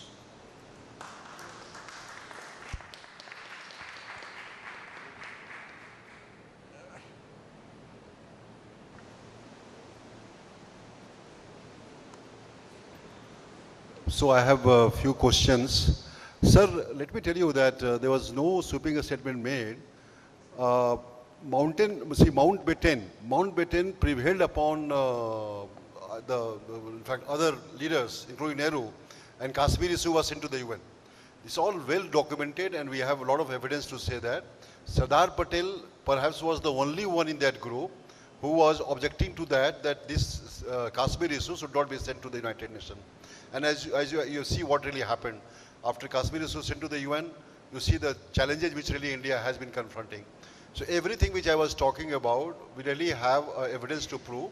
And I was also telling you that archival research, if one does, you will get a lot of this substantiation for many of these arguments. or many of the issues. The second question I think was on non-alignment. See, non-alignment, what India did, made it so explicit that was not understood by either of the power blocks. The US, in fact, started categorizing NAM as immoral. John Foster Dulles made a statement on that. And obviously, in fact, India could not say to the world that India wanted to work with both the power blocks. Non-alignment was something which was supposed to be seen as if India wants to work with both the power blocks. That was not showing India's willingness in that sense. And Patel was very firm that, look, India obviously requires food aid. It has to go to the US. Obviously, India has to look for the military aid, because what happened that by then, 47-48 war, India's vulnerability with regard to the defense preparedness was increasing. That 1 year war really exposed India in many ways. And obviously at many other fronts, India was needing a better equipment. So I think if you're asking food aid, the military aid, everything, and they were talking about non-alignment, this is what he was thinking, that this is something which will not be working in the manner in which India basically was portraying.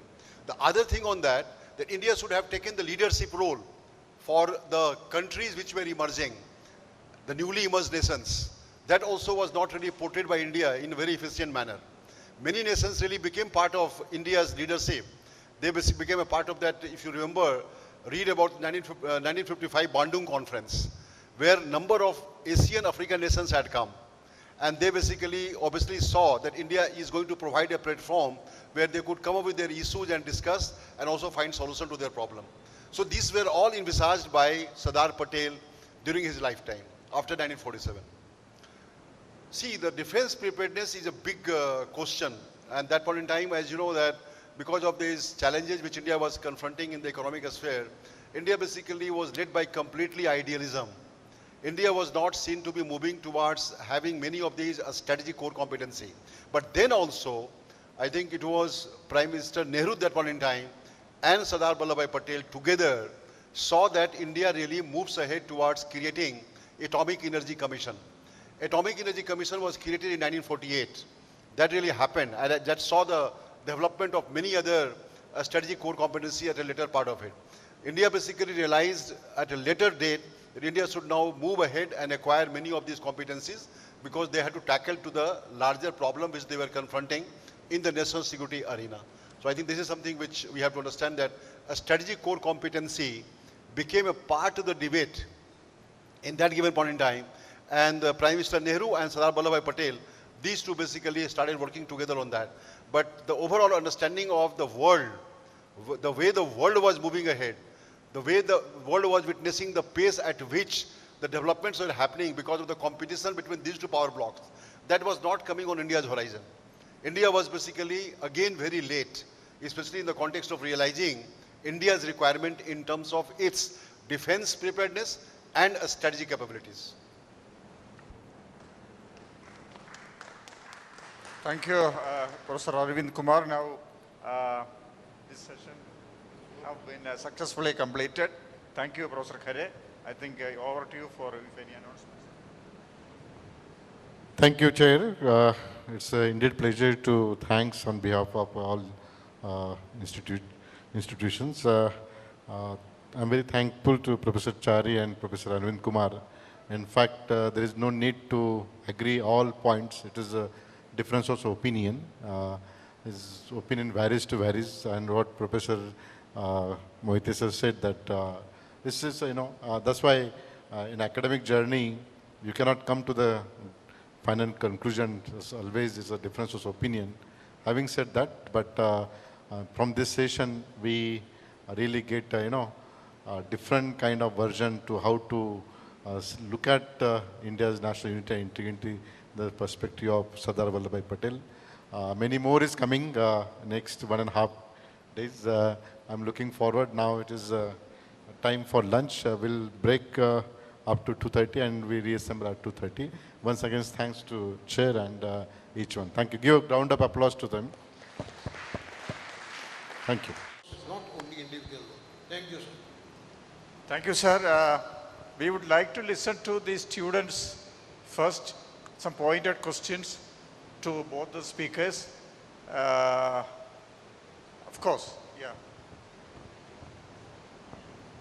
Sir, Make good a afternoon. pointed questions instead of lengthy interpretation. Sir, my question is to Dr. Arvind. Sir, you had mentioned that Sardar Patel was not, very keen on the idea of non-alignment. Can you please tell us what were his reservations towards that? If you could kindly tell us, sir.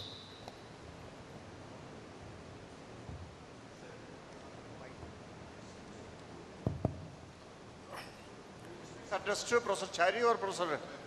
Okay. In fact, right from the beginning, we are having very excellent and academically enriching academic debate on the topic. And particularly starting, I will be very brief, sir, and these are the questions, but really we want to discuss to have our students enlightened about what was really happening. And even, but the questions are not there, but when Professor Chari was mentioning about single-handedly, the individualism comes into picture. And when we take the Constitution of India, the very first article, I think Bharat was the concept which was single-handedly being dealt by all the Nehru, Mahatma Gandhi, Baba Saheb Ambedkar and Sardar Patel as well.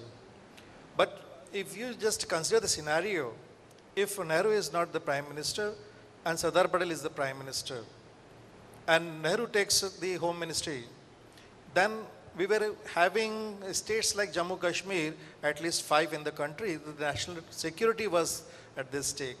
So how you consider this part of understanding these stalwarts constitution maker? Secondly, when we talk about individualism and collectivism, I totally agree with Professor Mohite, because when the nation is coming up, nation building is there, it's not the single-handedly the one can deliver this kind of thing. Because the constitution making was also very important to keep this nationalism and national security intact together. And it was the social justice model, which was, I think, not given much importance by Sardar Patel. So how you respond to these questions when we unite towards the unity and, as rightly pointed out, diversity? Because the uniting feature was the culture of India. And that culture of India with regard to social justice was more concerning, most important to have that kind of nationalism. Thank you, sir.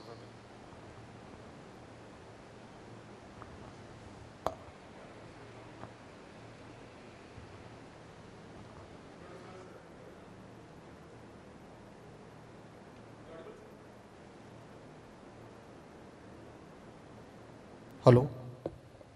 So, firstly, thank you to all the speakers for the wonderful exposition, sir. My question is to Professor Chari, sir. Sir, the Patel is known to have very firm views on all matters of national interest. Can you just explain his views about or support for the Khilafat movement and his views and relationship with the RSS? Sir?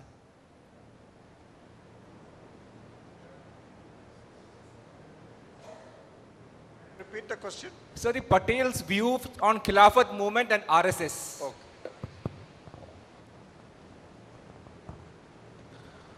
My question to Professor Chari. Sir, you mentioned that the idea of India is what kept India together, and Patel was a very important proponent of the idea of India. But at that point of time, was there any unity of opinion about what is India? About the idea of India that you are talking about, at that point of time, was there any united opinion among the leadership or among the masses about what is the idea of India? And my second question is, what is the approach of Patel towards the northeastern states? You mentioned northeastern states, but what was his approach about the development of northeastern states at that point of time? And Professor Arvind Kumar, one small question is that what was the view of Sardar Vallabhbhai Patel about the defense structure of India? How to bolster that structure at that point of time? What was his view? Rather than internal security, I was trying to think about external also threats coming, how India should respond. What was his position, sir? I think that we don't have more questions. Now it is Chariji's turn to answer the questions. Okay. very quick, I won't call it answers because I am not competent enough to answer questions raised by Professor Mohite at all. He is not only elder to me by age, but by experience and knowledge, he is far superior. But there are some issues that we discussed yesterday, and on the basis of that, some questions have come. So I'll try and address them and clarify a little bit. The question was,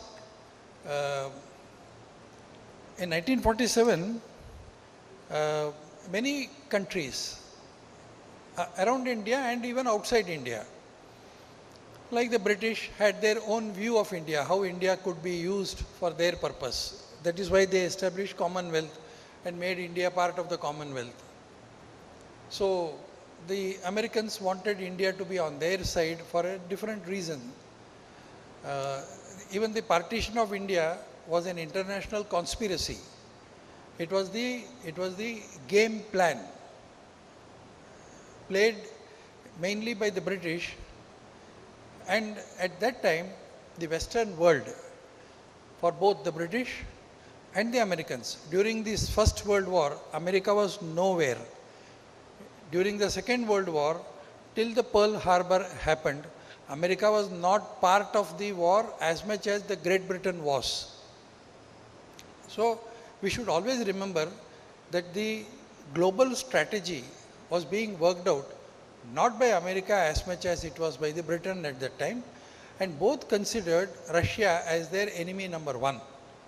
So after the Cold War, during the Cold War, we see this position, and even today the Western world together considers Russia, and now because of the turn of events, China, as adversary. I won't say enemy number one, but adversary. So in order to keep Russia away from Indian Ocean, the whole idea of creating a buffer between Russia and preventing Russia, Turkey, Iran access, they required a buffer, and they thought a religious buffer would be better because of the communist Russia. So partition, I am not going into the history of partition, it's a very different subject and a very vast subject. But in this case, the questions raised by Professor Mohite is very correct. We have poverty, we have all the characteristics for a successful revolution as far as Great Britain is, as far as communism is concerned. Now, communist revolution is a misnomer. Karl Marx said that revolution will take place in a country which is highly industrialized. He, in his whole life, did not visit Russia or China at all. He had never visited Russia and China, and he never predicted a revolution in Russia or China. So the revolution, 1970 revolution, was characteristically an opportunist revolution, which succeeded because of certain reasons. But then the communists thought that any country which is poor, which is disunited, which doesn't have a strong administrative setup, is an easy prey for us. Why they did not succeed here? The main reason was, I did not say religion. There is a very basic difference between religion and the idea, the spiritual idea of oneness. What I call, I use the word, particularly I use the word dharma. Dharma is not religion. Religion is method of worship, certain faith. Religion is only method of worship. It is not dharma. Dharma cannot be translated in any other language, and it should not be translated in any other language. I would really request all of you to read Nani Palkiwala's book, We the People, published by Bharatiya Vidya Bhavan and translated into so many languages. In that book, We the People, Nani Palkiwala uses the word dharma, and he says, I have asked the publishers not to edit this. Colonel Gulshan Mongia, New Delhi. Colonel Gulshan Mongia, New Delhi, being felicitated by Professor Dr. Vijay Khare with a shawl and a memento.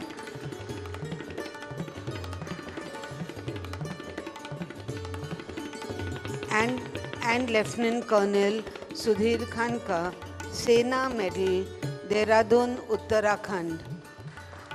Lieutenant Colonel Sudhir Khan ka Sena Medal, Dehradun, Uttarakhand, being felicitated by Professor Dr. Vijay Khare. Thank you, sir. I request Professor Dilip Mohite, sir, to chair this session.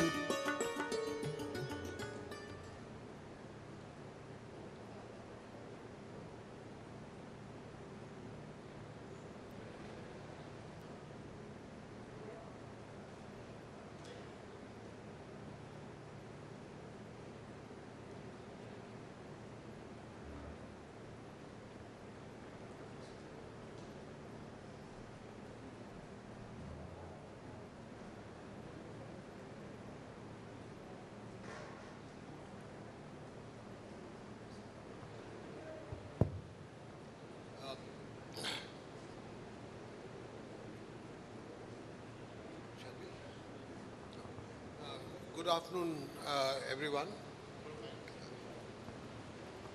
Hello. Good afternoon, everyone. My esteemed speakers on the stage, my colleagues, and Professor Vijay Khare, of course, the main actor of the seminar. I have a great privilege of chairing this particular session, and the topic is, of course, quite challenging, if not fascinating. Law enforcement and internal security. See, when we became independent, there were certain vociferous tendencies, cultural, regional, or could be even political, that came as a big challenge to the unity of India. In this particular context, I have one particular, remark to make so that the speakers can include this particular aspect, that the biggest law enforcement challenge to India's independence came from communal violence. There were violences in Amritsar, Delhi, and that actually created such a delicate situation for law and order that, as I mentioned in my keynote address, the government had to tell Lord Mountbatten, who was the Governor General of India, to take over the law and order situation. Another point that was probably, what probably I would like to mention is very clearly that people talk about having partition as a great shock or greatest, tragedy of Indian subcontinent. Professor Chari very rightly said that today we are able to make certain judgments without realizing the situation that existed in 1947-48. See, the demand for separate Pakistan was rooted in the history. We cultivated, they converted, and created a big force. And that particular, incident could not have been avoided. If we had not partitioned, my own submission is there would have been a revolution, and that part would have got separated from India by force. Today you take example of Pakistan. what happened immediately after partition, within few years? MQM movement for a separate Sindh. Then there was a, Baluchistan movement which is going on now for independence. So far as northwest frontier is concerned, it's a volatile region, not completely under law and order condition of Pakistan. I won't go into the details, but come down to the brass tacks, that law and order situation in India, apart from what happened in India soon after the independence, communal violence, there were certain tendencies by which everybody wanted to maintain their identity, if not directly, indirectly. The separatist tendencies were actually part of history. And if you take the Naxalites movement, the leftist movement, it started then, and even today it is going on. Of course, it can be on the, it is on the low key, but it's a very, very alarming factor for the unity of India, an internal law and order situation. Then you take the northeast. Nagas were fighting for their independent state. Mizoram were also trying. And there is a saying that if you have a kind of a movement like this, and if there is a sympathetic neighbor, then such movements get boosted. So Northeast was actively supported by China. The Khalistan movement was actively supported by Pakistan. And then, to tell you one thing which is probably was narrated to me by a military intelligence officer, a top officer in Mahu, that there are moles even in the Indian Army. There are certain agents, they are operating in the Indian society, and their religion is not Islam, neither Hinduism, nor Jainism, nor Buddhism. Their religion is money. So they can be bought by money by luring into some other temptations, and that has created the biggest law and order situation. The other alarming factor is the drug. Drugs are, see, if you look to the newspapers, every day drugs worth crores of rupees are being caught.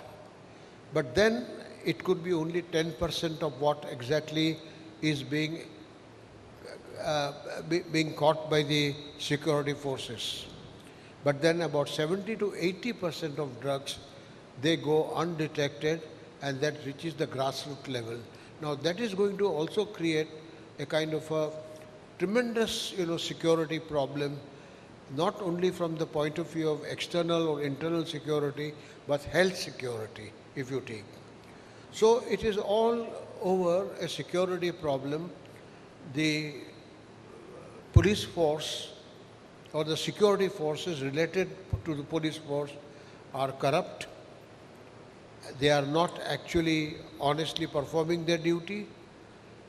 Like if you take prohibition, Gujarat is a prohibition area, but then we are extremely worried about the youngsters taking to drinks, driving rashly, either the four-wheelers or the two-wheelers, and that is causing practically every day news titles. Now, these are some of the things which we have not been able to overcome, but they are on the increase. So, this is a crucial issue with which now we are going to deal. It's going to affect our law and order, the situation where one can pursue peaceful pursuit of his goal, ambition, and so far as internal security is concerned, these are the tendencies which are threatening the unity of India. The dream that was there by Sardar Patel, the unity of India, is getting shattered by the present, trends which are very, very alarming. With this, few remarks, now I invite Professor Mohanan Bhaskaran Pillai to make his presentation either from here or from the dais. Okay, that is better. I prefer that.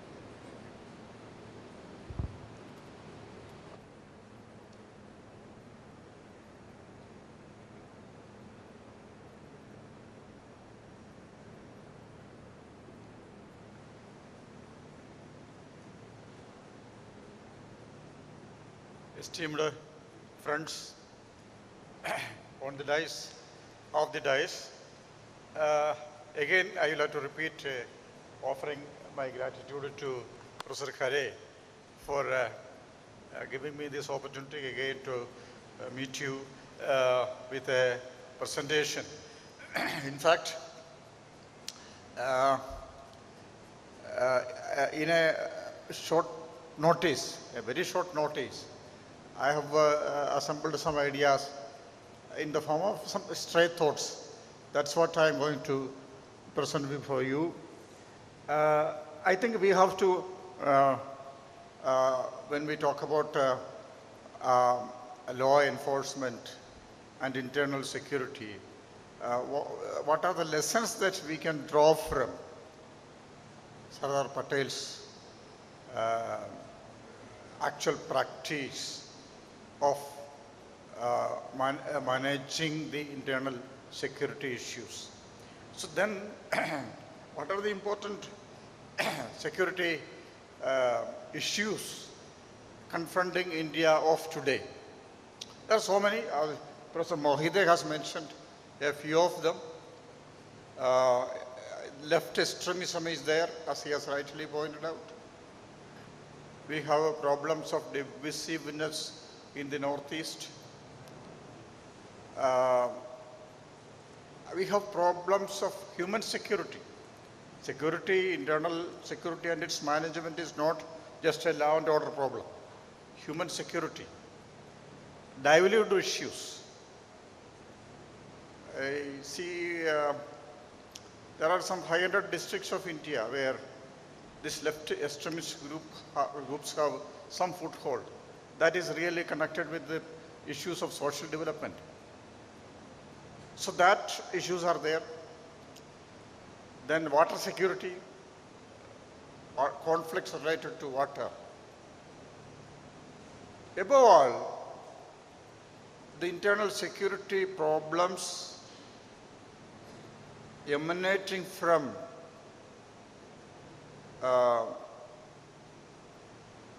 I would say political Islam. I'm not talking about Muslims or Islam.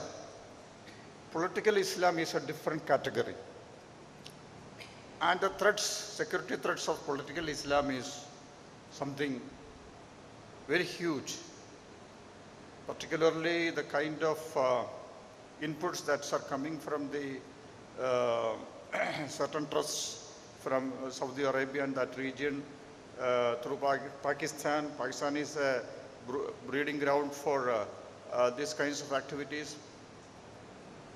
And it's getting transported to India, particularly the southern India. Kerala, Tamil Nadu, Telangana, Andhra Pradesh, these states were by and large secular in nature. But here, political Islam has made very big inroads. That has communalized the society. So how to tackle this issue? That's a major, how to manage. This issue is also one of the important aspects to be considered. So overall, these are the security issues. Again, some of them have external connects, or it's coming from internal security issues or problems have extra-regional linkages. So managing it, it's a complicated affair, particularly the divisive tendencies in the Northeast, or also water conflicts. And all these have an extra-regional linkages. So its management is much more complex and complicated. Now, what are the lessons that we can draw from Sardar Patel, the way that he has managed issues? Yeah, one more, the cyber crime, cyber security is also another important aspect.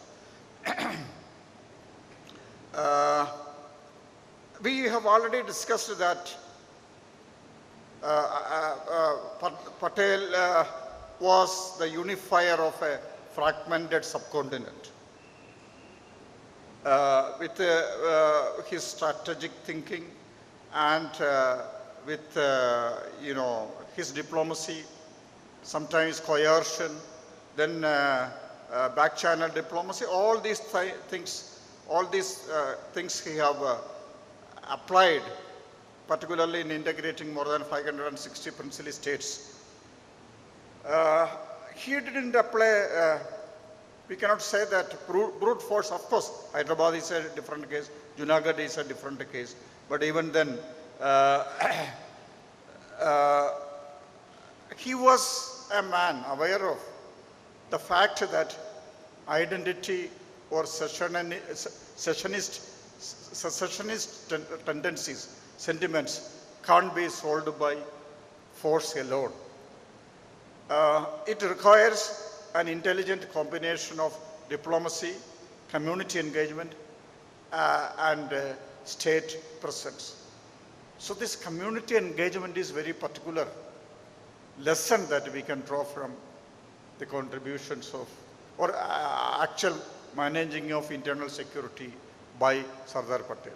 Particularly in the case of this left extremism or political Islam, this community engagement is something, one of the important lessons that we can draw from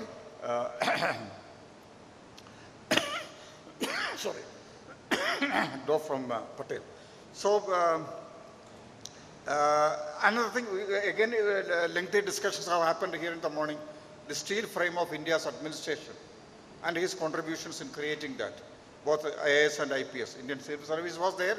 We can say that he refabricated it to suit to the free India. So that's his contribution.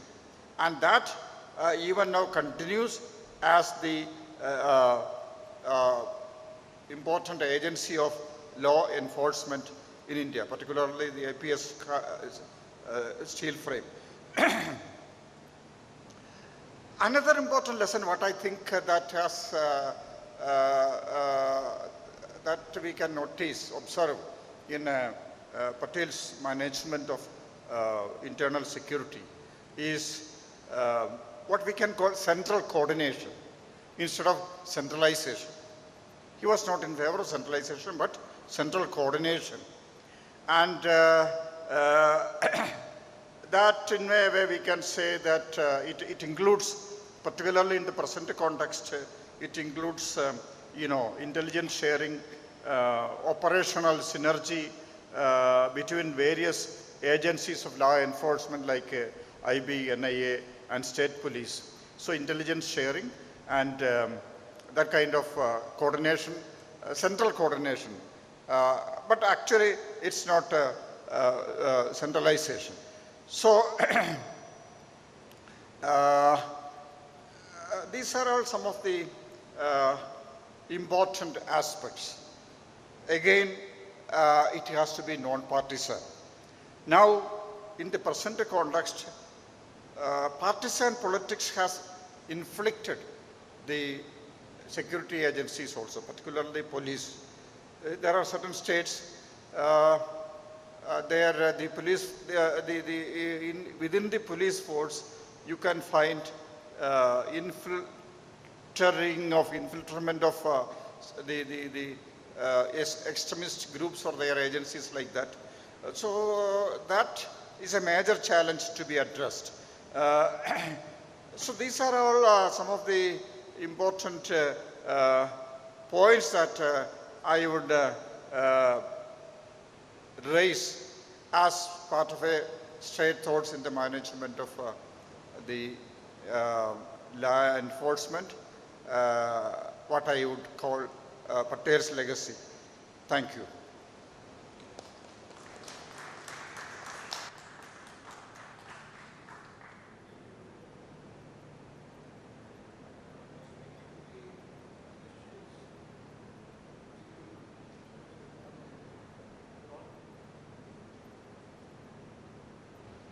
Hello.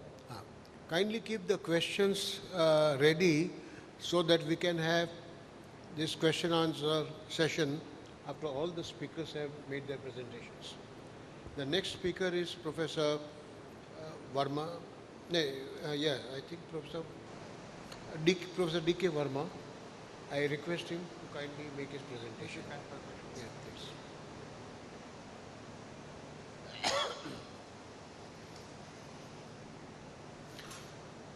Thank you very much, sir.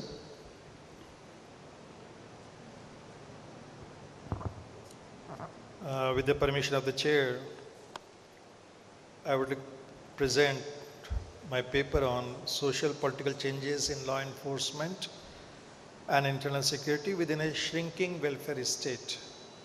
And here I would like to revisit Sardar Patel and Babasaheb Ambedkar approaches to unity, nationalism, nationhood.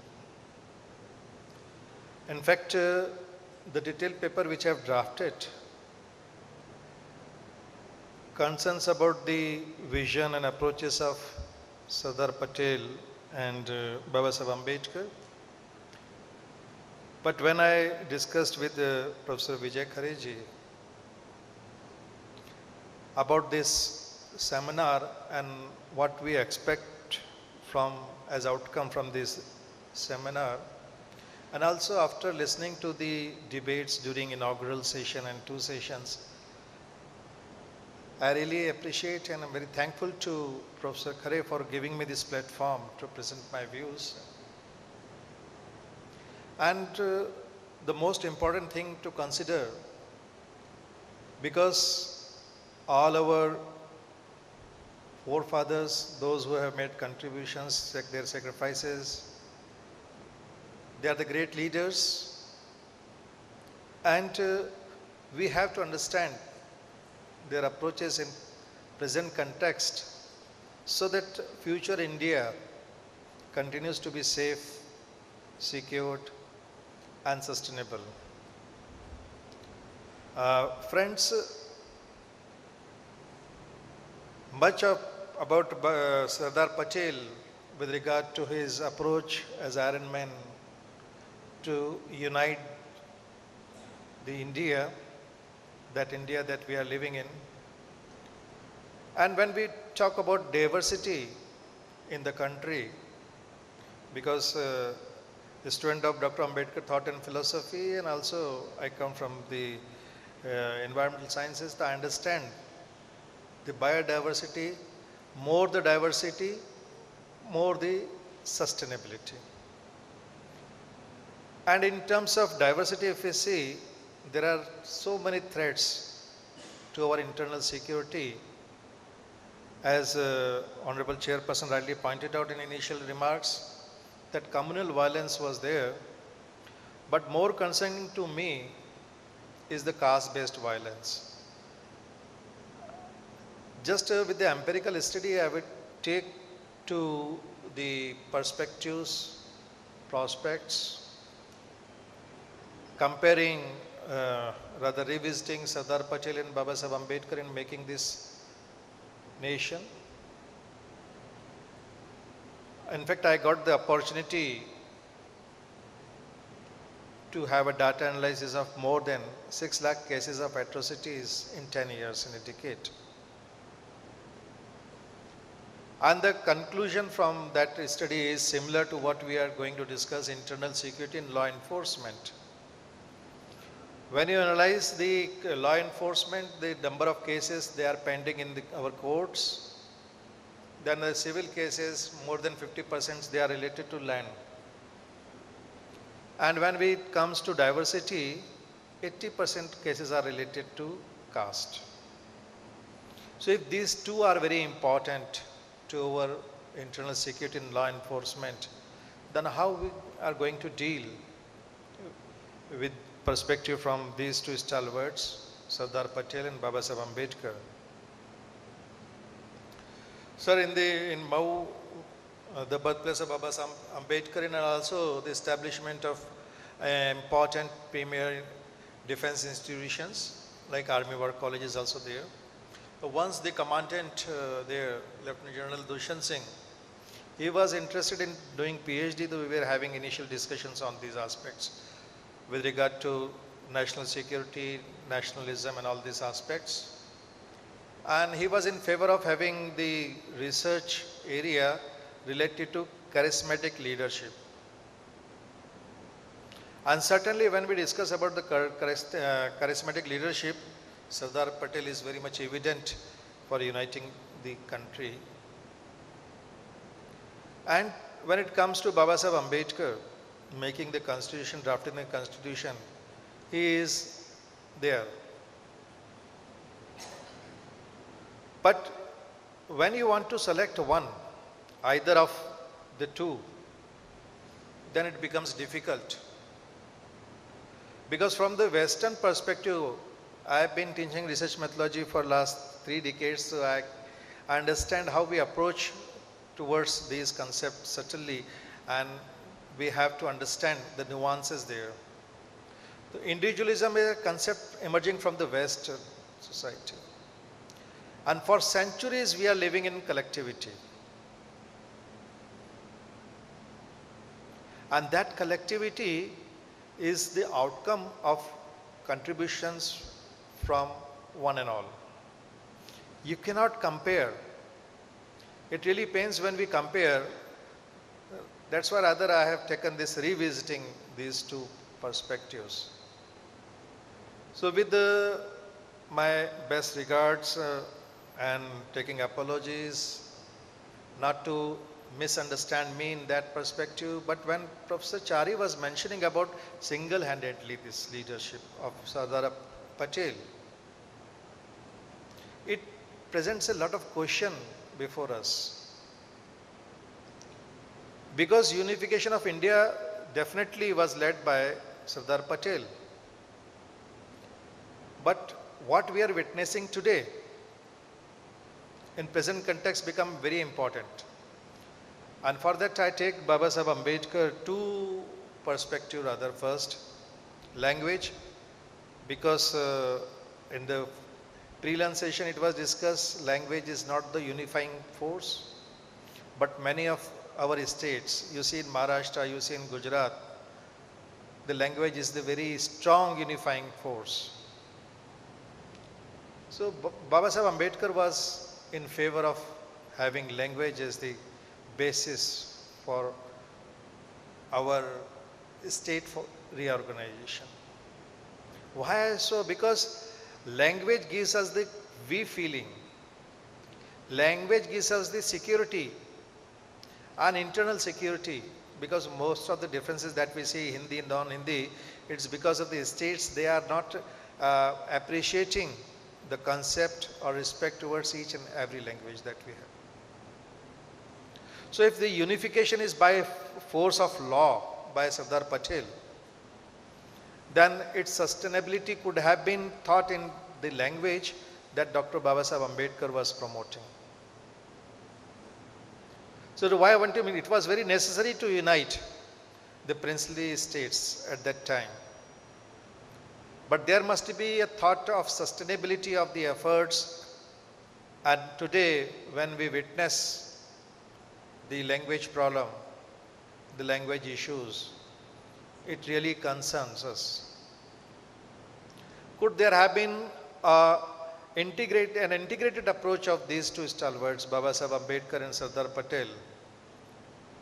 That would have been more meaningful, because Babasaheb Ambedkar was in favor of smaller states with regard to size also, with regard to population also. And the reality we witness, sir, Chairman sir, the reality is that Bihar, we have got 2 states, Uttar Pradesh, we have got 2 states, Madhya Pradesh, we have got 2 states, and all these were envisioned by Babasaheb Ambedkar. For Maharashtra also, he was in favor of having 4 states, and I have studied in Vidarbha area, and you can understand the differences Konkan and Vidarbha and Mumbai itself. So this national security issue, nationalism and unification of the country, we need to understand from different perspective in terms of, as I said, from the sustainability point of view. So if Dr. Ambedkar was envisioning this, and after 7-8 decades, we are in this reality of having smaller states, and in future we are going to have more, as Dr. Ambedkar envisioned, then this unity and integrity of the nation lies in the Baba Sahib Ambedkar's model of social justice and security that he wanted to give to the people. Because land and caste issues, they are very close to the almost 70-75% of the population of the country. So it is a concern of the majority. So in a seminar, we must have a debate about the sustainability of the approaches that we adopted. And empirically we have to see. Empirically we have to confirm. Because seminars are not just for the hero worship that we are here. We have to be very critical about understanding what are the problems that are emerging and what are the problems that we have to counter and face in future as well. By force, if you see the law enforcement, by force the social concerns are much more important and crucial. Of course, there is identity. Whenever we have communal violence in our country, then if the police fails, then army is the only answer. And they control very easily. Why? Because they have got the identity. You see about the national security, Dr. Khare has written rather a PhD, he has done a PhD on this national security Baba Sahib Ambedkar vision. He is a much better person to explain on that aspect. But when it comes to identity, definitely we have got such strong institutions to play their role. So can we assign this kind of thing of having unity and integrity of the nation on certain people? Then what about the army, the defense? The strongest army now we are having. How we integrate these institutions in these approaches? So friends, my submission is, individualism will never work for a diverse country like ours. We need to have collectivism. And that's why it's not far away ideological approach of Baba Sahib Ambedkar to have the consolidation of small and marginal land holdings. This collectivism is very important. Baba Sahib Ambedkar was in much favor of collectivism, and through collectivism also we must understand the national security. And this collectivism is not there, that's why the caste-based violences we are witnessing in our country. Why? Because the sole agenda, the main agenda with Baba Sahib Ambedkar was annihilation of caste. And we are in very much favor of caste census. I was in Vigyan Bhavan, sir, and the then rural minister was chairing one committee. And I just said about the caste, you don't have academic consensus how you define a caste. And if the consensus is not there, then there will be an internal security problem because so many castes may be emerging. And when you know the caste of scheduled caste, you know the caste of scheduled tribes, then why we need, for whom we want to have the caste census? So friends, let us understand the vision of Baba Sahib Ambedkar. A casteless society, the egalitarian society can only be nationally secured, and the nationalism feeling, the nationhood feeling will be there. The barrier to nationhood feeling is the caste. Because when we take the fold of the caste, then our national identity lost and we become caste fellow first, then our identity as nation becomes the second one. Baba Sahib Ambedkar was in favor of being Indian first, Indian last. So what Sardar Patel was unifying the country was related more through enforcement, and what Baba Sahib Ambedkar was through constitution. If you see the preamble of it, the very first few words only define it, we the people of India. That is the consolidation, that is the collectivism. No single person is there for the India. It's we all. And that is the spirit we must have for our national security and nationalism. We, the people of India, is the nationhood feeling that we must have. So when we were making this nation, when we were building the nation, the biggest barrier was caste. And as empirically I said, majority of the cases with regard to diversity pending in the courts and law enforcement through Scheduled Caste and Scheduled Tribe Prevention of Atrocities Act, which I analyzed for 10 years, the law enforcement is very weak because we are still considering caste as a major reality in our society. So how we address this caste issue, we must understand from Sardar Patel also. Why Sardar Patel and Mahatma Gandhi, Nehru, they were against this point of view. Then the new article that is there, existing article, Article 17, if you see the Constituent Assembly debate, who were participating and why they are participating. I am thankful to Professor Chari, he rightly said there is nothing like Hindu. It's adjective, he said. Of course, for a nation it is adjective only, and many of us have started using Sanatan word for that instead of that. So if in the Sanatan, most of us agree caste is not existing and Hindu we are not accepting, then our nationalism very much clear from Sanatan based on caste-less society, and here Baba Sahib Ambedkar is very important. So our constitution made us stronger. We are able to stand here and discuss because of the constitution. And when in the prelim session it was being discussed how other countries are weak, whether they are from religion, this religion or that religion, it is because of their weak constitution. Because our consolidation as a nation is through the constitution. And the mechanism that we have created in today's newspaper also, you can understand what Supreme Court is making objections and what legislative they are telling us. And they are not in confrontation. With due respect, they are making their comments and as their separate identities so that there is a check and balance, there is a control. This is the beauty of our constitution, and because of this we are as a nation standing very stronger. So law enforcement, internal security, we must revisit Baba Sahib Ambedkar, Sardar Patel in context of the interior security challenges they are emerging from the caste violence. And there are so many other things, but I am not taking it that way because I have got empirical understanding from this particular perspective. And when we want to take the Sardar Patel's point of view, then definitely that approach was very much needed during that time, but it must be integrated now.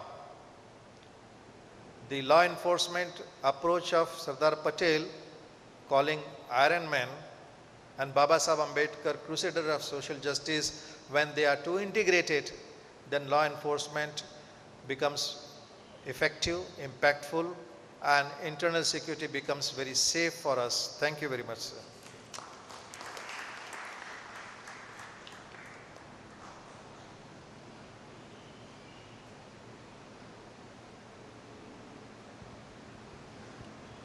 Extremely fascinating presentation by Professor Verma. He has approached the national unity, security, and has beautifully pursued and perceived the much needed unity and diversity together through the constitutional provisions. I'll make my remarks a little later after the presentation of all the papers. Now I call upon Professor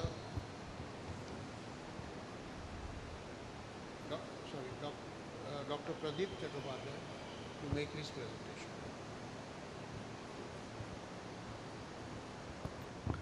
Thank you, Chair. No, so long all of the invited speakers and Professor Khare has spoken. I think I am the first one to speak who is from a different generation altogether. I am much younger to all of them. And taking advantage of my young age, I am trying to be a bit adventurist. I was thinking from morning that if Sardar Patel, Vallabhbhai Patel was sitting in this room from morning, what would he feel? I think he would tremble at the inaugural session itself because the inauguration started with a regional song, Marathi song. I do not know the meaning of that song, but in Bengal also we started Rajyo Giti, Bengal song. And Bengal song is Banglar Jol, Banglar Mati, Punno Hok, He Bhagavan. It means that the soil, the water of Bengal remains pure.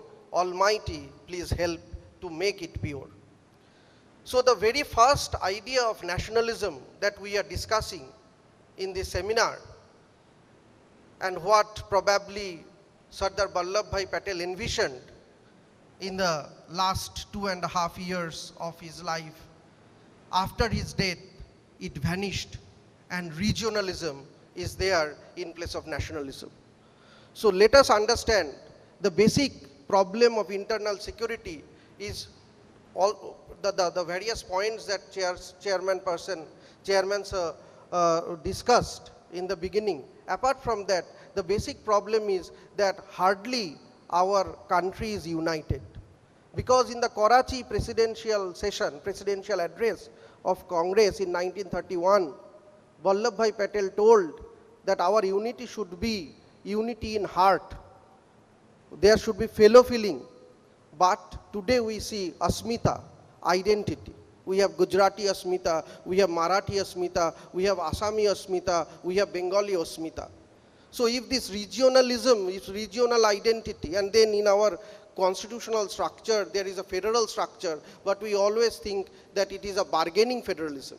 Each federal unit is bargaining with the center to get the better share of grants, of aids and all those things. Hardly we have a national vision. Today, the present central government has presented us with a vision for future, Vikshit Bharat at the rate 2047. When this idea is in front of us, whether all of us, all the country together are unitedly progressing towards that idea is the biggest question that we must address today. And I think we have to revisit Sardar Vallabhbhai Patel idea of nationalism. Patel wanted to integrate the princely states with Indian Union, not only to create a geographically cohesive unit, but also to create an idea of unity. Because Patel wanted to see India as a transformed India. Independent India must be a transformed India. Because there should not be any divisions, princely states, narrow parochialism, regionalism. There should be one nationalism. We must all work together, progress towards betterment of our nation. And that's why, as I was reading the available literature on nationalism as political philosophy of Sardar Patel, I came across comments like realist nationalism.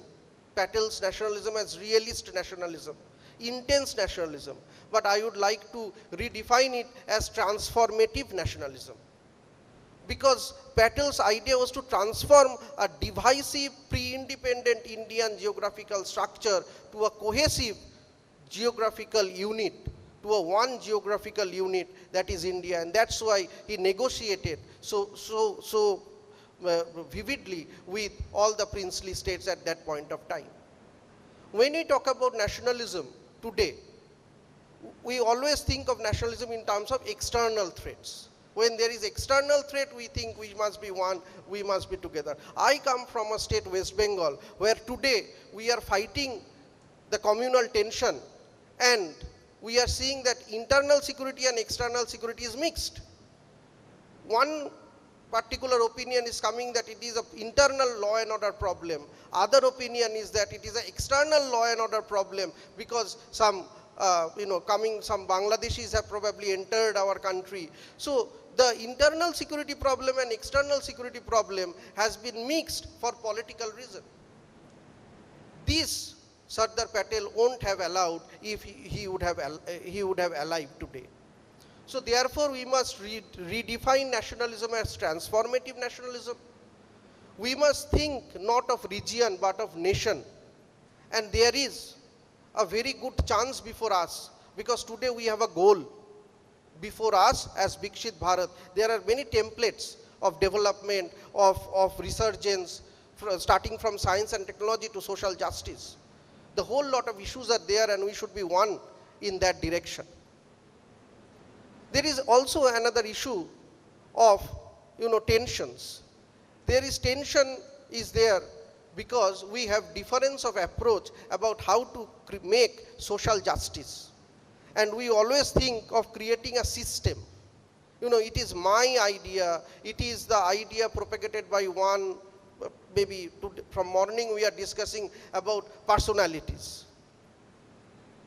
But Sardar Patel was not a system builder, he was a man of action.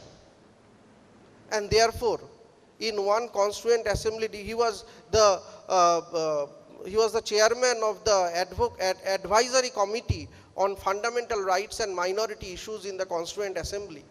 And there he categorically stated that it is, in the long run, it would be meaningless to think of us as majority or minority. We should think as one unit, and that one unit is Bharatiya. We should be proud of the country, we should be proud of the vision of the country. And in that respect, this transformative nationalism, if we redefine the nationalist philosophy of Vallabhbhai Patel as transformative nationalism, then we can actually have all the federal units on board and we could go beyond parochial political interest. See, it is not an issue that whether you are having your own state song or not, but we all rise to our national anthem as well.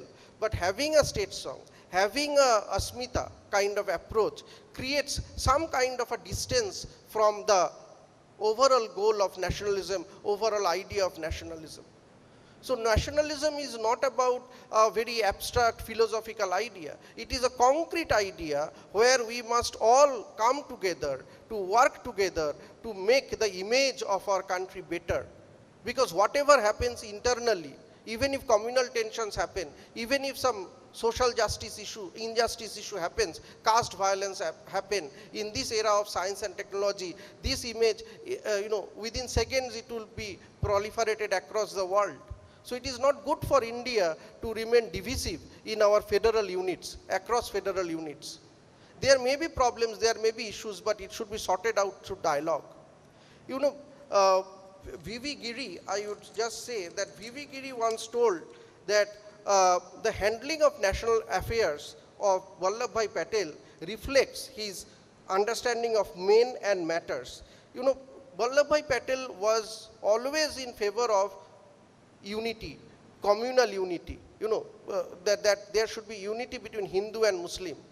And he made a very important remark that whatever riots are happening, whatever communal tensions are happening, are not because common Hindu or common Muslim people. Because these common people, they are working, they are performing on the basis of a command. So he called it command performance. And he thought that the best way to achieve Hindu-Muslim unity is not to work on basis of a command performance, but on the basis of a consent performance. Whether these riots, these communal tensions, these problems of caste, these are inbuilt within the common people of that caste, of that region, or it is manufactured. That is very important to understand and critically interrogate. In the morning session, Professor Chari was mentioning about one sloka from Mahabharata, Bhishma.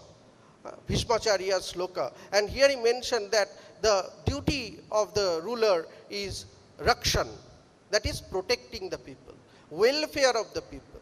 And Sardar Patel, in all his demonstrations, revealed that all policies to him, the yardstick was welfare of the people. Whether the policies are in favor of welfare, the upliftment of all the people, all the region together or not, I think it is our biggest misfortune that we lost Patel so early. And the whole idea of Patel could not be properly implemented.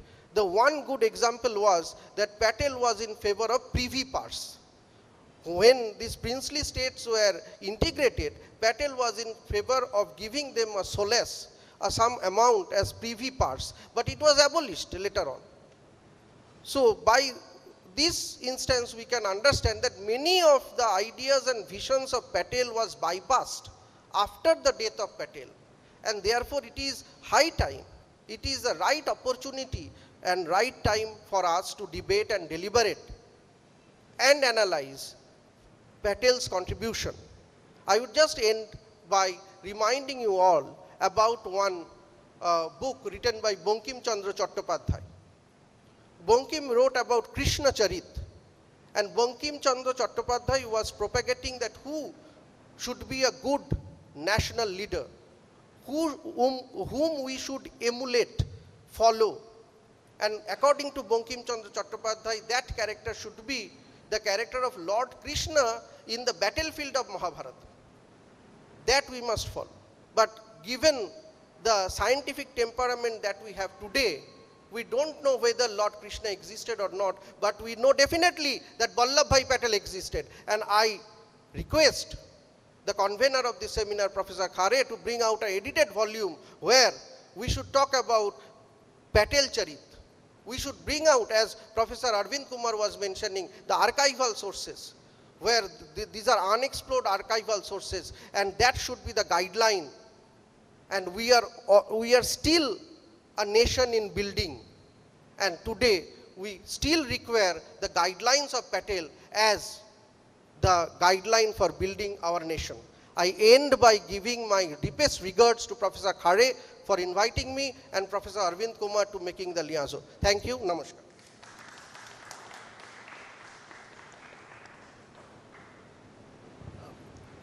Thank you, Pradeep, for a very nice, lucid presentation. Now I call upon the next speaker, Colonel Gulshan Mongia.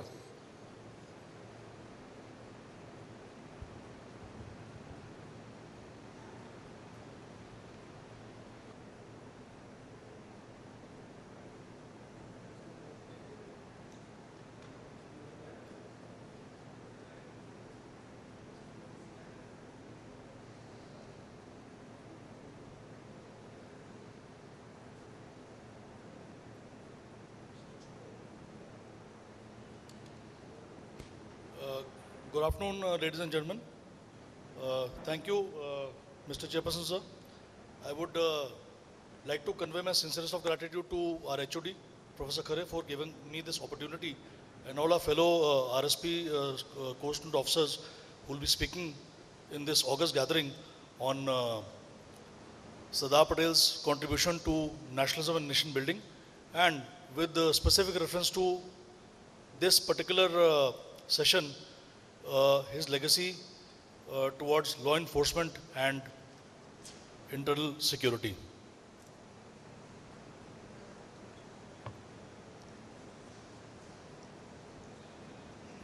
Many sobriquets have been attributed to Sardar Patel over the years. Iron Man of India, Bismarck, goes by the name Sardar, which is the title given by Gandhi himself, patron saint of the IS and IPS, and Karm Yogi by recent politicians also. So why are we discussing Sardar Patel's legacy, his policies, which we feel are actually timeless and still relevant in this day and age? because I don't think they could have been more relevant as they are now. The kind of scenario which prevails in the country as of now, his policies could not have been any more relevant. So in the 150th birth anniversary year, we are revisiting Sardar Patel's legacy.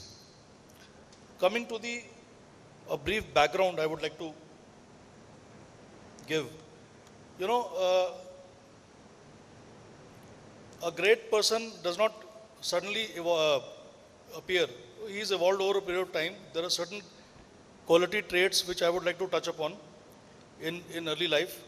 Sacrifice was a big quality trait which he had, character trait. Small anecdotes from his life. You know, when he saved all the money to go abroad and study, his brother Vallabhbhai, he said that, you know, I am the elder brother, so you should let me go and study, because there was some issue in the visa application and both the brothers had similar initials. So he sacrificed his own career, his legal career, which was on a high. He wanted to, you know, let it culminate into a study in England. He let his brother go. He made a sacrifice. Another big sacrifice, when 12 out of 15 provinces voted for Sardar Patel as the president of the National Congress, he would have been the de facto Prime Minister of independent India. At the behest of Gandhiji, he gave up the presidentship to Pandit Jawaharlal Nehru. Again, a major sacrifice. He was not hungry for power. He was all for India. He was all for the idea of India. And he would, a trusted lieutenant of Gandhiji, would peacefully, you know, continuing carrying out his duty towards the nation and as a trusted lieutenant, but not come into the limelight. He was very happy with that. Stoicness. No, he was very stoic. We all know. The news of his wife's death came to him on a chit when he was fighting a case.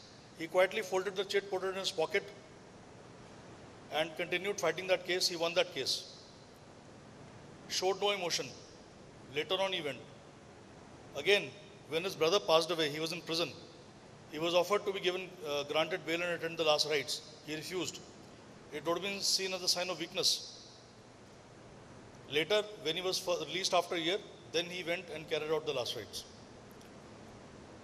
The leadership qualities we've seen are unmatched. We've all been hearing about his leadership skills as the Iron Man of India since the sessions in the morning. It all started when he led the peasants, the farmers' agitation against the double predicament which was faced by the farmers of Bardoli, the consequences of famine and a 22% tax hike. So Sardar Patel, he rallied the farmers. The civil disobedience movement gained momentum. The women folk of Bardoli rallied behind him. They were the ones who gave him the sobriquet of Sardar. And ultimately, that was the turning point of the freedom struggle or the civil disobedience movement, which ultimately led to the rout of the British.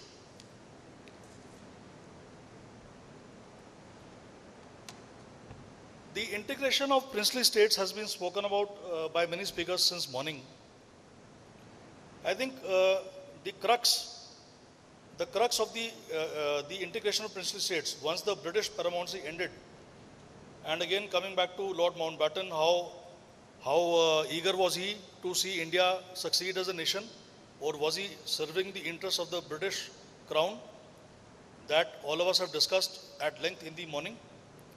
But the very fact that they left the door open for the princely states, whether to join India or to join Pakistan or to remain independent, goes, you know, a long way to tell us what they felt about it. So, had some states chosen to be independent, like Arvind Sir had said, it would have been a cancerous wound in the heartland of India, and that could not have been accepted. We wanted a state, a unified state, which was the idea given by the Iron Man himself, a unified nation, unencumbered, totally unencumbered, and strong, resolute, to be able to fight the future challenges which would have been faced. And why only future challenges? The circumstances under which Sardar Patel was at that time trying to galvanize the entire country, the nation. The World War had just ended. Our forces were committed in the war. The British were leaving the country. There was a law and order vacuum. There was a administrative vacuum. The prospect of millions of refugees, turmoil, violence, a weak economy. So all these prospects were faced by the leadership of that time. Not only Sardar Patel, as the chair and even Verma sir mentioned, it was not a one-man's approach. It was an effort by the senior leadership of the country at that time. So they were faced with this prospect. So in that scenario, to galvanize the nation, to reach out to the states, to reach out to the Rajas, tell them to come onto the negotiating table by means of social niceties, calling them over, going to them. Again, anecdotes mentioned by Sir in the book which Chari sir had shown of the pilot. He alluded to how many trips he made all over the country. So all those things were not a cakewalk. It was not easy for 560 plus, 50 plus states to come and join the Indian Union. It took a lot of effort. The mechanics by which Junagadh, Hyderabad and J&K finally decided to join the Union, much has been spoken about that. But the main crux point is that he wanted to avert this festering, fragmented Union at all costs. And that's why he never ruled out the rule of force. Coercion was utilized wherever it was required. Coming to the point which, sir, the chair had told to keep in mind, how the riots were dealt. How the riots were dealt during the partition. Well, it would be quite educative to learn that when the army was called out to control the riots, by design, the South Indian battalions were deployed in the areas of Punjab where the refugees were crossing the borders deliberately, because had there been Sikh regiments, Jat regiments, they would have had a vested interest, they would have harbored a grudge, and they would have sort of been reprisal killings. When there were killings going on, when the Hindus and the Sikhs, the columns, the trains were being targeted, which were coming from Pakistan side to our side, Sardar Patel, he got Nehru also onto the bandwagon. He went to Punjab, he requested, please don't fall into this trap of reprisal killings. You'll do a yeoman service to the nation if you please avoid this. You know, there's no bravery, there's no bravado in killing innocent civilians and, killing refugees. So the Sikh leadership of the time, the local leadership of the time, they paid heed to Sardar's advice, and those killings were averted. So those are the aspects, sir, which you had alluded to earlier. So, Sardar's administrative capabilities were touched upon earlier, but just two aspects of his, two anecdotes I would like to share again. So, administrative abilities were he was a very able administrator, no doubt about that. During the Satyagraha, when he was given charge of Gujarat, he was able to raise around 15 lakh rupees and he was able to enroll around 3 lakh volunteers. So that speaks volumes about his capabilities, this task which was given by Gandhiji to him. And while he was president of the Ahmedabad Municipal Commission also, he focused on health and education. He revamped the schools, revamped the hospitals for over 6 years. So the administrative acumen just did not come just like that. There were strong roots to it. Coming to the legacy of law enforcement. Now, the the steel frame, as we allude to the allied services. The ICS, which was there earlier, the Imperial Civil Services, in his first address to the IS probationers, he said, this service is no longer imperial, no longer civil, and it does not have the spirit of service. So the Indianness which he brought into the civil services, the bedrock of discipline, the ideals of incorruptibility, the ideals of being selfless, not to serve the colonial masters, but to consider each and every Indian like one of his own, and to consider them as one among them. Those beliefs he instilled in them. He laid down the foundations of the IPS, the Indian Police Services, to this date. Relevance is now, there have been no incorruptibility, though that was an ideal situation, but still, over the past 75 years, corruption has, seeped in, and that is why we need to revisit what has gone wrong, what could have gone wrong. So these issues need to be addressed, and we should be ruthless about it. One cannot find favor for casteism, parochialism. There's no place for that. In civil service, in administrative service, or in police services, when you're serving your brethren, your own countrymen, there is no scope, there is no place for this parochialist attitude. Firmness against reprisals, the carrot and stick policy, punishment and reward where due was given, and very, very deftly. Another speaker in the morning had mentioned about the funds.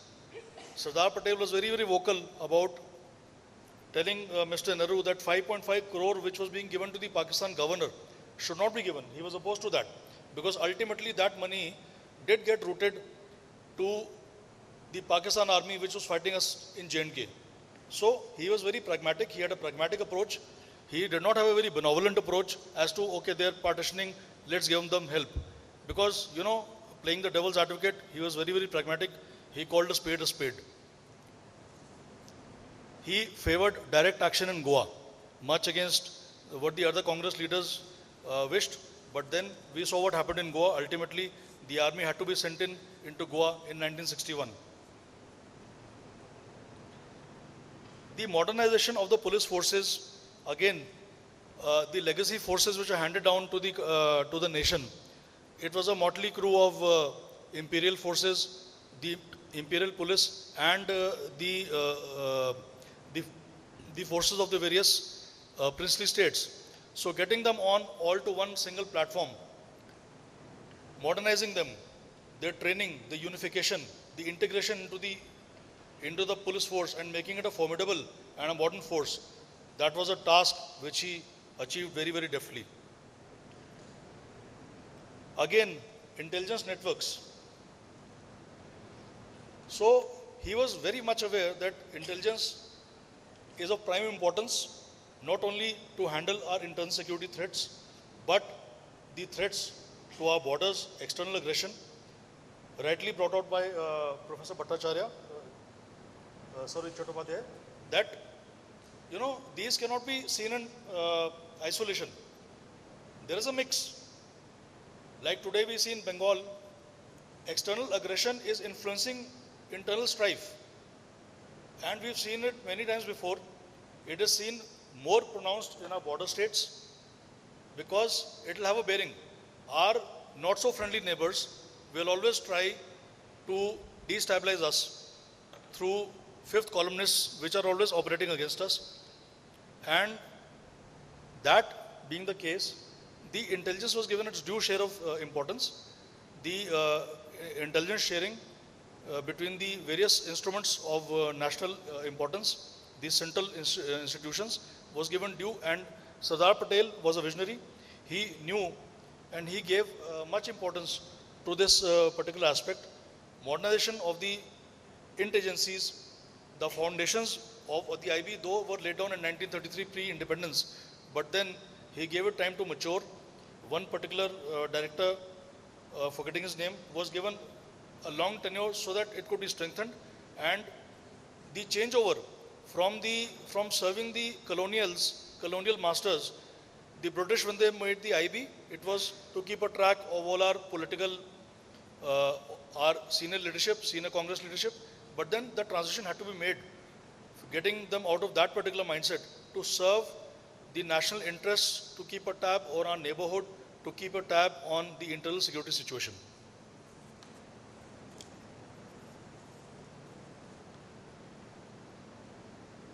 Again, the threats from within the borders. The threats from within the borders by way of left-wing extremism or communal violence, there are many threats, and these threats will keep manifesting themselves in many ways.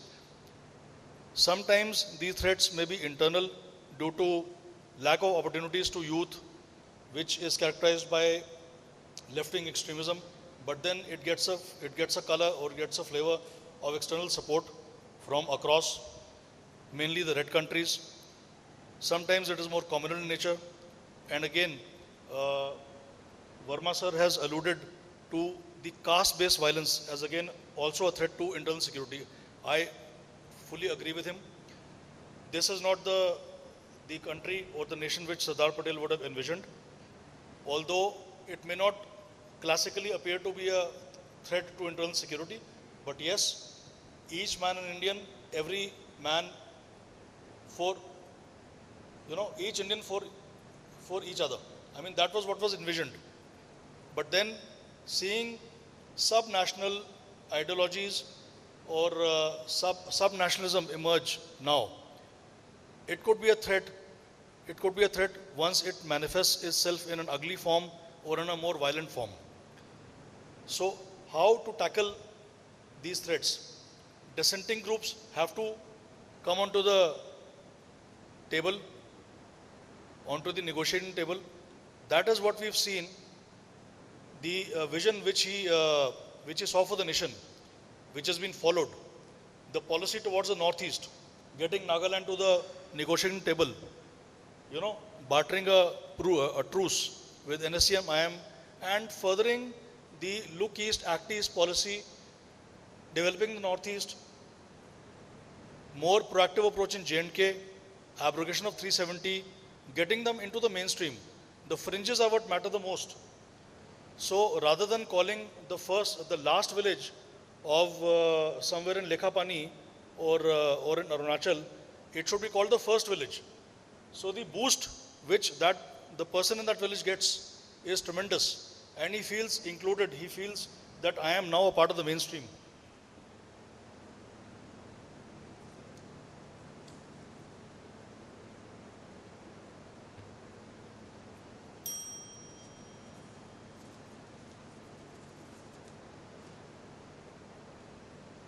Gentlemen, safeguarding national security, again, the three pillars, this rather self-explanatory, will move ahead.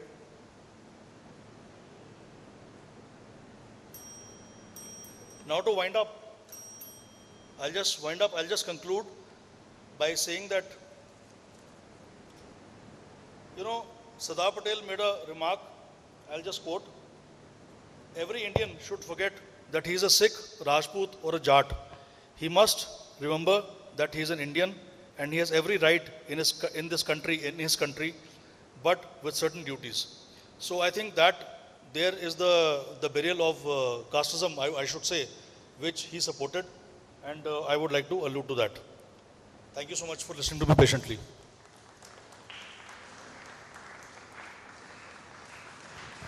Thank you, Colonel Monge. It was a very different perspective from which you have dealt with the topic. We'll have now the next speaker, Lieutenant Colonel Sudhir Khanka.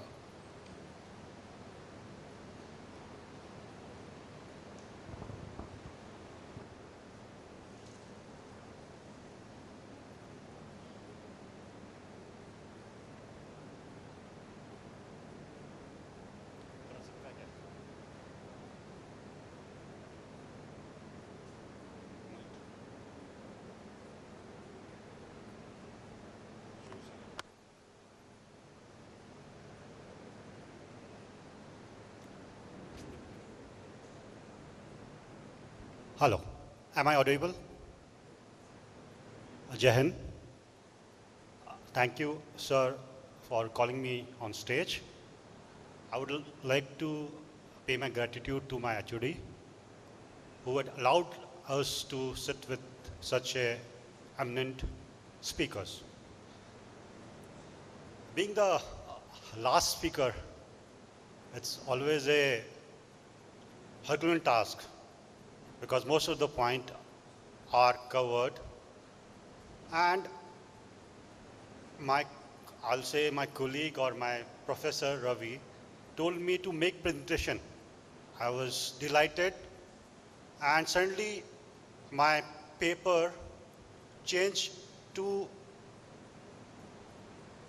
what you call it, presentation, so that I can interact with my students.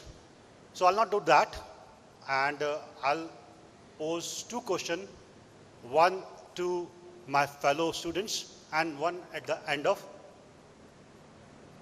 my presentation.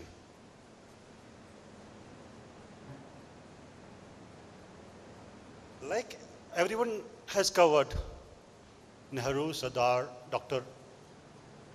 Bhimrao Ambedkar,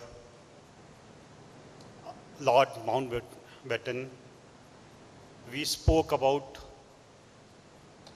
realism, we spoke about idealism, we spoke about all the terminology used in international relation. I'll be coming down to the Mother Earth, and from the strategical point of view, I'll speak of point from the tactical perspective. So, what we spoke about Sardar. Sardar was a man of action and a supreme realist. Needs to be understood with reference to his personality, the forces that shaped the man, his philosophy of life, and the organizational experience that he gained mobilizing political resistance for different purposes and at different times.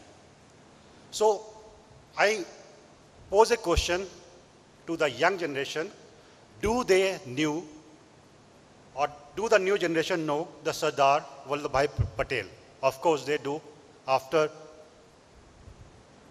all those eminent speakers have spoken about him. So what I'm going to do, in fact what I wanted to go about my presentation, I would like the new generation to know the Sardar from other perspective and his dealing with situations in his lifetime.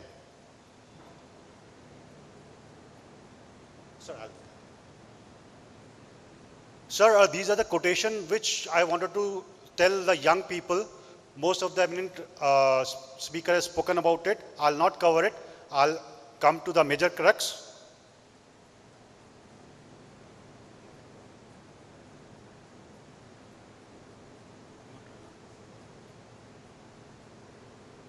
Law enforcement and internal security. So, we talk about fallout of British rule. These are the 4 points which I am going to speak on. Firstly, igniting nationalism. Many speakers spoke about nationalism at that particular time, how most of the society came under the umbrella of nationalism. Some authors say our feeling against the British colonial rule, their discriminatory policies, and the social economical changes in our society, basically the social reforms and our exposure to the Western education. Second point is, the third point, second point I already covered, is communalism.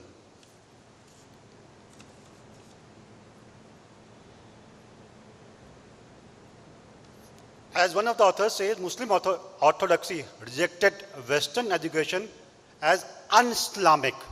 Gentlemen, I'll say un-Islamic, and hindered their progress under British rule. This is one of the reasons they have diverted from main society, and they are left behind. Though most of the Muslims who supported Indian movement with Gandhi, but there's one school of thought which says, which started by Sir Syed Ahmad Khan, who followed his English principal of the college, Mohammedan Anglo-Oriental College, to keep aloof from the Congress and persuaded other Muslims to do the same. So this is one of the bases. Later, Jinnah asked for two nations. So two nation, around 562 princely state, riots, victim of partition, these are the fallout of the British rule. Paramountcy is already covered. This is one of the smart, signing or annexation, which has a provision when Britishers will leave the state or kingdom they have annexed before unified India, they can claim for the independency. Okay, the Sardar as a law enforcer already covered. He has strengthened the Indian bureaucracy from ICS, Indian Civil Services, to Indian Administrative Service and IPS. He ensured that their rights are protected.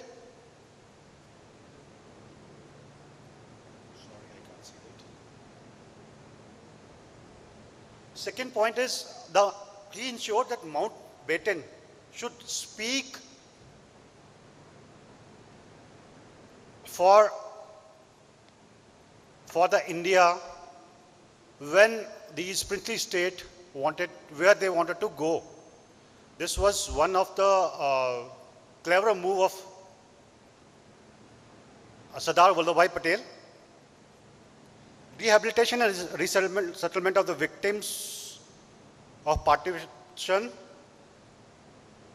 and finally the accession of princely state.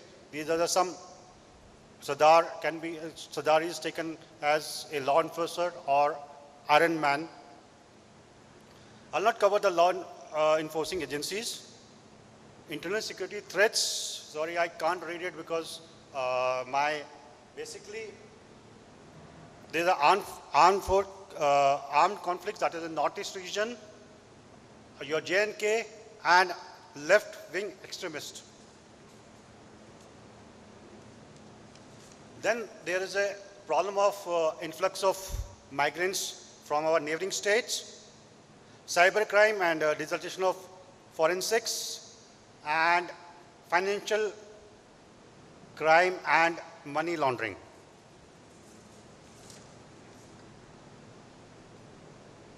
Okay. Now, when we are talking about conflicts, as I served in one of the peacekeeping force, I wanted to share my experience of conflict. I was in Israel and Lebanon border. So what is conflict? Conflict is an unavoidable facet of human life. It is much as internal process of the human mind when it evaluates the pros and cons of a decision. So I'll not tell you about the conflict between IDF or Israeli Defense Force or Lebanese armed forces or the nation per se.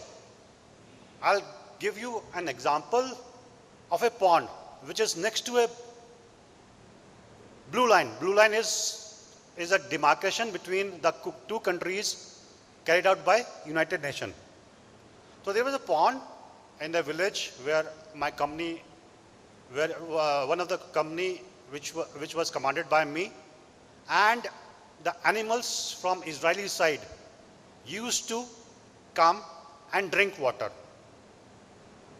Like in our dharma we says, Atiti Dev Bhava.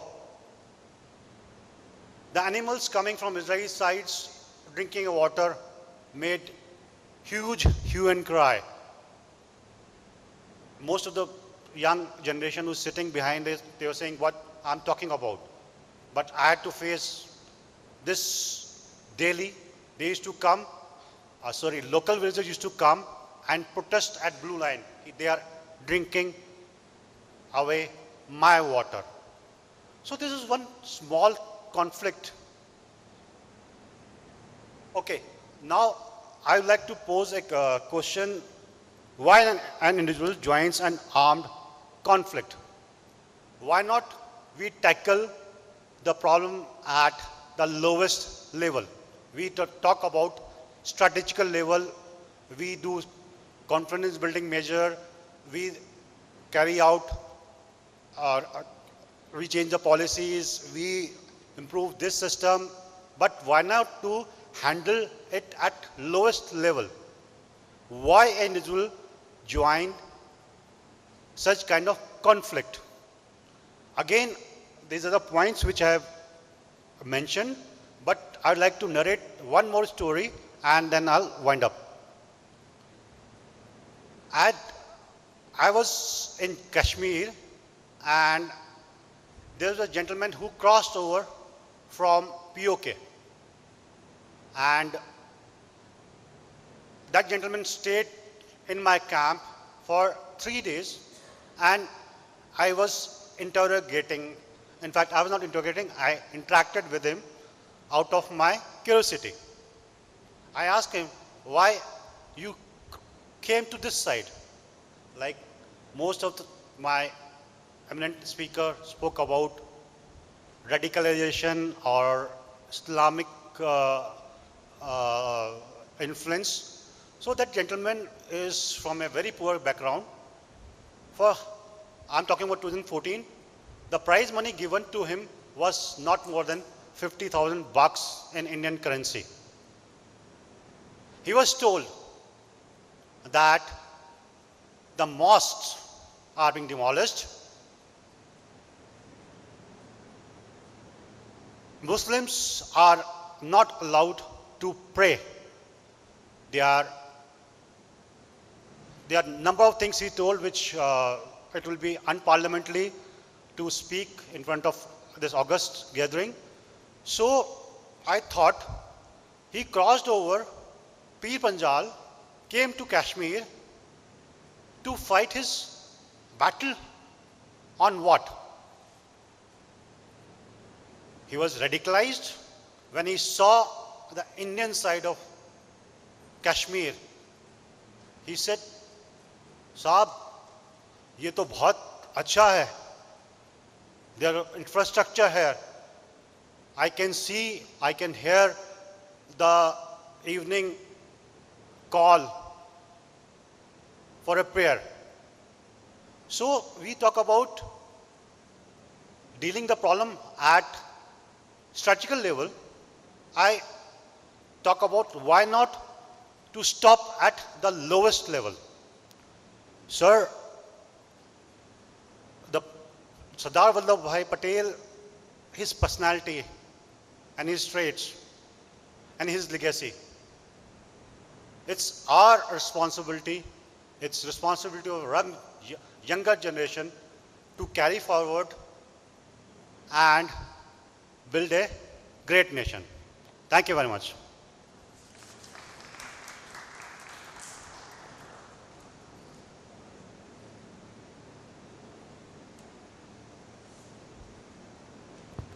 Hello. We have quite a few fascinating presentations from different angles. Now I invite questions, comments but try to be brief as possible.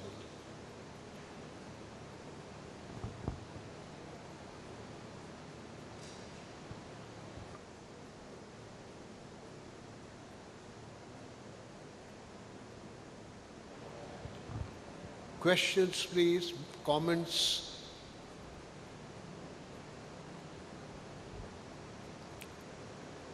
I know you had a sumptuous lunch. The nap is also over. Now the time to act. Any questions? No?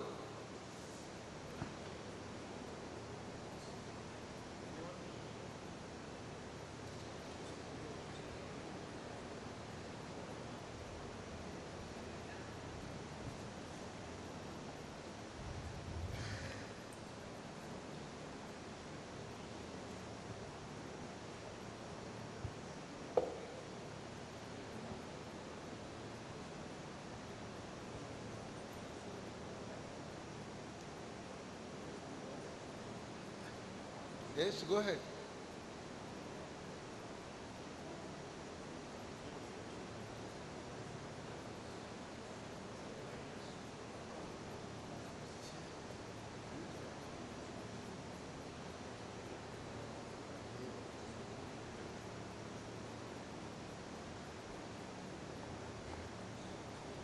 Sir, thank you very much for enlightening us.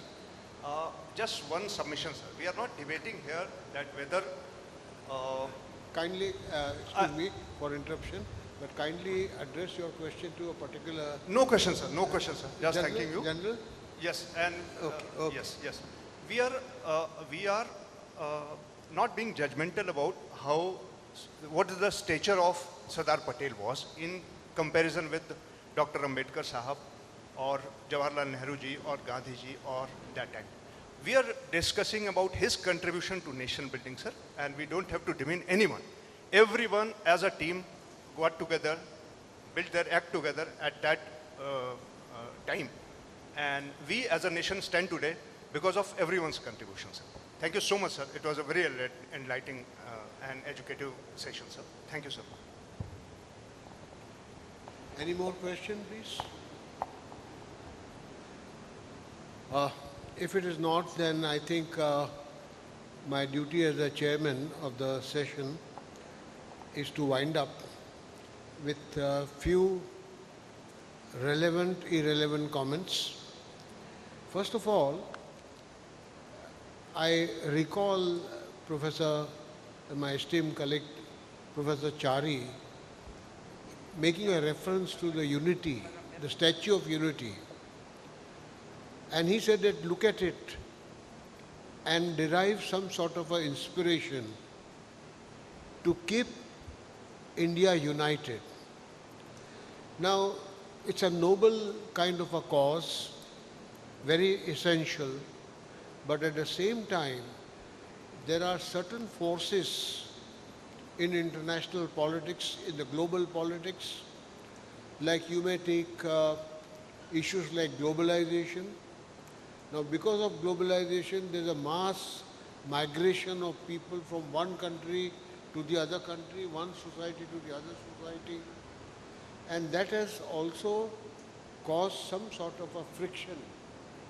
Now, within India, this particular friction based on caste and religion, unfortunately, it still persists.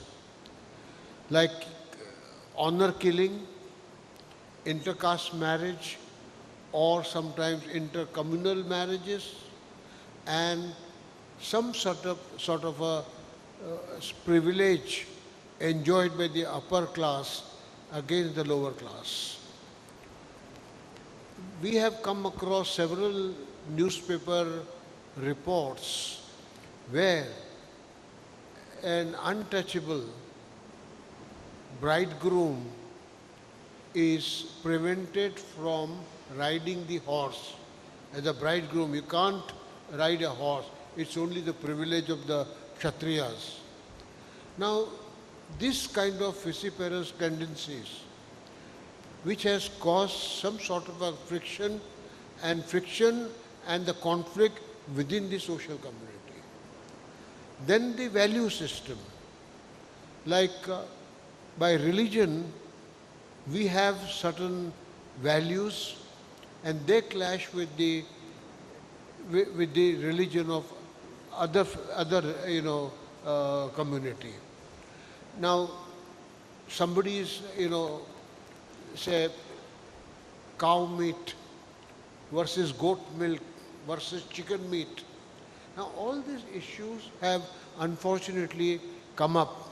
In Chennai, for example, in IIT, there was a big protest when the cow, meat was prohibited. Now, the issue is that these are the clash of values that have taken place. Another factor, since the two senior army officers are here, that even before independence and after independence, the armed forces have played a great role in the unity of India. They have never looked upon, like a soldier never looked upon an officer coming from a different community. An officer has never looked upon his fellow officer from the point of view of a caste or a color or a religion. So the armed forces have also played a very important role in the pre-independent period and the post-independent period. And that is what probably the dream of Sardar Patel, that everybody should be united because disunity has caused enslavement of this country.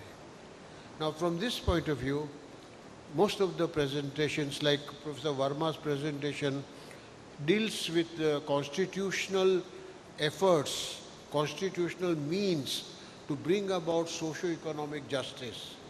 Now that is what it is. At the time of independence, Nehru said that a political revolution is over, but socio-economic revolution will go on and through peaceful means, and that is the constitution. And abolition of Jamindari system, abolition of untouchability, right to religion, right to culture, educational rights, all these rights are embodied in the constitution. And last point that I would like to make is that there was a Muslim League leader, he was pleading before the Constituent Assembly that there should be a separate electoral body for the Muslims. Now for this, Sardar Patel said, nothing doing. If you want that kind of a attitude and that kind of a provision, go to Pakistan. You live here as an Indian and be a part of the Indian citizenship, enjoy whatever rights that are given to you, and thereby he was completely against communal divide of this country. So from that perspective, we had very fascinating presentations. I congratulate all the speakers here and look forward for another nice presentation tomorrow morning. Thank you very much. Thank you, audience.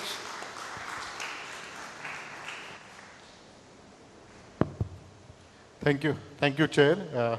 Thank you for chairing the session. It's very amazing session, particularly focusing on law enforcement and internal security. My special thanks to Professor Mohanan Pillai, Professor D.K. Verma, then Dr. Prateek, Colonel Mongia, Colonel Khadka. This presentation, I brought it in a very short span of time. In fact, that was my fault. Just they prepared, very short span of time. I once again thanks on behalf of department, on behalf of Strategic Culture Security Foundation. But the way it's going, it's really, I was not expecting this much discussion could be happen. But today it was an excellent day. We have covered different issues, and tomorrow we have another 2 sessions, which one is focusing on Patel's legacy and lessons from for modern security and foreign policy. Then reflecting on Patel's legacy on future implication and there will be a valedictory program where the former Vice Chancellor and present Vice Chancellor may join for that. So tomorrow we are going to reassemble at 10:30 sharp, so we can finish the program in time. Thank you very much. Thank you.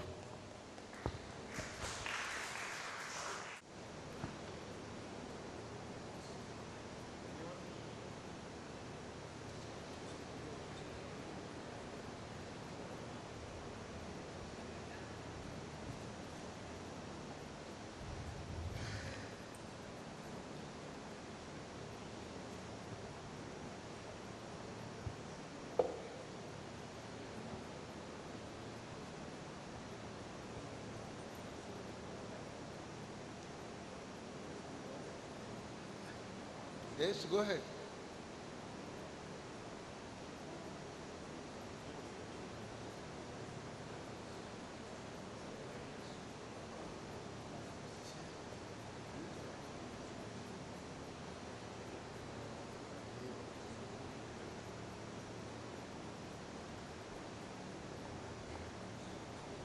Sir, thank you very much for enlightening us. Just one submission, sir. We are not debating here that whether... Kindly, excuse me for interruption, but kindly address your question to a particular... No question, sir. No question, sir. Just General, thanking you. General? Yes, and okay. yes. We are not being judgmental about what the stature of Sardar Patel was in comparison with Dr. Ambedkar Sahab or Jawaharlal Nehru ji or Gandhi ji or that time. We are discussing about his contribution to nation building, sir, and we don't have to demean anyone. Everyone as a team got together, built their act together at that time. And we as a nation stand today because of everyone's contribution, sir. Thank you so much, sir. It was a very enlightening and educative session, sir. Thank you, sir. Any more questions, please? If it is not, then I think my duty as the chairman of the session is to wind up with a few relevant, irrelevant comments. First of all, I recall my esteemed colleague, Professor Chari, making a reference to the unity, the Statue of Unity. And he said that look at it and derive some sort of an inspiration to keep India united. Now, it's a noble kind of a cause, very essential, but at the same time, there are certain forces in international politics, in the global politics, like you may take issues like globalization. Now, because of globalization, there's a mass migration of people from one country to the other country, one society to the other society, and that has also caused some sort of a friction. Now, within India, this particular friction based on caste and religion, unfortunately, it still persists. Like honor killing, intercaste marriage, or sometimes intercommunal marriages, and some sort of a privilege enjoyed by the upper class against the lower class. We have come across several newspaper reports where an untouchable bridegroom is prevented from riding the horse. As a bridegroom, you can't ride a horse. It's only the privilege of the Kshatriyas. Now, this kind of vociferous tendencies, which has caused some sort of a friction and the conflict within the social community. Then the value system, like by religion, we have certain values and they clash with the religion of other community. Now, somebody's, say, cow meat versus goat milk versus chicken meat. Now, all these issues have unfortunately come up. In Chennai, for example, in IIT, there was a big protest when the cow, meat was prohibited. Now, the issue is that these are the clash of values that have taken place. Another factor, since the two senior army officers are here, that even before independence and after independence, the armed forces have played a great role in the unity of India. They have never looked upon, like a soldier never looked upon an officer coming from a different community. An officer has never looked upon his fellow officer from the point of view of a caste or a color or a religion. So the armed forces have also played a very important role in the pre-independent period and the post-independent period. And that is what probably the dream of Sardar Patel, that everybody should be united, because disunity has caused enslavement of this country. Now, from this point of view, most of the presentations, like Professor Verma's presentation, deals with constitutional efforts, constitutional means to bring about socio-economic justice. Now, that is what it is. At the time of independence, Nehru said that the political revolution is over, but socio-economic revolution will go on, and through peaceful means, and that is the constitution. And abolition of Jamindari system, abolition of untouchability, right to religion, right to culture, educational rights, all these rights are embodied in the constitution. And last point that I would like to make is that there was a Muslim League leader, he was pleading before the Constituent Assembly that there should be a separate electoral body for the Muslims. Now for this, Sardar Patel said, nothing doing. If you want that kind of a attitude and that kind of a provision, go to Pakistan. You live here as an Indian and be a part of the Indian citizenship, enjoy whatever rights that are given to you, and thereby he was completely against communal divide of this country.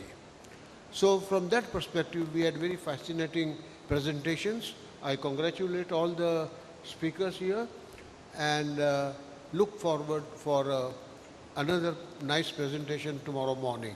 Thank you very much. Thank you, audience.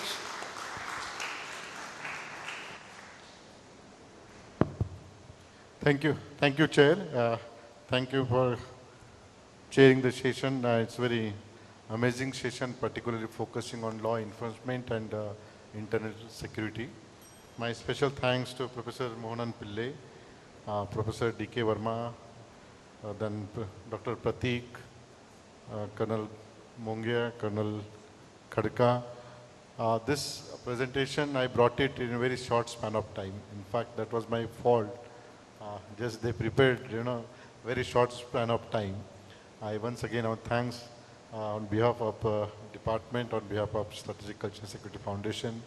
But the way it's going, it's really, I was not expecting this much discussion could be happen. But today it was an excellent day. We have covered different issues, and tomorrow we have another 2 sessions, which one is focusing on Patel's legacy and lessons from for modern security and foreign policy. Then reflecting on Patel's legacy on future implication, and there will be a valedictory program where the former Vice Chancellor and present Vice Chancellor may join for that. So tomorrow we are going to reassemble at 10:30 sharp, so we can finish the program in time. Thank you very much. Thank you.